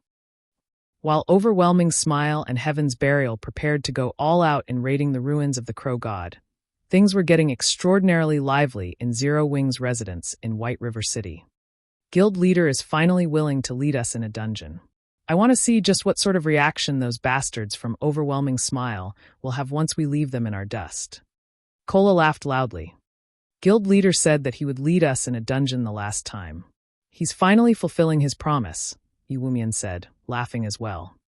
Zero Wing had already proven its strength to the public many a time through the wars they've participated in. However, regardless of how capable a guild was in PvP, their ability to raid large-scale dungeons was far more important. Only when they obtained the first clear of the ruins of the Crow God would they truly stabilize their position as White River City's overlords. Otherwise, other guilds would always try to rise up and overtake Zero Wing. However, compared to White River City's overlord position, what everyone truly anticipated was for Shi Feng to lead them in a large-scale dungeon personally. That way, they could learn far more from him. It would be a huge help towards improving their own strength. A moment later, the doors of the meeting room abruptly opened. Shi Feng slowly entered the room. He had already used the demon mask to recover Black Flame's appearance. Although there were no changes to Black Flame's character, his aura was much stronger than before. Everyone was shocked by this change. Originally, Shi Feng's aura had been contained, making him seem like only an ordinary passerby. However, after undergoing a series of challenges that pushed him to his very limits, his strength had improved vastly. At this moment, his previous strength could not compare. He would require some time before he could sheath his aura once more. Taking his seat on the guild leader's throne, Shi Feng swept a glance over everyone present and said slowly, "The reason why I've called you guys back is to notify you of one thing. You could also say that this is a core secret of Zero Wing." Upon hearing the words core secret, everyone immediately fell silent. "There's no point in just telling you. I'll give you a demonstration," Shi Feng announced, smiling faintly. He then shifted his gaze to the Berserker Shadow Sword, saying, "Shadow Sword, come over here for a moment." Shadow Sword revered Shi Feng. Ever since watching Shi Feng battle at the teleportation hall, Shadow Sword had been mesmerized by Shi Feng's combat techniques. He had watched and learned from Shi Feng's battle videos repeatedly, hoping to grasp even the tiniest fraction of Shi Feng's techniques. Hearing Shi Feng call for him, despite his normal calm, he involuntarily grew excited. Immediately, he walked up to his guild leader. Shi Feng stretched out his hand, a black ball the size of a fist suddenly condensing in his palm. The center of the ball looked like a miniature universe. It was fascinating. Shi Feng snapped his fingers. This black ball then melded into Shadow Sword's body. When this black ball vanished into Shadow Sword's body, the Berserker's aura changed. Suddenly, Shadow Sword released a frightening aura resembling that of a demonic beast. "This is..." Shadow Sword looked at himself in shock. He had never experienced such a strong force before. With Shadow Sword's astounded reaction, there was no need to mention everyone else's, who possessed acute five senses. So strong. Fire Dance faintly felt a sense of danger when she looked at Shadow Sword.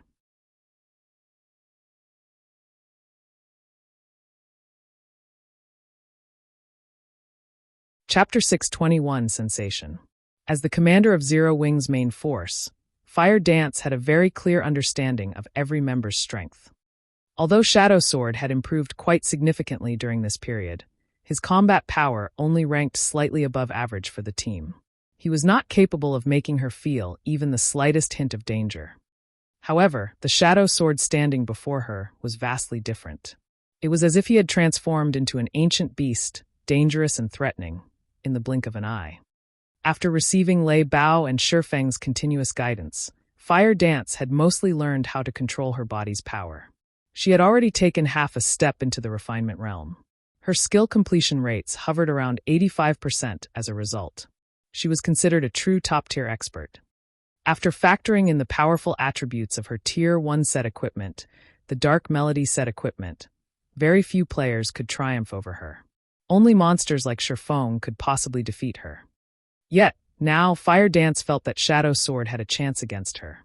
One could just imagine how massive of a buff Shadow Sword had received. "Guild leader, what is going on here?" Aqua Rose fixed her gaze on Shi Feng. She very much wanted to know what had just happened. Everyone present turned to Shi Feng as well, all of them sharing the same thought as Aqua Rose. If a few more of their team members suddenly become as strong as Shadow Sword, they would no longer be stuck at the Blue Fire Crow King's third phase. Every player here was a core member of Zero Wing. To ordinary players, they were considered absolute experts. Not only did they possess incomparably acute senses, but their intuitions were also very sensitive. Only by sheathing one's aura perfectly could they fool these players. Shi Feng during their previous encounter was an example. Before this, he could hide his aura completely and disguise himself as an ordinary passerby. Players only realized what a monster Shi Feng actually was after he took action. Seeing the fervent gazes directed at him, Shifeng could not help but laugh as he said, "I obtained an item that can increase a player's strength. As for how much of an improvement it grants, you guys can see that for yourselves."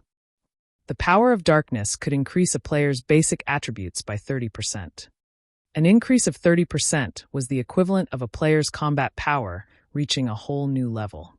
For example, if a player possessed Tier 1 intermediate combat power, after their attributes increased by 30%, their combat power would approach the peak of Tier 1. Shadow Sword was currently level 28, and his strength was near the top of Tier 1 intermediate. He was close to approaching Tier 1 advanced. After the power of darkness's enhancement, his combat power would rise to the peak of Tier 1. Meanwhile, Fire Dance, who was currently level 30, already possessed combat power at the peak of Tier 1. Facing Shadow Sword, who similarly possessed combat power at the peak of Tier 1, it was only natural for Fire Dance to feel some danger from the Berserker. Of course, the power of darkness did not permanently increase a player's attributes. Rather, it gave players a Berserk skill that they could activate freely. Only this Berserker skill had a slightly longer duration than ordinary Berserk skills. The power of darkness lasted a full 10 minutes and had a cooldown of 5 hours. Shadow Sword's sudden strength boost was due to the fact that the power of darkness had just melded with the Berserker, resulting in the Berserk skill activating immediately. However, this effect only lasted several seconds. Once it was over, the Berserk skill would become an active skill that players could use at any time. This had been the true power of the Black Demon Legion. Berserk skills were extremely rare in the entire God's domain. If every member of a legion possessed a Berserk skill that lasted 10 full minutes, one could just imagine how frightening they would be. This was also why the Dragon Phoenix Pavilion's Blood Legion had not been a match for the Fantasy Shrine's Black Demon Legion in the past. Guild Leader, how many people can that tool strengthen? As the vice leader of the guild, Aqua Rose was particularly concerned about this. If they could enhance many players, they could definitely raise the main force's combat power to a whole new level. Everyone's hearts began to pound upon hearing Aqua Rose's question. They, too, wished to become stronger like Shadow Sword. However, they all knew that such a buff could only be used on a limited number of players. It would not be easy to obtain a spot for themselves. Relax. Every member of the main force can obtain this power. Shifeng did not reveal the exact numbers to his guildmates. There were a total of 100 members in Zero Wing's main force. In addition, there were 200 reserve members. The 600 slots he had on hand were more than enough to go around. Everyone? Guild Leader, you're not joking, right? Aqua Rose was inwardly thunderstruck. She seriously doubted Shifeng's claim. If every member of Zero Wing's main force could possess this power, then they could display astonishing combat power. Not to mention the hard mode ruins of the Crow God, they could even try Hell mode. I have not finished. I plan to choose some members from the second echelon to form the Black Demon Legion. This legion will focus on dealing with field bosses and 20-man Hell mode team dungeons. I'll leave this matter to you, Aqua. Shifeng did not wish to waste his remaining power of darkness. In the past, one of the duties of the Fantasy Shrine's Black Demon Legion was to grind and collect equipment through raiding various 10-man and 20-man Hell mode team dungeons. In a guild, even the elite teams would struggle to raid 10-man and 20-man Hell mode team dungeons. With the power of darkness, however, the difficulty of dungeons would fall sharply. It would be much easier to clear dungeons in the future. It was also this reason that had allowed the Fantasy Shrine to amass a ton of wealth. The greatest asset they could gain from raiding Hell mode dungeons was magic crystals. Normal mode dungeons very rarely dropped magic crystals. However, it was a different story for Hell mode dungeons. The drop rate in Hell mode dungeons was more than 10 times that of normal mode. The magic crystals could then be used to train the guild's elites and experts. Hence, Fantasy Shrine's overall strength had steadily increased in the past. In the end, the guild had become the overlord of the Black Dragon Empire, and even the Dragon Phoenix Pavilion had been forced to give way to Fantasy Shrine. In this life, Shifeng could use the power of darkness on far more players than Fantasy Extinguisher had been able to. Naturally, he had to utilize this benefit properly. A short moment later, every official member of Zero Wing's main force received the power of darkness. To Fire Dance and Violet Cloud, a 30% increase in attributes was colossal. Their combat power had already been at the peak of Tier 1. After using the power of darkness, they even qualified to contend with a lord, which was the equivalent of a Tier 2 class, by themselves. Although they still could not win against a lord, they could hold one off for a relatively long time. They could almost rival a great expert such as Werewolf. Only they still lacked techniques. After strengthening the main force, Shifeng led Fire Dance and the others towards the ruins of the Crow God. Although Shifeng still had many things he needed to attend to, such as the teleportation magic array and the stables, the construction of these two required materials. These materials could only be obtained from large-scale team dungeons. Hence, there was no point in focusing on those items for now. An hour or so later, ruins of the Crow God. An extremely tense atmosphere surrounded the 50-man team dungeon. Players crowded the vast plains around the ruins. The majority of these players consisted of guild players. The various large guilds in White River City knew that this was the juncture for the final sprint to claim the first clear of the ruins of the Crow God. It was highly possible that a lucky guild would obtain the first clear in the next second. Hence, many guilds' members anxiously waited outside the dungeon's entrance. If their guild's team required any tasks or additional supplies, these idle members would rush to get it done or delivered. Look, it's Zero Wing. Huh, why are they here again? I thought they gave up? I don't think so. Look, even Black Flame has shown up. They must plan to go all out. This is going to be interesting. Just before this, Heaven's Burial also received backup from a group of experts. I heard that those experts were members of the Ghost Shadow Workshop. Every one of them is incredibly strong. As for Overwhelming Smile, they too dispatched a lot of experts. I wonder which of the three will emerge wearing the crown. I'm betting on Heaven's Burial. They have Ghost Shadow leading the team. Even super guilds are trying to annex the Ghost Shadow Workshop. Moreover, Heaven's Burial entered the dungeon a while ago. Zero Wing has only just arrived. Most likely, they are already too late. Upon noticing Zero Wing's arrival, everyone in front of the ruins of the Crow God began chatting among themselves. Guild leader, we have trouble. I've heard of Ghost Shadow before. He is definitely an expert among experts. Moreover, he has a group of reliable teammates with him. Now that they've been in the dungeon for quite some time, it will be difficult to compete over the first clear. Aqua Rose frowned slightly. She had heard plenty about Ghost Shadow. Shifeng shook his head. Laughing, he said, "Who says we're competing over the first clear of hard mode?" Everyone turned to Shifeng in shock. However, before they could react, Shifeng selected the dungeon's hell mode difficulty. In the next moment, every member of the team was teleported into the dungeon.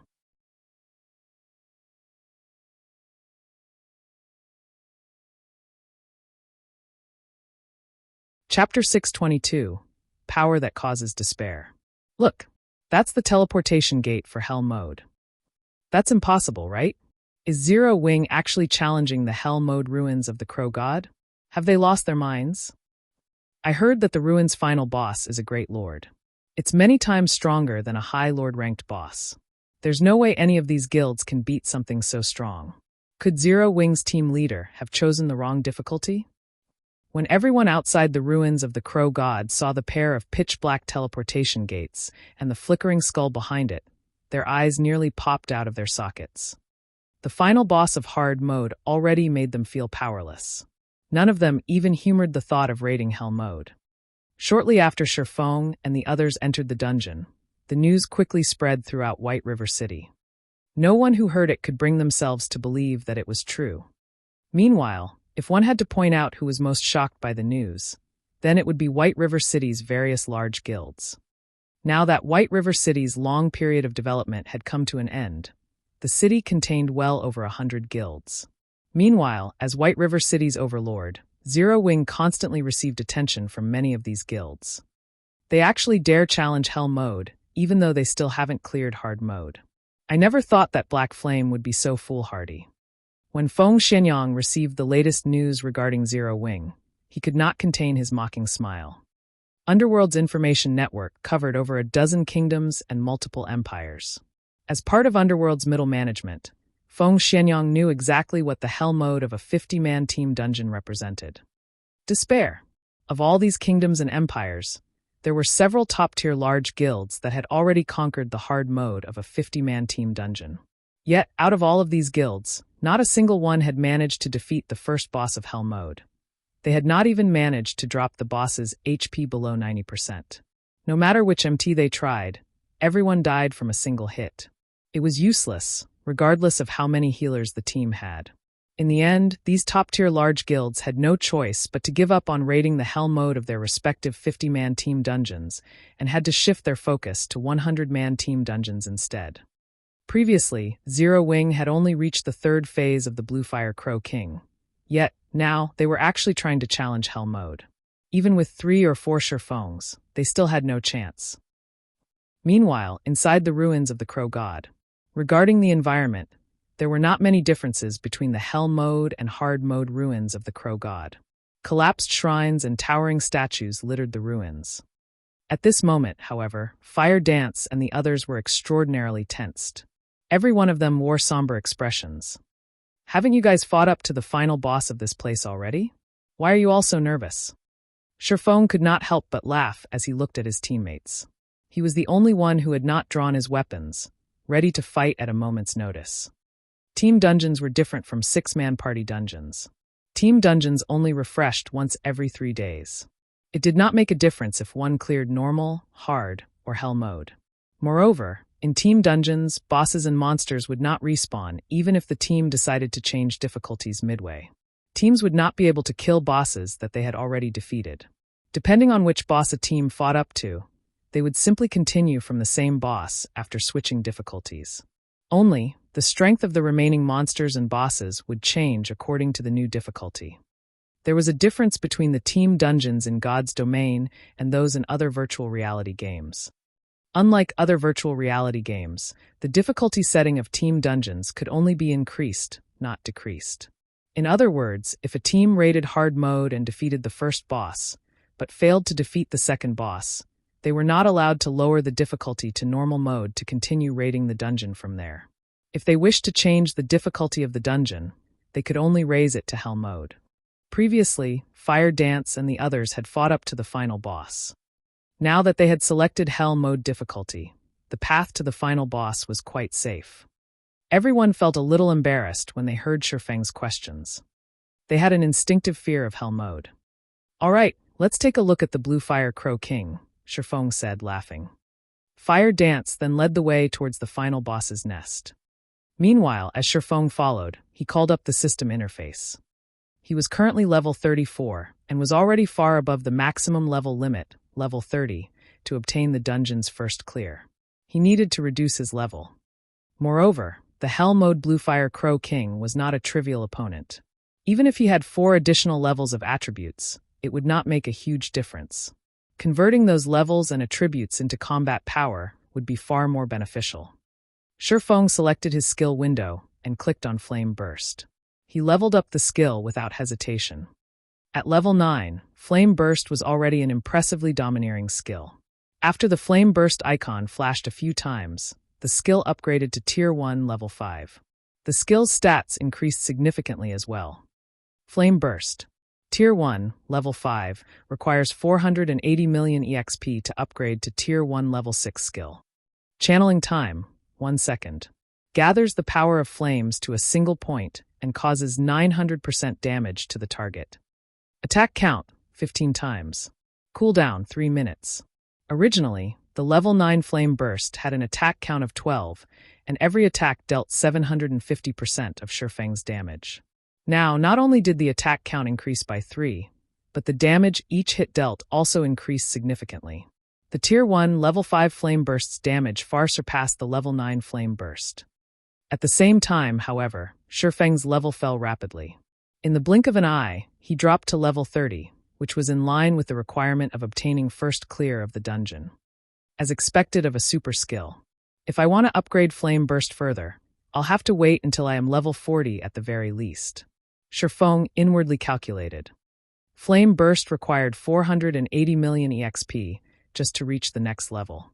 With Shurfeng's current level, if he upgraded Flame Burst to Tier 1 level 6, he would most likely drop to level 25. Any other player would most likely lose many more levels. Shurfeng's saving grace was his class's high EXP requirement. However, upgrading Flame Burst to Tier 1, Level 5 at the cost of 4 levels was still a worthwhile exchange. With this skill alone, Shifeng was confident of heavily injuring even a full HP Lord. In the future, he would have a much easier time killing Lord-ranked monsters. Half an hour later, Shifeng and the others arrived before the Crow God's shrine, the Bluefire Crow King's nest. It's huge. Blackie gaped as he gazed at the Bluefire Crow King in the distance. In hard mode, the Bluefire Crow King was roughly 30 meters tall. That was already an intimidating size. Now, however, the Bluefire Crow King before them stood over 50 meters high. The hard mode Bluefire Crow King was a child compared to the hell mode Bluefire Crow King. Bluefire Crow King Great Lord. Level 30. HP 27,000/27,000,000. How are we supposed to fight that? Its HP alone is already more than double that of the High Lord-ranked Bluefire Crow King. Kola gulped, his prior enthusiasm dissipating. Although they were now capable of activating the power of darkness and increasing their basic attributes by 30% for 10 minutes, the Bluefire Crow King's attributes had increased by more than 30%. The gap between them now was even wider than before. Fire Dance frowned. Even she was not confident of taking down such a powerful boss. Leader, are we still going to fight it? Aqua Rose asked as she turned to Shifeng. Initially, due to Shifeng's leadership, everyone had possessed a shred of confidence of conquering the hell mode ruins of the Crow God. However, they had terribly underestimated the horrors of hell mode. Even with Shifeng, it was impossible for them to defeat such a powerful boss. Fight! Why wouldn't we? What else do you think we came here to do? Shifeng rolled his eyes at his team. This was not the first time Shifeng had experienced the horrors of hell mode. Even if Shifeng went all out, he would require a long time to finish off the Crow King's 27 million HP. Not to mention, the Crow King would also recover 1% of its HP every 5 seconds. The Great Lord's battle recovery alone made for a frightening weapon. This was why an individual's power was extremely limited inside a team dungeon. Even though Shifeng was capable of withstanding the Crow King's attacks for a short period, he and his team could not deplete that much HP within such a short time. Of course, since he dared to come here, he naturally had a certain degree of confidence of emerging victorious. Otherwise, he would not have chosen to challenge hell mode. Time to put you to good use. Shifeng opened his bag and smiled at the Bible of Darkness.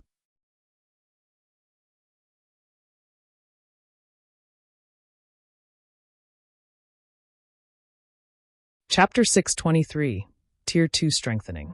Looking at Shifeng, who was brimming with confidence, everyone's heavy hearts grew lighter. Although the Great Lord-ranked Bluefire Crow King was powerful, they still had a fighting chance against it. After all, dungeons were meant to be raided by players. They just had not figured out a proper raiding strategy yet. In the next moment, Shifeng retrieved the Bible of Darkness from his bag and began to chant the incantation recorded within. Emerge, Demon Gate.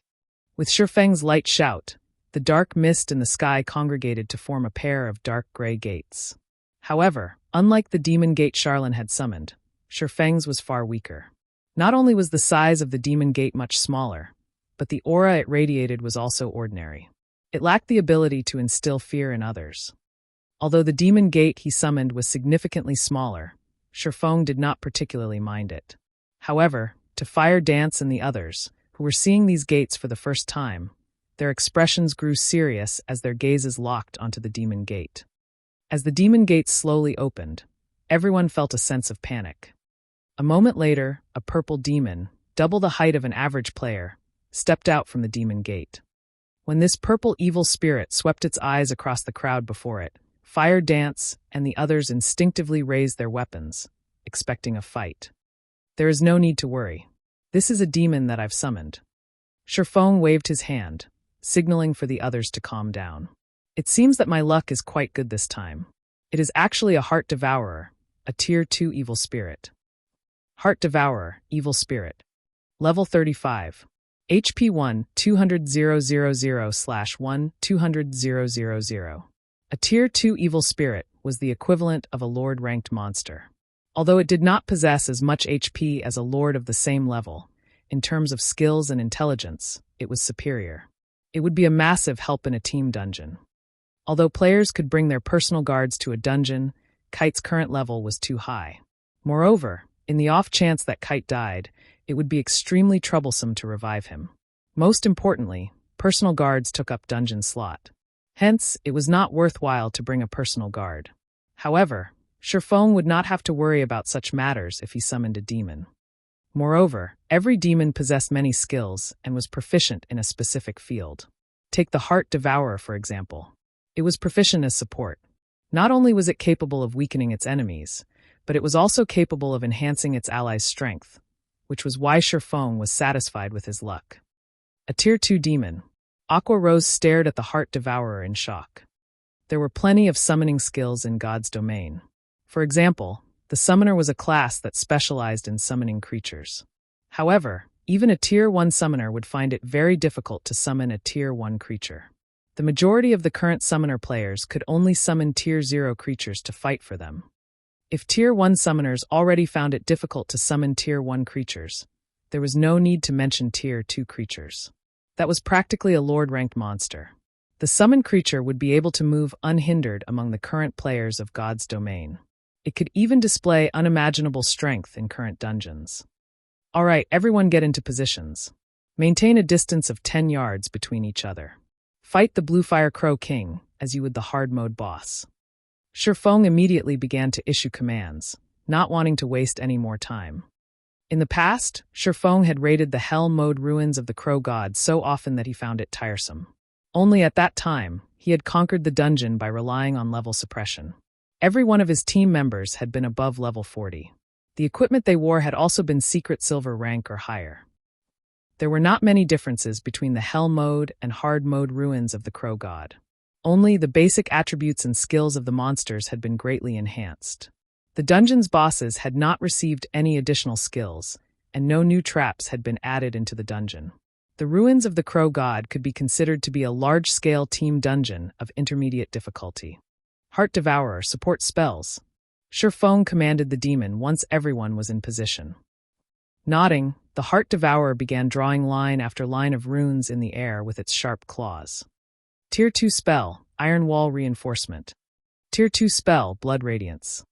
Tier 2 spell, Magic Power Increase. Tier 2 spell, Mad Cow's Power. The Heart Devourer's Tier 2 spells significantly increased the strength of the entire team. It was especially true for Cola's defense and HP. Not only had his defense doubled, but his HP also increased by 60%. Cola's HP was now over 16,000. As for Yi Wumian, the second-ranking MT on the team, his HP was also close to reaching 15,000. Due to the significant increase in defense, HP, and strength, it was no longer possible for the Great Lord-ranked Bluefire Crow King to kill them with a single hit. Damn, having Tier 2 support spells is just too awesome.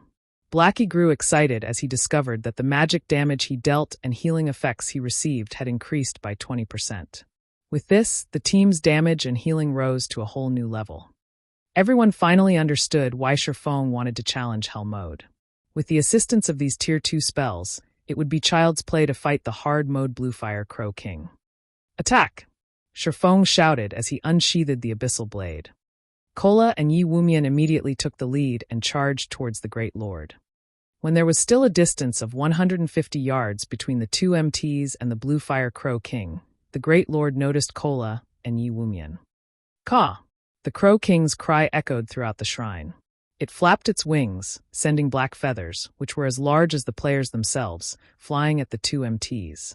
The densely packed feathers descended on the two MTs like raindrops, giving them no opportunity to dodge the attacks.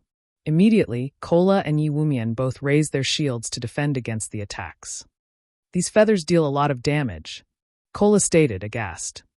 In hard mode, the Crow King's feather attack only dealt around -200 to -300 damage per feather. However, due to the high number of feathers, Cola would receive more than -1,000 damage per second, so the overall damage was relatively high. However, the Great Lord-ranked Bluefire Crow King's feathers each dealt nearly -400 damage, and this was after his defense had doubled. If he did not have the assistance of the Heart Devourer's Tier 2 spells, he would most likely have received around -800 damage from each feather. When Cola and Yi Wumian were still 50 yards from the Bluefire Crow King, the Great Lord halted its feather attack. It then condensed a ball of blue fire in its mouth, launching it at the guardian knight Kola and the shield warrior Yi Wumian. Kola and Yi Wumian had long since familiarized themselves with dodging these flames. Immediately, they both threw themselves to the ground, dodging the blue flames and taking the opportunity to charge at the Great Lord. Shield Bash, -1042. Violent Strike, -895. Kola and Yi Wumian sucked in a mouthful of cold air. Crap! Why is its defense so strong? Kola's eyes widened in shock when he saw the damage he had caused. After being strengthened by Mad Cow's power, his strength increased by 15%. His damage should have significantly increased as well. If he were facing the High Lord-ranked Bluefire Crow King, his damage would have easily surpassed -1,500 points. Yet now, his attack had only dealt slightly over -1,000 damage. While Kola was still in a daze, the Bluefire Crow King flapped its wings and slapped them at Kola. Reacting quickly, Kola raised his shield to protect himself. Boom! The impact drove Kola knee-deep into the ground.